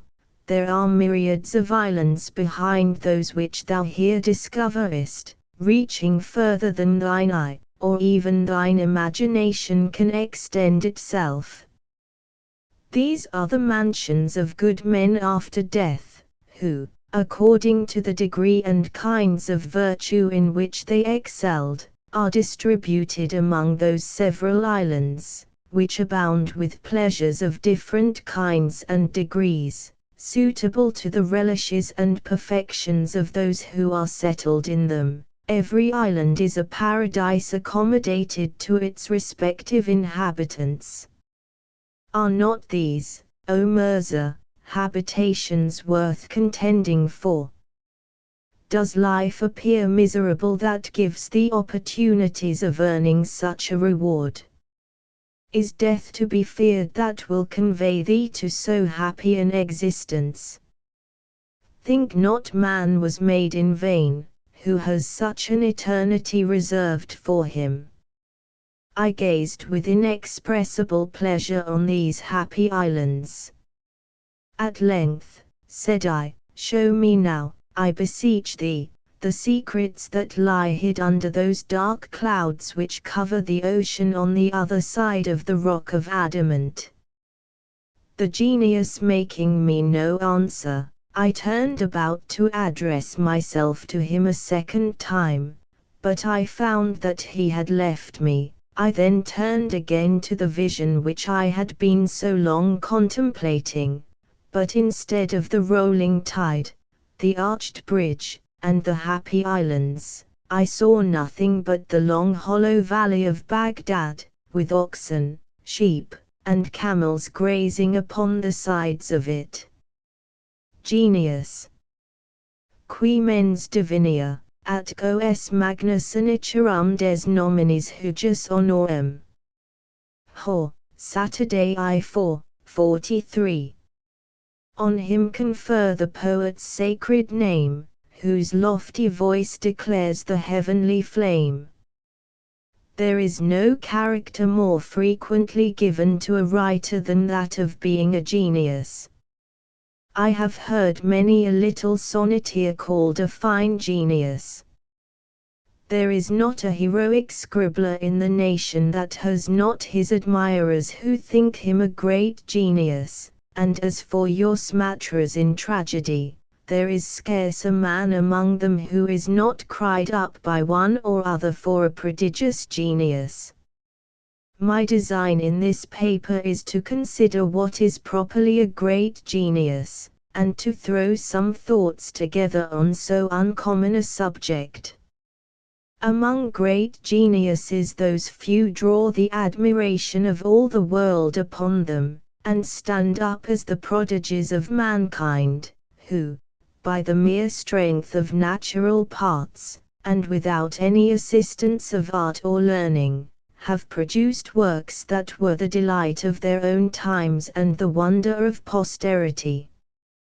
There appears something nobly wild and extravagant in these great natural geniuses, that is infinitely more beautiful than all turn and polishing of what the French call a bel esprit, by which they would express a genius refined by conversation, reflection, and the reading of the most polite authors.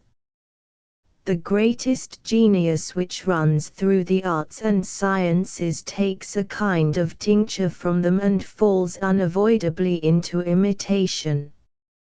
Many of these great natural geniuses, that were never disciplined and broken by rules of art, are to be found among the ancients, and in particular among those of the more eastern parts of the world. Homer has innumerable flights that Virgil was not able to reach, and in the Old Testament we find several passages more elevated and sublime than any in Homer. At the same time that we allow a greater and more daring genius to the ancients, we must own that the greatest of them very much failed in, or, if you will, that they were much above the nicety and correctness of the moderns. In their similitudes and allusions, provided there was a likeness, they did not much trouble themselves about the decency of the comparison.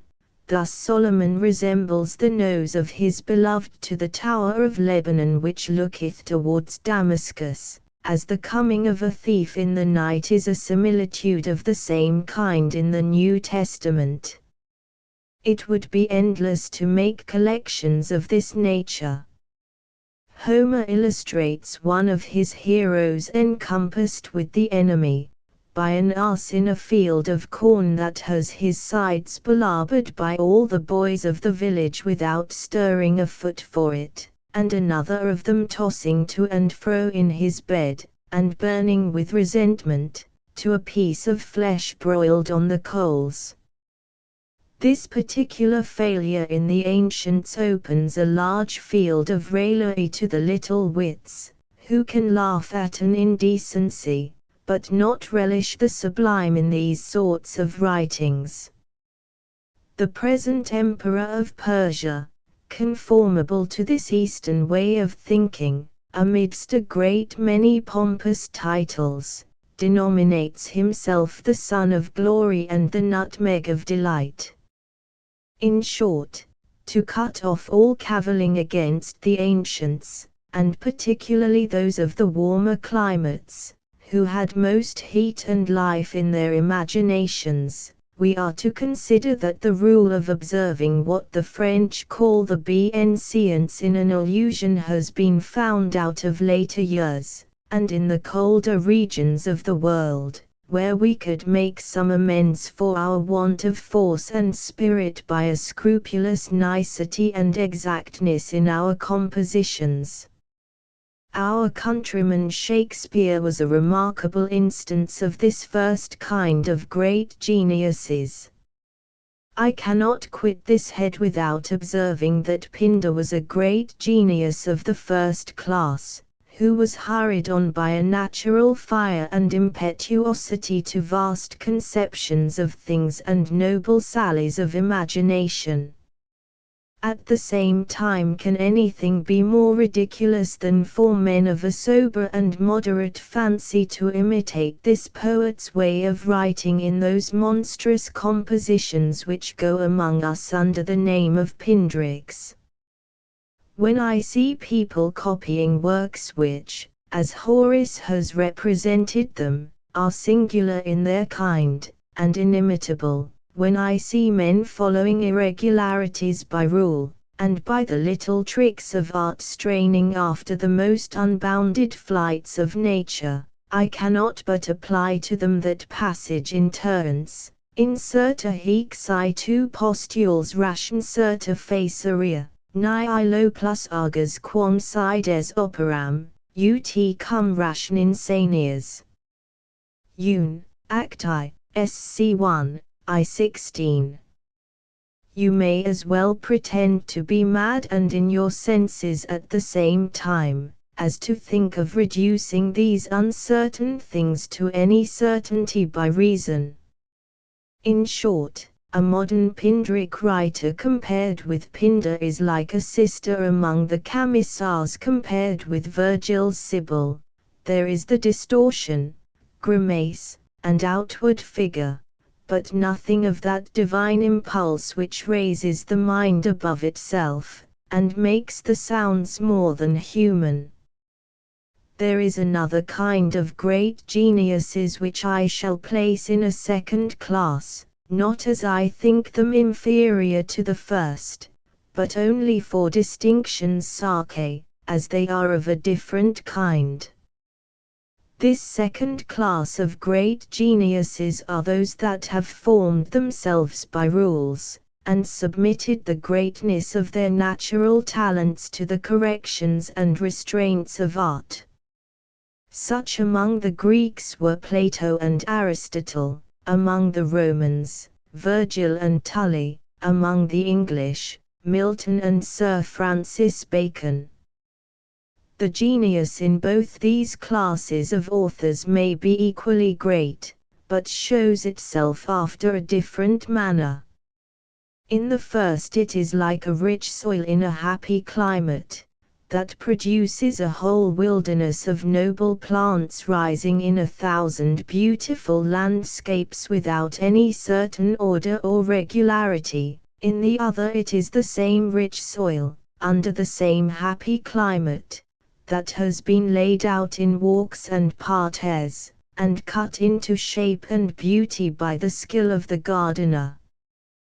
The great danger in these latter kind of geniuses is lest they cramp their own abilities too much by imitation, and form themselves altogether upon models, without giving the full play to their own natural parts. An imitation of the best authors is not to compare with a good original, and I believe we may observe that very few writers make an extraordinary figure in the world who have not something in their way of thinking or expressing themselves, that is peculiar to them, and entirely their own. It is odd to consider what great geniuses are sometimes thrown away upon trifles. I once saw a shepherd, says a famous Italian author, who used to divert himself in his solitudes with tossing up eggs and catching them again without breaking them, in which he had arrived to so great a degree of perfection that he would keep up four at a time for several minutes together, playing in the air, and falling into his hand by turns. I think, says the author, I never saw a greater severity than in this man's face, for by his wonderful perseverance and application he had contracted the seriousness and gravity of a privy councillor, and I could not but reflect with myself that the same assiduity and attention, had they been rightly applied, might have made a greater mathematician than Archimedes. Theodosius and Constantia. Illa, quisit me, inquit, miseramit tepididit, Orpheu, jamque vale, fura ingenti circumdata noct, invalidasque tibi tendens, hu. Non tuer, palmers. Verg, Jog, 4. 494. Then thus the bride, what fury seized thee on thee, unhappy man, to lose thyself and me, and now farewell, involve thee in shades of night, for ever I am ravished thee from thy sight, in vain I reach my feeble hands, to join in sweet embraces, are no longer thine. Dryden. Constantia was a woman of extraordinary wit and beauty, but very unhappy in a father who, having arrived at great riches by his own industry, took delight in nothing but his money. Theodosius was the younger son of a decayed family, of great parts and learning, improved by a genteel and virtuous education. When he was in the 20th year of his age he became acquainted with Constantia, who had not then passed her 15th. As he lived but a few miles distant from her father's house, he had frequent opportunities of seeing her, and, by the advantages of a good person and a pleasing conversation, made such an impression in her heart as it was impossible for time to efface. He was himself no less smitten with Constantia. A long acquaintance made them still discover new beauties in each other, and by degrees raised in them that mutual passion which had an influence on their following lives.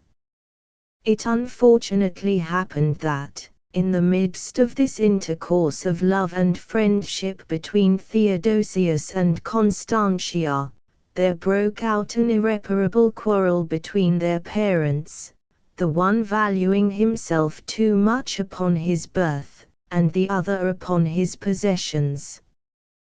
The father of Constantia was so incensed at the father of Theodosius, that he contracted an unreasonable aversion towards his son, insomuch that he forbade him his house, and charged his daughter upon her duty never to see him more. In the meantime, to break off all communication between the two lovers, who he knew entertained secret hopes of some favorable opportunity that should bring them together, he found out a young gentleman of a good fortune and an agreeable person, whom he pitched upon as a husband for his daughter. He soon concerted this affair so well, that he told Constantia it was his design to marry her to such a gentleman, and that her wedding should be celebrated on such a day. Constantia, who was overawed with the authority of her father, and unable to object anything against so advantageous a match, received the proposal with a profound silence, which her father commended in her, as the most decent manner of a virgin's giving her consent to an overture of that kind. The noise of this intended marriage soon reached Theodosius, who, after a long tumult of passions which naturally rise in a lover's heart on such an occasion, wrote the following letter to Constantia: "The thought of my Constantia, which for some years has been my only happiness, is now become a greater torment to me than I am able to bear. Must I then live to see you another's? The streams, the fields, and meadows, where we have so often talked together, grow painful to me, life itself is become a burden. May you long be happy in the world, but forget that there was ever such a man in it as Theodosius." This letter was conveyed to Constantia that very evening, who fainted at the reading of it, and the next morning she was much more alarmed by 2 or 3 messengers that came to her father's house, one after another, to inquire if they had heard anything of Theodosius, who, it seems, had left his chamber about midnight, and could nowhere be found. The deep melancholy which had hung upon his mind some time before made them apprehend the worst that could befall him. Constantia, who knew that nothing but the report of her marriage could have driven him to such extremities, was not to be comforted. She now accused herself for having so tamely given an ear to the proposal of a husband, and looked upon the new lover as the murderer of Theodosius. In short, she resolved to suffer the utmost effects of her father's displeasure rather than comply with a marriage which appeared to her so full of guilt and horror. The father, seeing himself entirely rid of Theodosius, and likely to keep a considerable portion in his family, was not very much concerned at the obstinate refusal of his daughter, and did not find it very difficult to excuse himself upon that account to his intended son-in-law, who had all along regarded this alliance rather as a marriage of convenience than of love.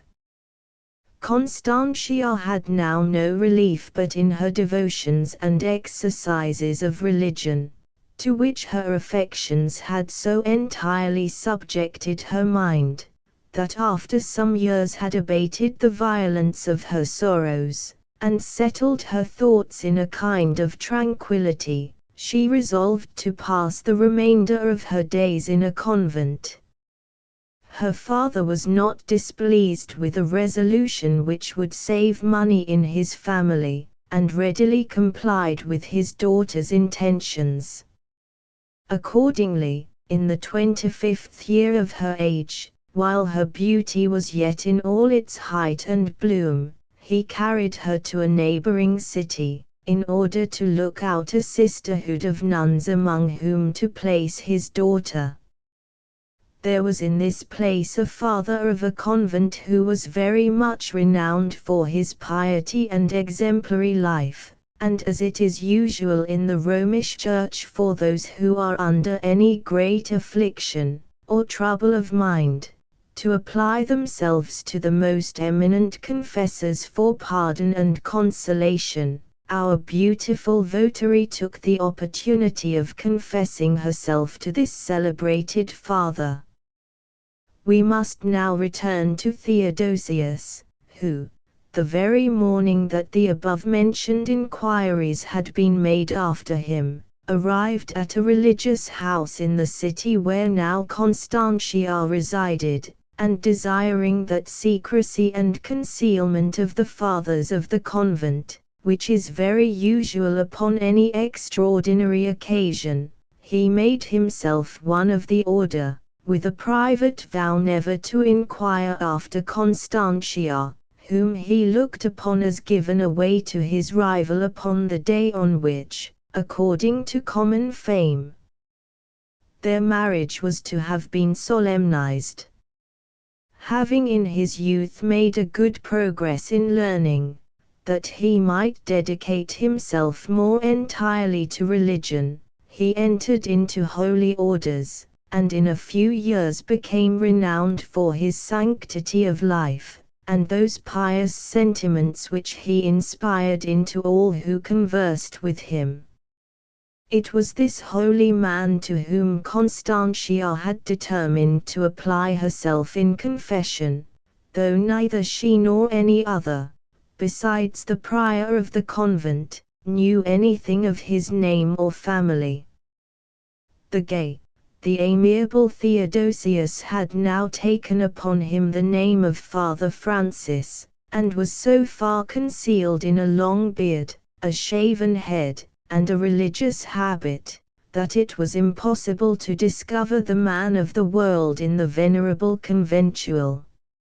As he was one morning shut up in his confessional, Constantia kneeling by him opened the state of her soul to him, and after having given him the history of a life full of innocence, she burst out into tears, and entered upon that part of her story in which he himself had so great a share.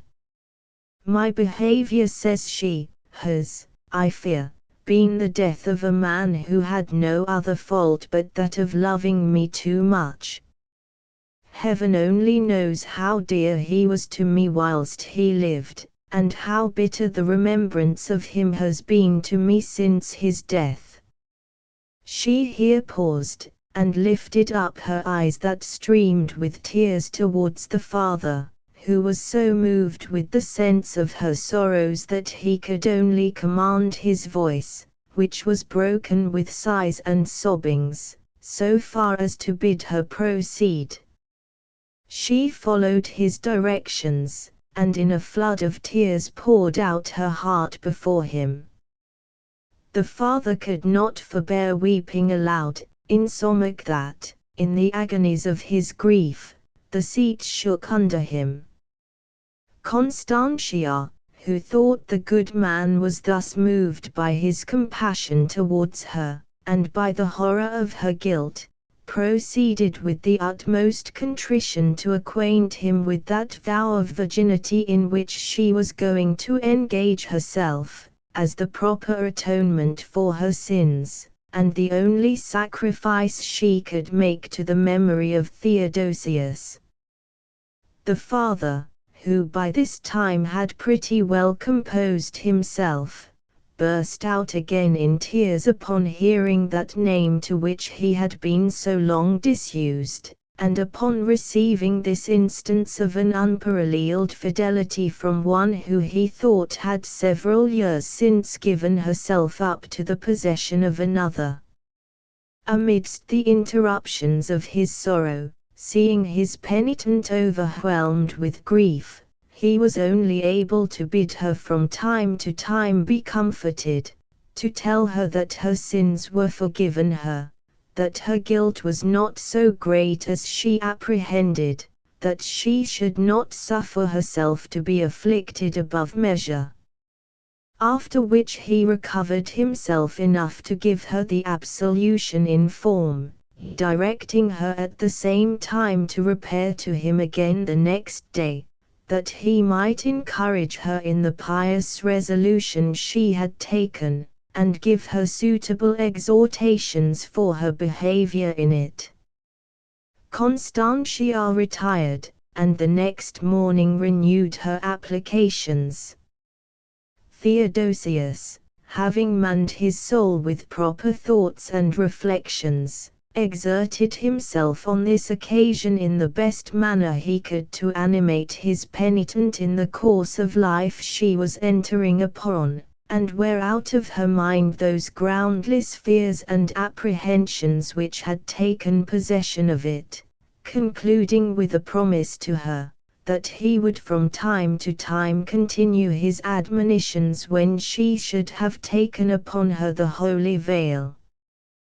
The rules of our respective orders, says he, will not permit that I should see you, but you may assure yourself not only of having a place in my prayers, but of receiving such frequent instructions as I can convey to you by letters.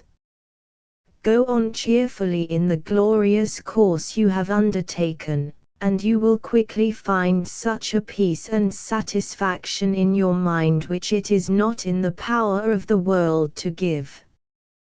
Constantia's heart was so elevated within the discourse of Father Francis, that the very next day she entered upon her vow. As soon as the solemnities of her reception were over, she retired, as it is usual, with the abbess into her own apartment. The abbess had been informed the night before of all that had passed between her novitiate and Father Francis, from whom she now delivered to her the following letter, as the first fruits of those joys and consolations which you may expect from the life you are now engaged in. I must acquaint you that Theodosius, whose death sits so heavy upon your thoughts, is still alive, and that the father to whom you have confessed yourself was once that Theodosius whom you so much lament. The love which we have had for one another will make us more happy in its disappointment than it could have done in its success. Providence has disposed of us for our advantage, though not according to our wishes. Consider your Theodosius still as dead, but assure yourself of one who will not cease to pray for you in Father Francis. Constantia saw that the handwriting agreed with the contents of the letter, and, upon reflecting on the voice of the person, the behavior, and above all the extreme sorrow of the father during her confession, she discovered Theodosius in every particular. After having wept with tears of joy, "It is enough," says she, "Theodosius is still in being, I shall live with comfort and die in peace." The letters which the father sent her afterwards are yet extant in the nunnery where she resided, and are often read to the young religious, in order to inspire them with good resolutions and sentiments of virtue. It so happened that after Constantia had lived about 10 years in the cloister, a violent fever broke out in the place, which swept away great multitudes, and among others Theodosius. Upon his deathbed he sent his benediction in a very moving manner to Constantia, who at that time was herself so far gone in the same fatal distemper that she lay delirious. Upon the interval which generally precedes death in sickness of this nature, the abbess, finding that the physicians had given her over, told her that Theodosius had just gone before her, and that he had sent her his benediction in his last moments. Constantia received it with pleasure. "And now," says she, "if I do not ask anything improper, let me be buried by Theodosius. My vow reaches no further than the grave. What I ask is, I hope, no violation of it." She died soon after, and was interred according to her request. The tombs are still to be seen, with a short Latin inscription over them to the following purpose: "Here lie the bodies of Father Francis and Sister Constance. They were lovely in their lives, and in their death they were not divided." Good nature. Part 1.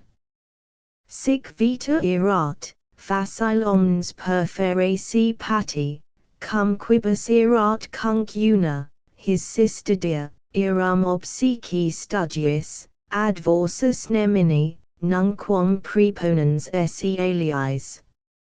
Ita facilime sine invidia invenias laudum ter, and, acti esse. 1. His manner of life was this: to bear with everybody's humours, to comply with the inclinations and pursuits of those he conversed with, to contradict nobody, never to assume a superiority over others. This is the ready way to gain applause without exciting envy. Man is subject to innumerable pains and sorrows by the very condition of humanity, and yet, as if nature had not sown evils enough in life, we are continually adding grief to grief, and aggravating the common calamity by our cruel treatment of one another. Every man's natural weight of affliction is still made more heavy by the envy, malice, treachery, or injustice of his neighbor. At the same time that the storm beats on the whole species, we are falling foul upon one another. Half the misery of human life might be extinguished, would men alleviate the general curse they lie under, by mutual offices of compassion, benevolence, and humanity. There is nothing, therefore, which we ought more to encourage in ourselves and others, than that disposition of mind which in our language goes under the title of good nature, and which I shall choose for the subject of this day's speculation. Good nature is more agreeable in conversation than wit, and gives a certain air to the countenance which is more amiable than beauty. It shows virtue in the fairest light, takes off in some measure from the deformity of vice, and makes even folly and impertinence supportable. There is no society or conversation to be kept up in the world without good nature, or something which must bear its appearance, and supply its place. For this reason, mankind have been forced to invent a kind of artificial humanity, which is what we express by the word good breeding. For if we examine thoroughly the idea of what we call so, we shall find it to be nothing else but an imitation and mimicry of good nature, or, in other terms, affability, complaisance, and easiness of temper, reduced into an art. These exterior shows and appearances of humanity render a man wonderfully popular and beloved, when they are founded upon a real good nature, but, without it, are like hypocrisy in religion, or a bare form of holiness, which, when it is discovered, makes a man more detestable than professed impiety. Good nature is generally born with us, health, prosperity, and kind treatment from the world, are great cherishers of it where they find it, but nothing is capable of forcing it up, where it does not grow of itself. It is one of the blessings of a happy constitution, which education may improve, but not produce. Xenophon, in the life of his imaginary prince whom he describes as a pattern for real ones, is always celebrating the philanthropy and good nature of his hero, which he tells us he brought into the world with him, and gives many remarkable instances of it in his childhood, as well as in all the several parts of his life. Nay, on his deathbed, he describes him as being pleased, that while his soul returned to him who made it, his body should incorporate with the great mother of all things, and by that means become beneficial to mankind. For which reason, he gives his sons a positive order not to enshrine it in gold or silver, but to lay it in the earth as soon as the life was gone out of it. An instance of such an overflowing of humanity, such an exuberant love to mankind, could not have entered into the imagination of a writer who had not a soul filled with great ideas, and a general benevolence to mankind. In that celebrated passage of Sallust, where Caesar and Cato are placed in such beautiful but opposite lights, Caesar's character is chiefly made up of good nature, as it showed itself in all its forms towards his friends or his enemies, his servants or dependents, the guilty or the distressed. As for Cato's character, it is rather awful than amiable. Justice seems most agreeable to the nature of God, and mercy to that of man. A being who has nothing to pardon in himself, may reward every man according to his works, but he whose very best actions must be seen with grains of allowance, cannot be too mild, moderate, and forgiving.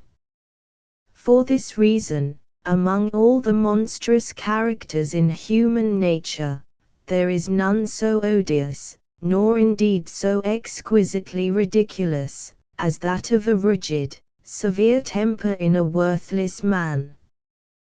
This part of good nature, however, which consists in the pardoning and overlooking of faults, is to be exercised only in doing ourselves justice, and that too in the ordinary commerce and occurrences of life, for, in the public administrations of justice, mercy to one may be cruelty to others.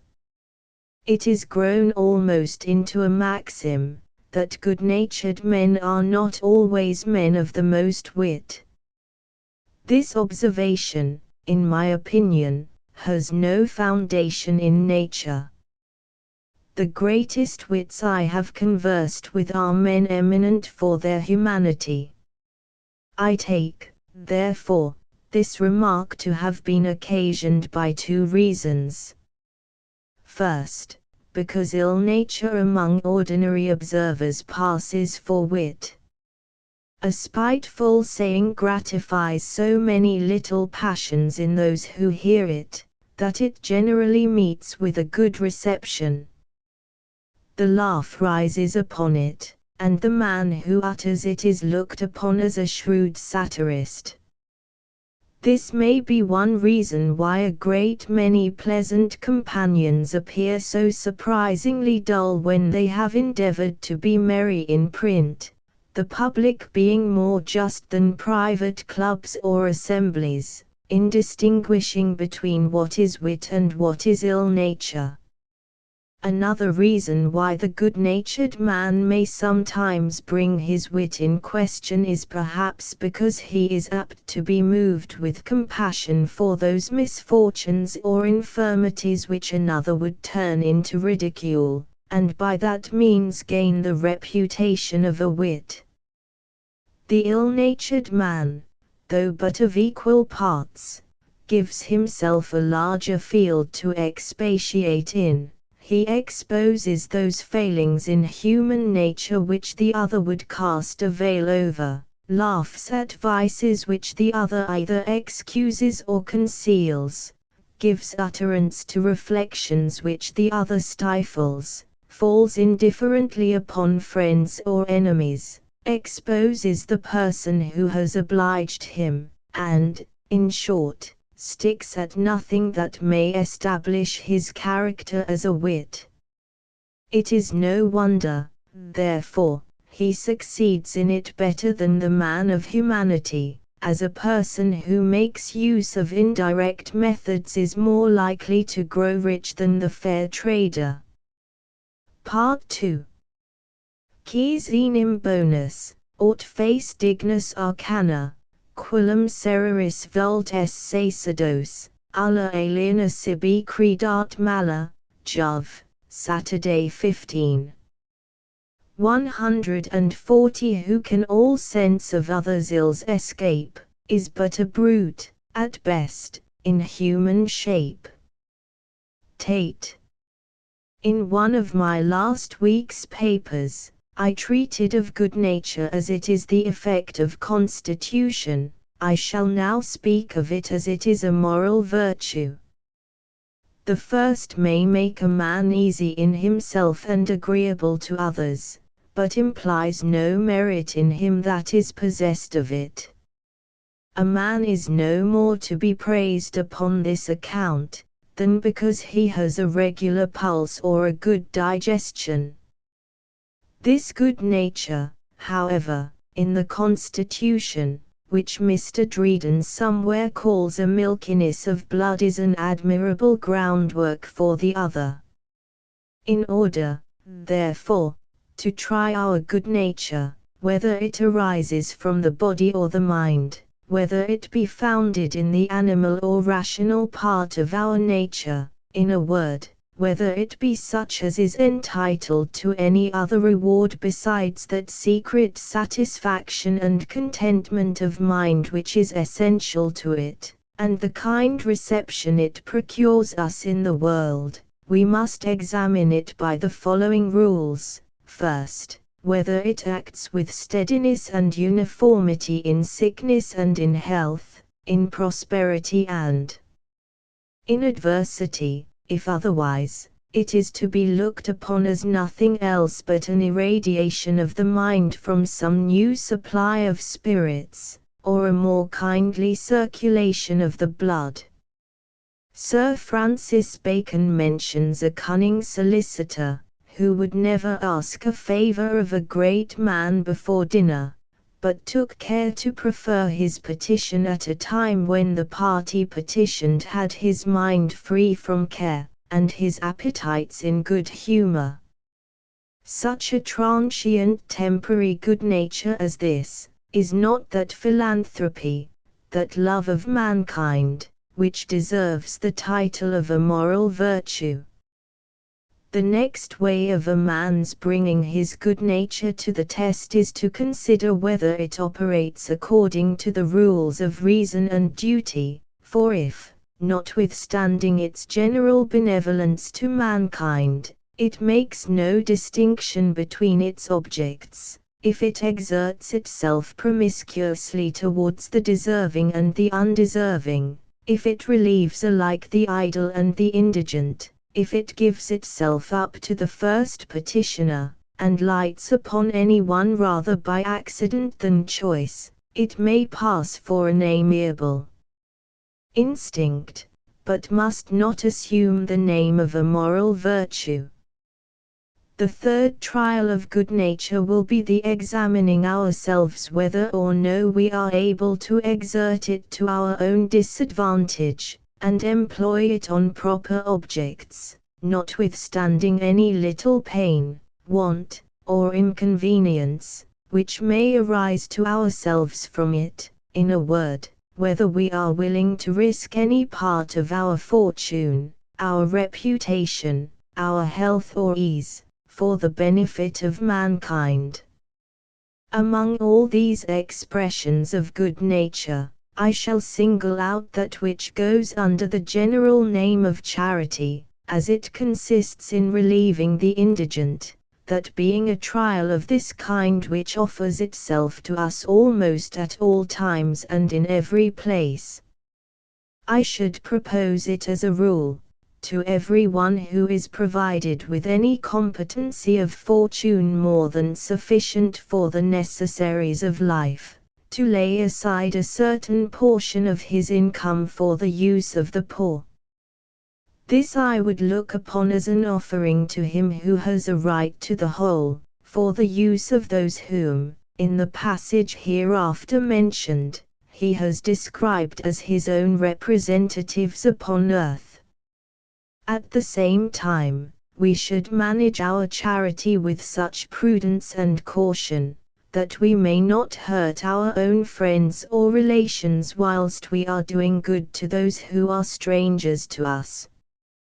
This may possibly be explained better by an example than by a rule.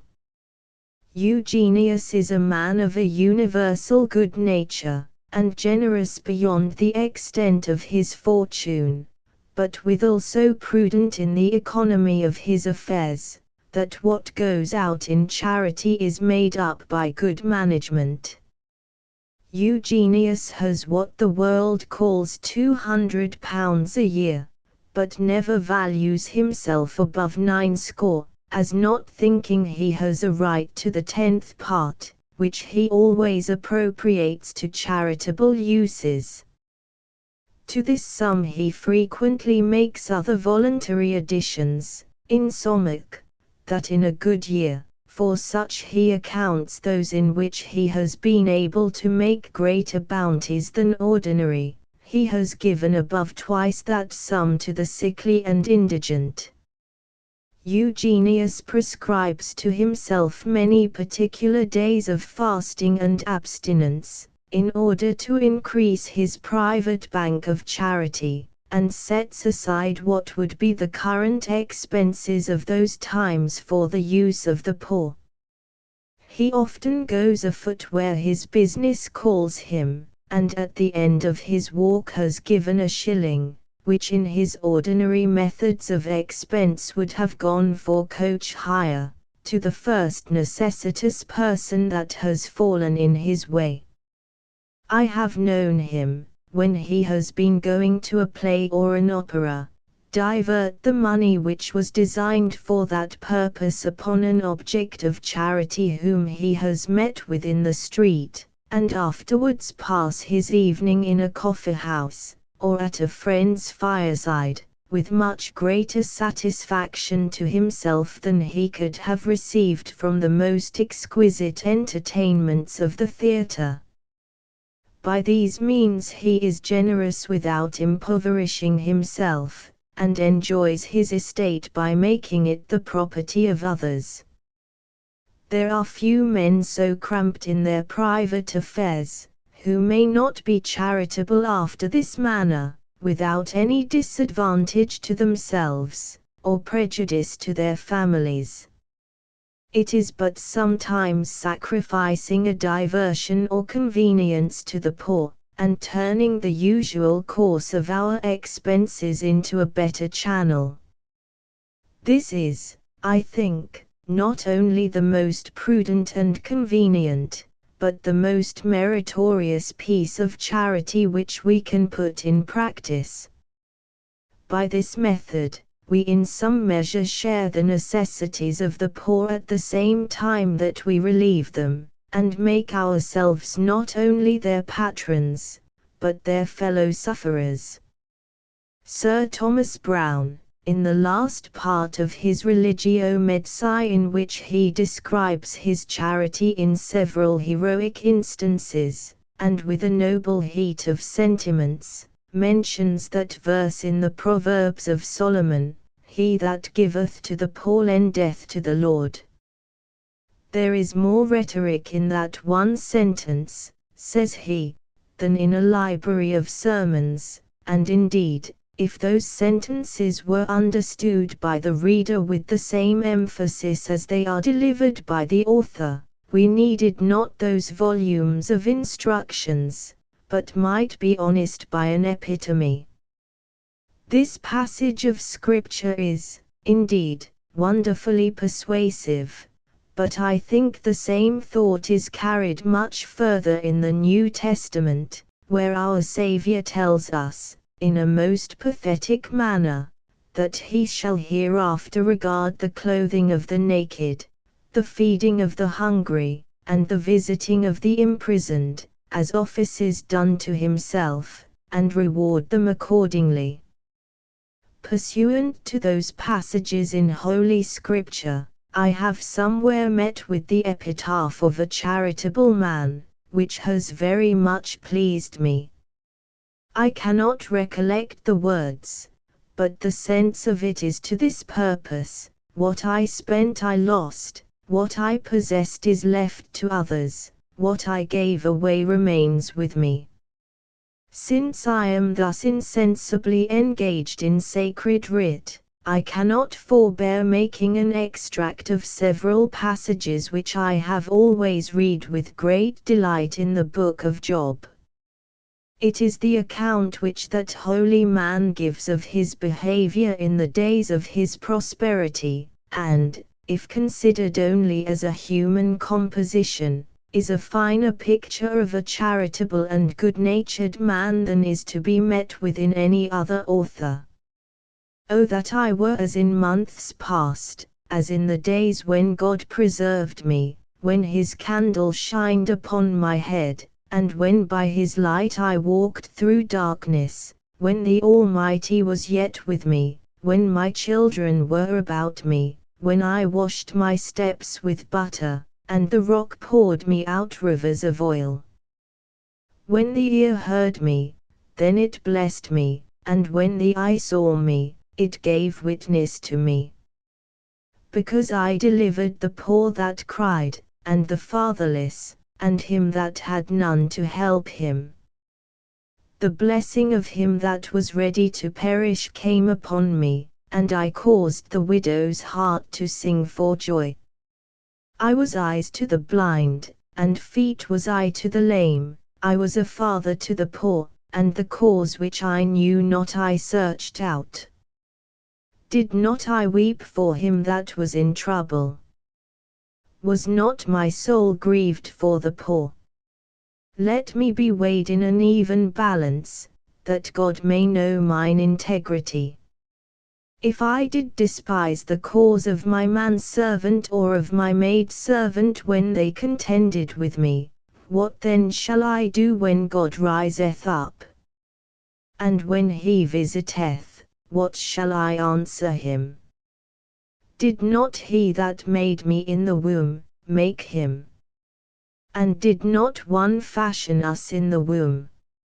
If I have withheld the poor from their desire, or have caused the eyes of the widow to fail, or have eaten my morsel myself alone, and the fatherless hath not eaten thereof, if I have seen any perish for want of clothing, or any poor without covering, if his loins have not blessed me, and if he were not warmed with the fleece of my sheep, if I have lifted my hand against the fatherless, when I saw my help in the gate, then let mine arm fall from my shoulder blade, and mine arm be broken from the bone.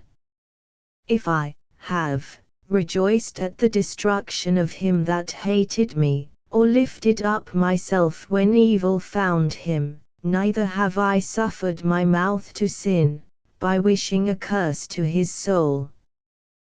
The stranger did not lodge in the street, but I opened my doors to the traveler. If my land cry against me, or that the furrows likewise thereof complain, if I have eaten the fruits thereof without money, or have caused the owners thereof to lose their life, let thistles grow instead of wheat, and cockle instead of barley. A grinning match. Remove foramenstra, tuic saxificos vultus, que cungie, tol medusae. Ovid, Met. v. 216. Hence with those monstrous features, and, oh, spare that Gorgon's look, and petrifying stare. Pope. In a late paper, I mentioned the project of an ingenious author for the erecting of several handicraft prizes to be contended for by our British artisans, and the influence they might have towards the improvement of our several manufactures.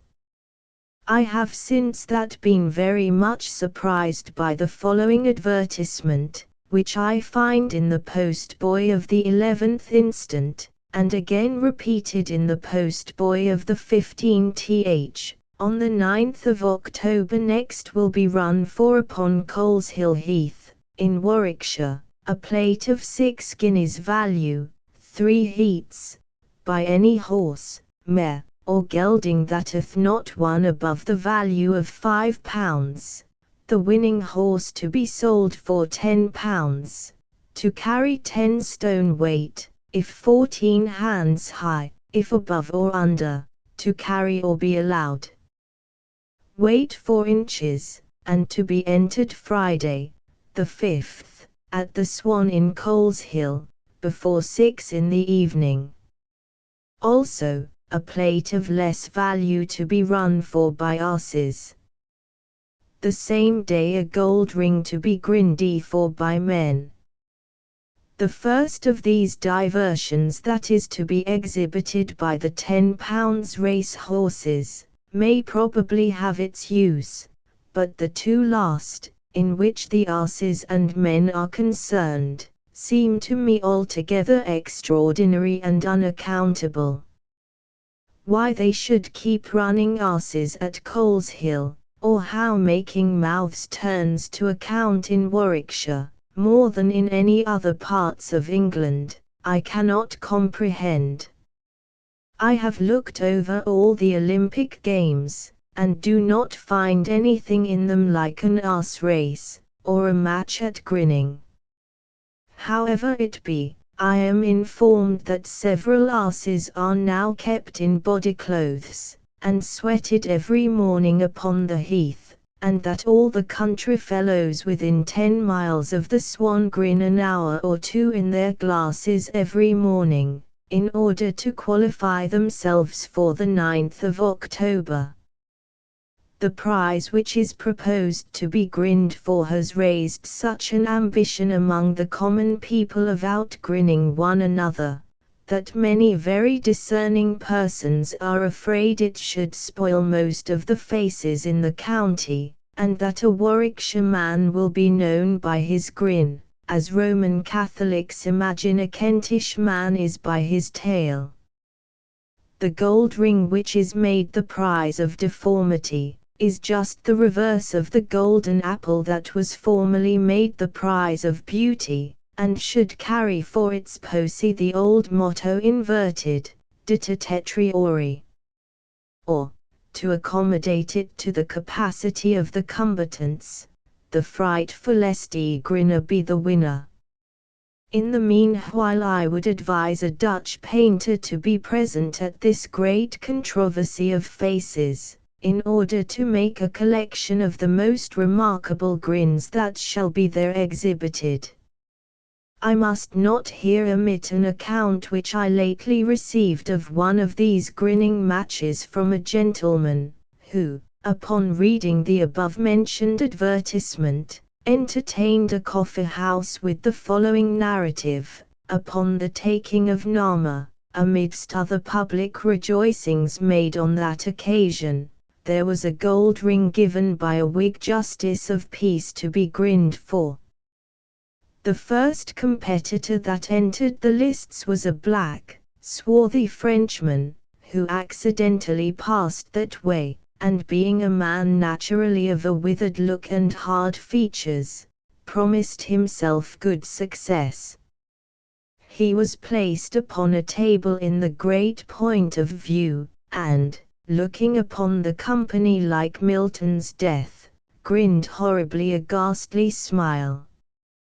His muscles were so drawn together on each side of his face that he showed 20 teeth at a grin, and put the country in some pain lest a foreigner should carry away the honor of the day. But upon a further trial they found he was master only of the merry grin.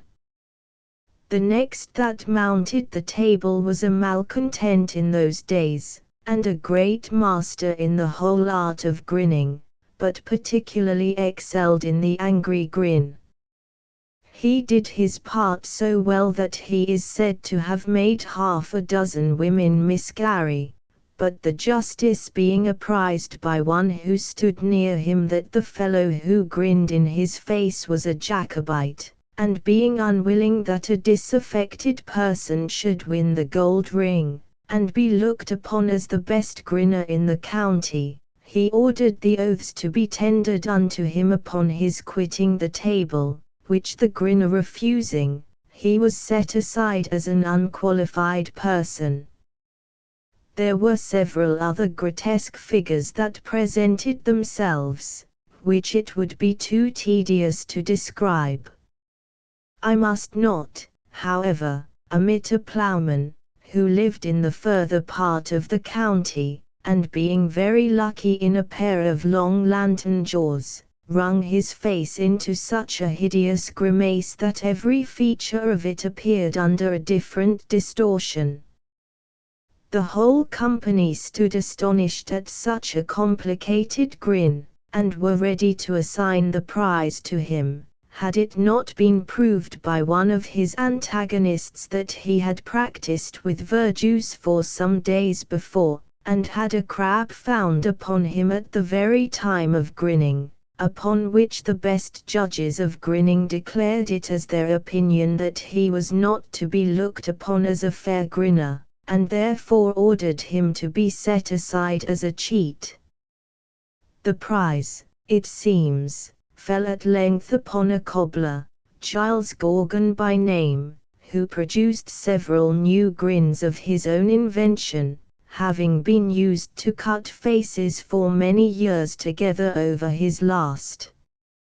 At the very first grin he cast every human feature out of his countenance, at the second he became the face of Spout, at the third a baboon, at the fourth the head of a bass viol, and at the fifth a pair of nutcrackers. The whole assembly wondered at his accomplishments, and bestowed the ring on him unanimously, but what he esteemed more than all the rest, a country wench, whom he had wooed in vain for above 5 years before, was so charmed with his grins and the applauses which he received on all sides, that she married him the week following, and to this day wears the prize upon her finger, the cobbler having made use of it as his wedding ring. This paper might perhaps seem very impertinent if it grew serious in the conclusion.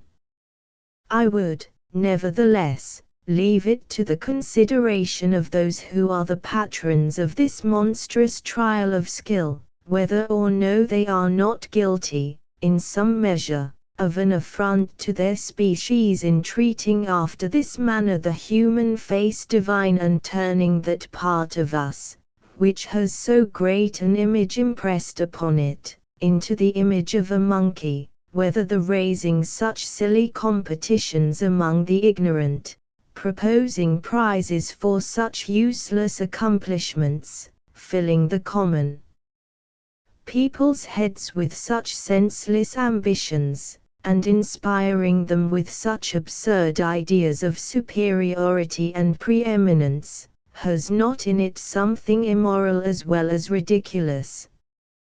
Trust in God.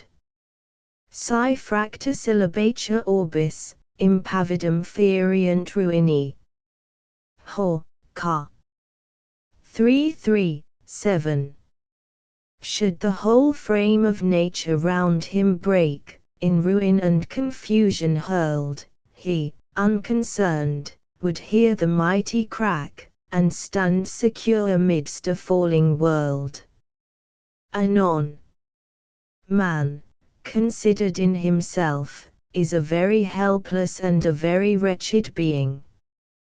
He is subject every moment to the greatest calamities and misfortunes. He is beset with dangers on all sides, and may become unhappy by numberless casualties which he could not foresee, nor have prevented had he foreseen them. It is our comfort, while we are obnoxious to so many accidents, that we are under the care of one who directs contingencies, and has in his hands the management of everything that is capable of annoying or offending us, who knows the assistance we stand in need of, and is always ready to bestow it on those who ask it of him. The natural homage which such a creature bears to so infinitely wise and good a being is a firm reliance on him for the blessings and conveniences of life, and an habitual trust in him for deliverance out of all such dangers and difficulties as may befall us. The man who always lives in this disposition of mind has not the same dark and melancholy views of human nature as he who considers himself abstractedly from this relation to the Supreme Being. At the same time that he reflects upon his own weakness and imperfection, he comforts himself with the contemplation of those divine attributes which are employed for his safety and his welfare. He finds his want of foresight made up by the omniscience of him who is his support. He is not sensible of his own want of strengths when he knows that his helper is almighty. In short, the person who has a firm trust on the Supreme Being is powerful in his power, wise by his wisdom, happy by his happiness. He reaps the benefit of every divine attribute, and loses his own insufficiency in the fullness of infinite perfection. To make our lives more easy to us, we are commanded to put our trust in Him, who is thus able to relieve and succor us, the divine goodness having made such reliance a duty, notwithstanding we should have been miserable had it been forbidden us. Among several motives which might be made use of to recommend this duty to us, I shall only take notice of these that follow. The first and strongest is, that we are promised He will not fail those who put their trust in Him. But without considering the supernatural blessing which accompanies this duty, we may observe that it has a natural tendency to its own reward, or, in other words, that this firm trust and confidence in the great Disposer of all things contributes very much to the getting clear of any affliction, or to the bearing it manfully.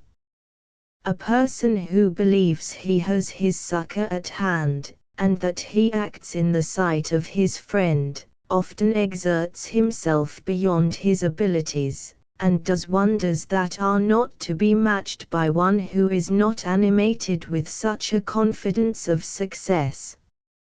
I could produce instances from history of generals who, out of a belief that they were under the protection of some invisible assistant, did not only encourage their soldiers to do their utmost, but have acted themselves beyond what they would have done had they not been inspired by such a belief.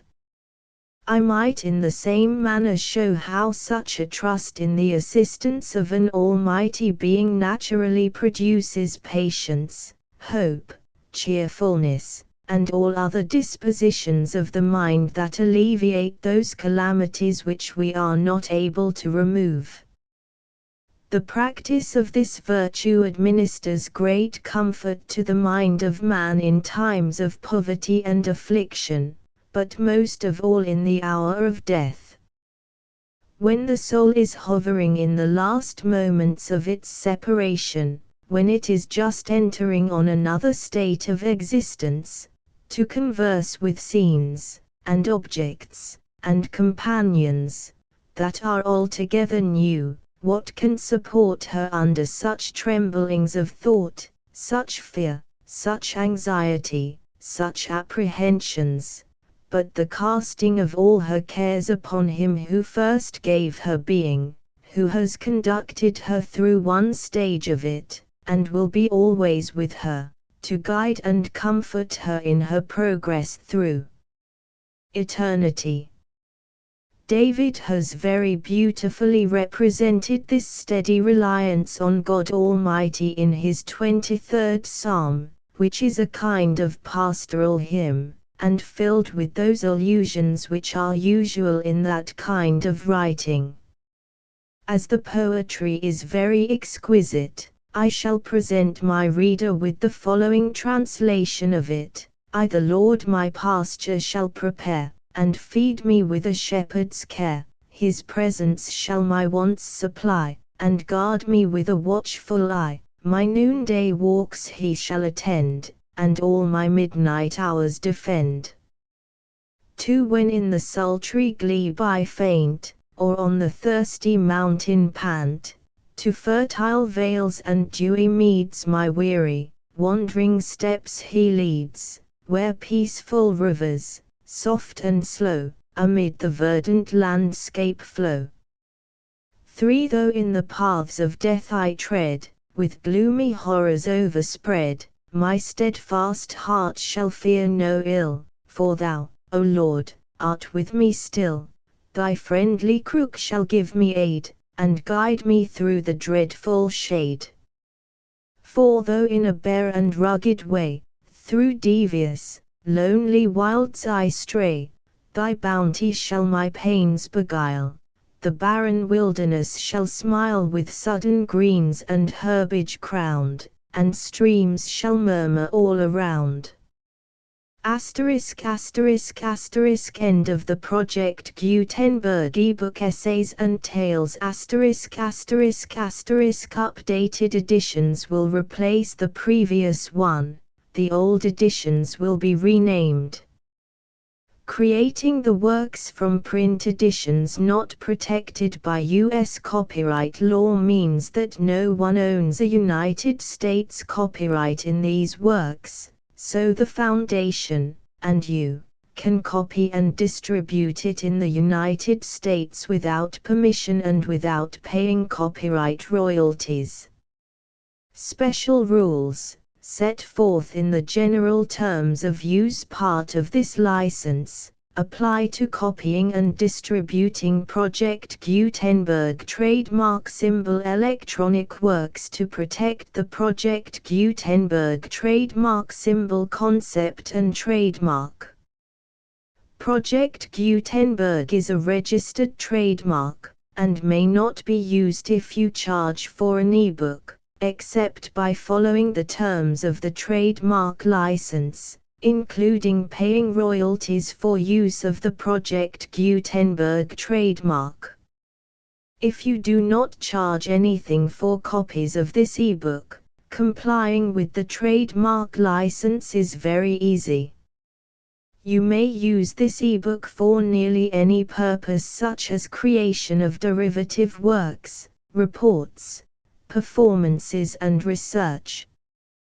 Project Gutenberg ebooks may be modified and printed and given away. You may do practically anything in the United States with ebooks not protected by U.S. copyright law. Redistribution is subject to the trademark license, especially commercial redistribution. Start, Full license. The full Project Gutenberg license. Please read this before you distribute or use this work to protect the Project Gutenberg trademark symbol mission of promoting the free distribution of electronic works. By using or distributing this work, or any other work associated in any way with the phrase Project Gutenberg, you agree to comply with all the terms of the full Project Gutenberg trademark symbol license available with this file or online at www.gutenberg.org/license. Section 1. General Terms of Use and Redistributing Project Gutenberg Trademark Symbol Electronic Works 1.0. By reading or using any part of this Project Gutenberg trademark symbol electronic work, you indicate that you have read, understand, agree to and accept all the terms of this license and intellectual property, trademark/copyright, agreement. If you do not agree to abide by all the terms of this agreement, you must cease using and return or destroy all copies of Project Gutenberg trademark symbol electronic works in your possession. If you paid a fee for obtaining a copy of or access to a Project Gutenberg trademark symbol electronic work and you do not agree to be bound by the terms of this agreement, you may obtain a refund from the person or entity to whom you paid the fee as set forth in paragraph 1.e.8. 1.b Project Gutenberg is a registered trademark. It may only be used on or associated in any way with an electronic work by people who agree to be bound by the terms of this agreement. There are a few things that you can do with most Project Gutenberg trademark symbol electronic works even without complying with the full terms of this agreement. See paragraph 1.c below. There are a lot of things you can do with Project Gutenberg trademark symbol electronic works if you follow the terms of this agreement and help preserve free future access to Project Gutenberg trademark symbol electronic works. See paragraph 1.e below. 1.c. The Project Gutenberg Literary Archive Foundation, the Foundation or PGLAF, owns a compilation copyright in the collection of Project Gutenberg trademark symbol electronic works. Nearly all the individual works in the collection are in the public domain in the United States.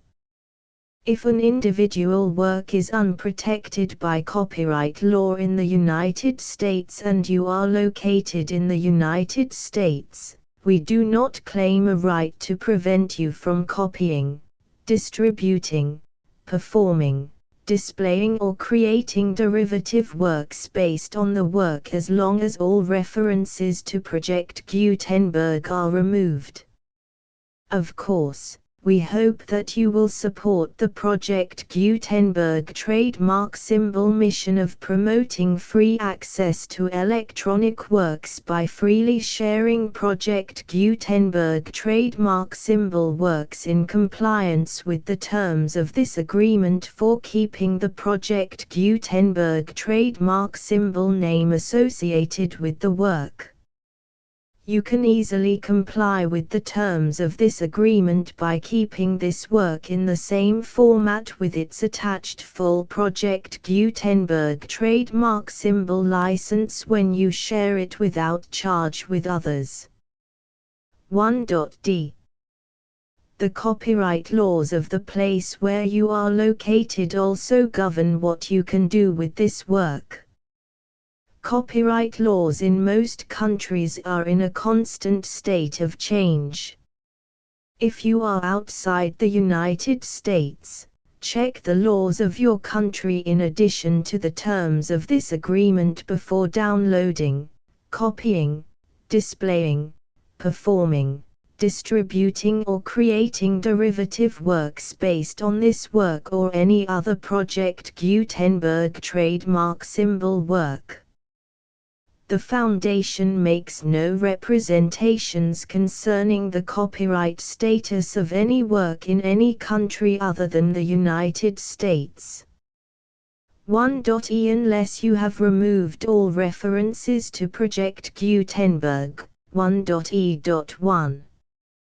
The following sentence, with active links to, or other immediate access to, the full Project Gutenberg trademark symbol license must appear prominently whenever any copy of a Project Gutenberg trademark symbol work, any work on which the phrase Project Gutenberg appears, or with which the phrase Project Gutenberg is associated, is accessed, displayed, performed, viewed, copied or distributed.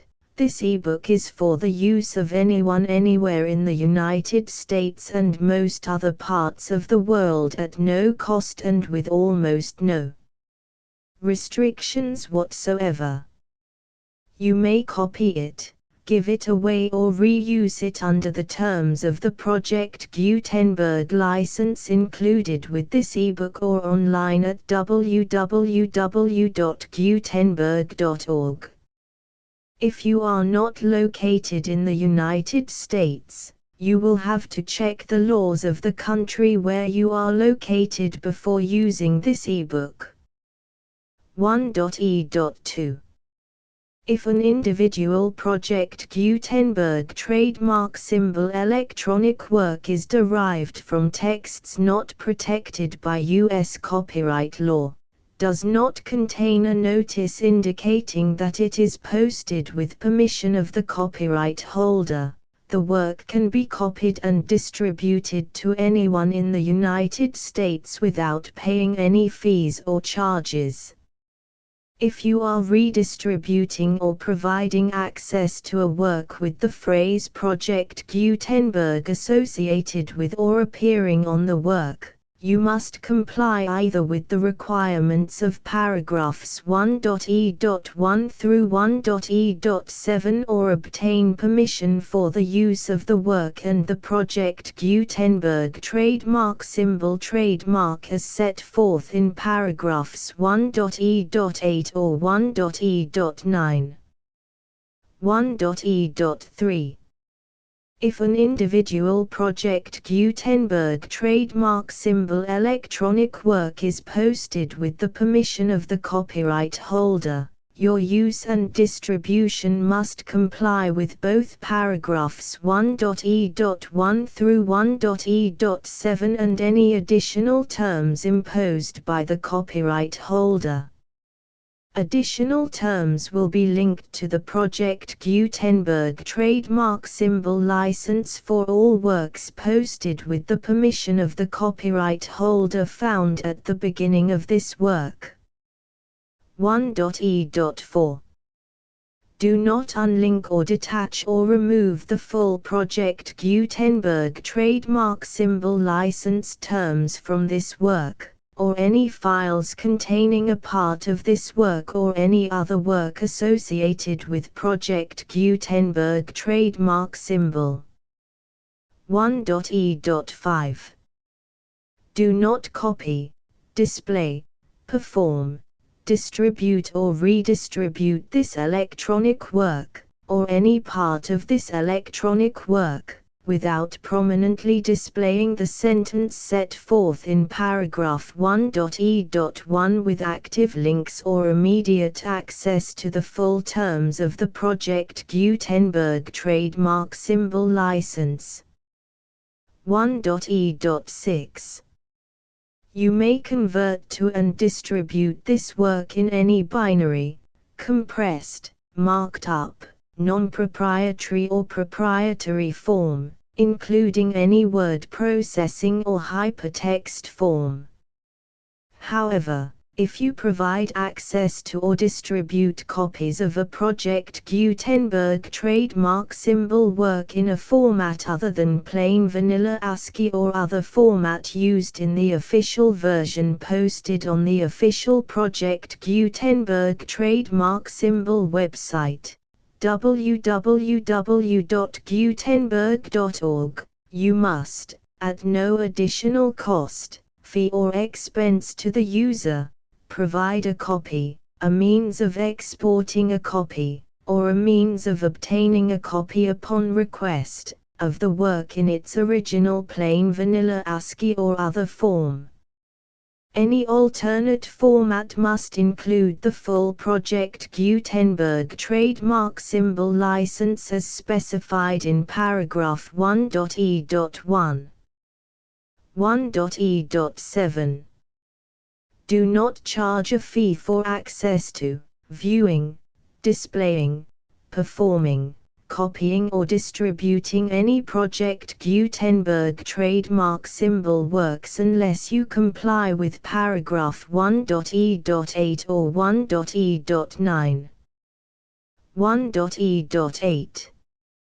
You may charge a reasonable fee for copies of or providing access to or distributing Project Gutenberg trademark symbol electronic works provided that you pay a royalty fee of 20% of the gross profits you derive from the use of Project Gutenberg trademark symbol works calculated using the method you already use to calculate your applicable taxes.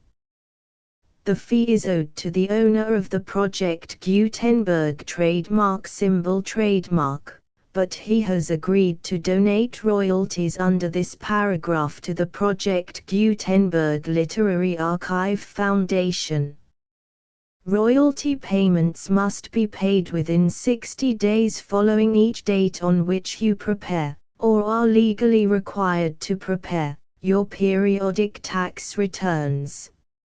Royalty payments should be clearly marked as such and sent to the Project Gutenberg Literary Archive Foundation at the address specified in Section 4, Information about donations to the Project Gutenberg Literary Archive Foundation. You provide a full refund of any money paid by a user who notifies you in writing, or by email, within 30 days of receipt that he does not agree to the terms of the full Project Gutenberg trademark symbol license. You must require such a user to return or destroy all copies of the works possessed in a physical medium and discontinue all use of and all access to other copies of Project Gutenberg trademark symbol works.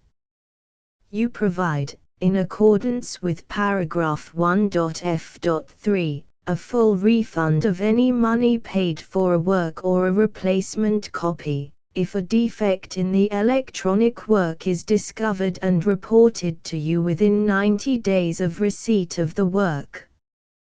You comply with all other terms of this agreement for free distribution of Project Gutenberg trademark symbol works. 1.e.9.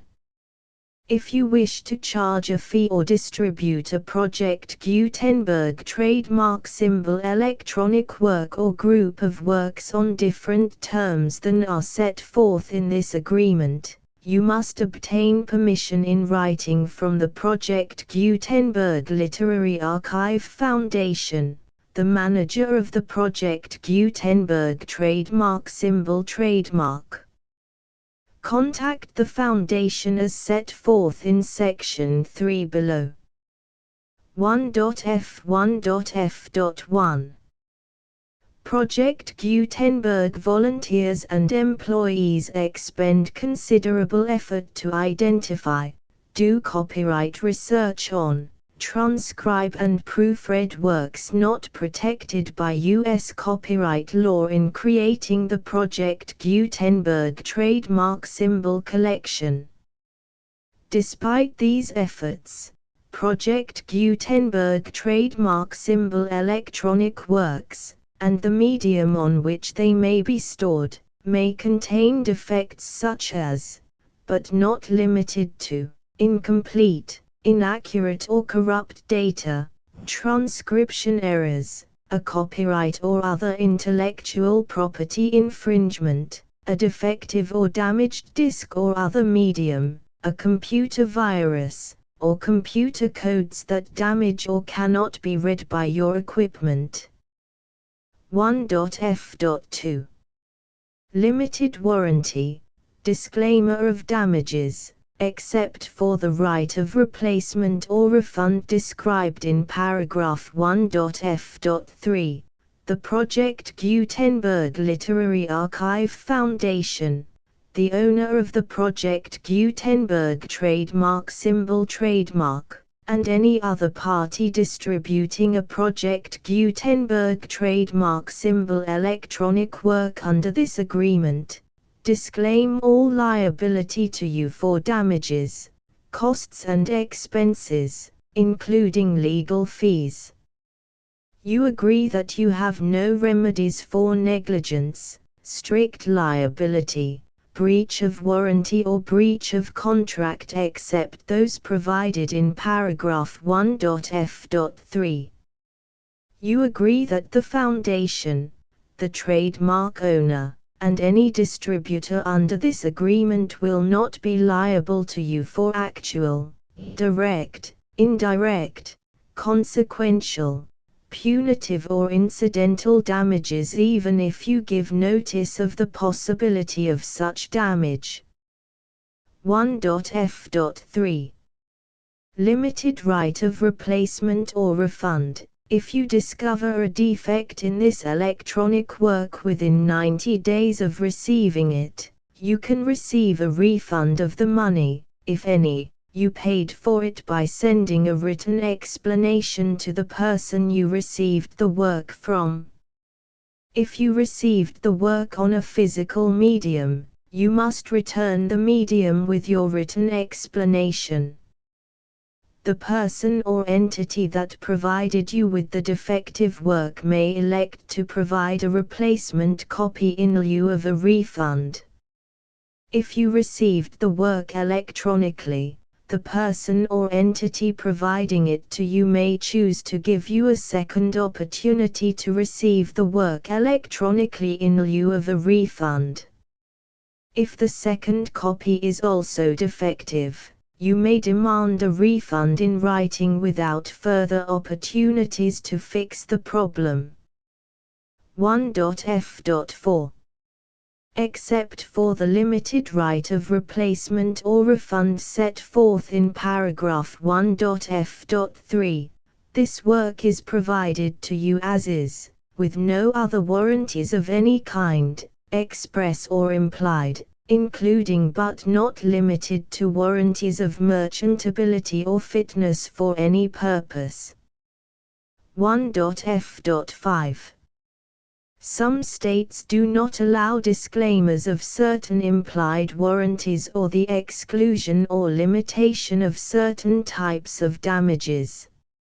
If any disclaimer or limitation set forth in this agreement violates the law of the state applicable to this agreement, the agreement shall be interpreted to make the maximum disclaimer or limitation permitted by the applicable state law.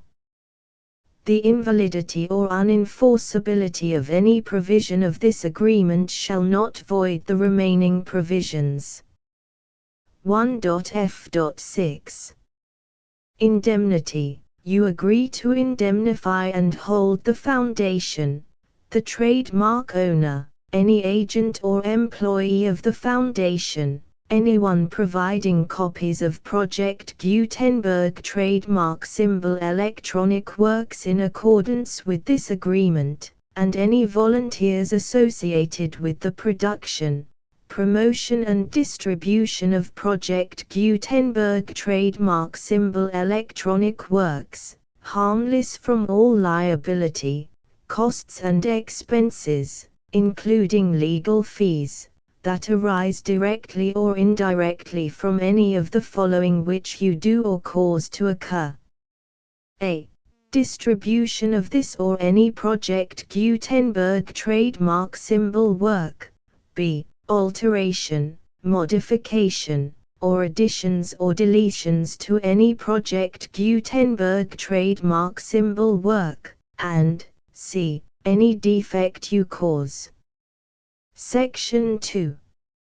Information about the mission of Project Gutenberg trademark symbol. Project Gutenberg trademark symbol is synonymous with the free distribution of electronic works in formats readable by the widest variety of computers, including obsolete, old, middle-aged and new computers. It exists because of the efforts of hundreds of volunteers and donations from people in all walks of life. Volunteers and financial support to provide volunteers with the assistance they need are critical to reaching Project Gutenberg trademark symbol's goals and ensuring that the Project Gutenberg trademark symbol collection will remain freely available for generations to come. In 2001, the Project Gutenberg Literary Archive Foundation was created to provide a secure and permanent future for Project Gutenberg trademark symbol and future generations. To learn more about the Project Gutenberg Literary Archive Foundation and how your efforts and donations can help, see sections 3 and 4 and the Foundation information page at www.gutenberg.org. Section 3. Information about the Project Gutenberg Literary Archive Foundation. The Project Gutenberg Literary Archive Foundation is a non-profit 501(c)(3) educational corporation organized under the laws of the state of Mississippi and granted tax-exempt status by the Internal Revenue Service. The Foundation's IN or Federal Tax Identification Number is 64-6221541. Contributions to the Project Gutenberg Literary Archive Foundation are tax-deductible to the full extent permitted by U.S. federal laws and your state's laws. The Foundation's business office is located at 809 North 1500 West, Salt Lake City, UT 84116. 801-596-1887. Email contact links and up-to-date contact information can be found at the Foundation's website and official page at www.gutenberg.org/contact section 4. Information about donations to the Project Gutenberg Literary Archive Foundation. Project Gutenberg trademark symbol depends upon and cannot survive without widespread public support and donations to carry out its mission of increasing the number of public domain and licensed works that can be freely distributed in machine-readable form accessible by the widest array of equipment, including outdated equipment. Many small donations, $1 to $5,000, are particularly important to maintaining tax-exempt status with the IRS. The Foundation is committed to complying with the laws regulating charities and charitable donations in all 50 states of the United States. Compliance requirements are not uniform and it takes a considerable effort, much paperwork and many fees to meet and keep up with these requirements. We do not solicit donations in locations where we have not received written confirmation of compliance. To send donations or determine the status of compliance for any particular state, visit www.gutenberg.org/donate. While we cannot and do not solicit contributions from states where we have not met the solicitation requirements, we know of no prohibition against accepting unsolicited donations from donors in such states who approach us with offers to donate. International donations are gratefully accepted, but we cannot make any statements concerning tax treatment of donations received from outside the United States. U.S. laws alone swamp our small staff. Please check the Project Gutenberg web pages for current donation methods and addresses. Donations are accepted in a number of other ways, including checks, online payments and credit card donations. To donate, please visit www.gutenberg.org/donate. Section 5. General information about Project Gutenberg trademark symbol Electronic Works. Professor Michael S. Hart was the originator of the Project Gutenberg trademark symbol concept of a library of electronic works that could be freely shared with anyone. For 40 years, he produced and distributed Project Gutenberg trademark symbol ebooks with only a loose network of volunteer support. Project Gutenberg trademark symbol ebooks are often created from several printed editions, all of which are confirmed as not protected by copyright in the US unless a copyright notice is included. Thus, we do not necessarily keep ebooks in compliance with any particular paper edition. Most people start at our website, which has the main PG search facility, www.gutenberg.org. This website includes information about Project Gutenberg trademark symbol, including how to make donations to the Project Gutenberg Literary Archive Foundation, how to help produce our new ebooks, and how to subscribe to our email newsletter to hear about new ebooks.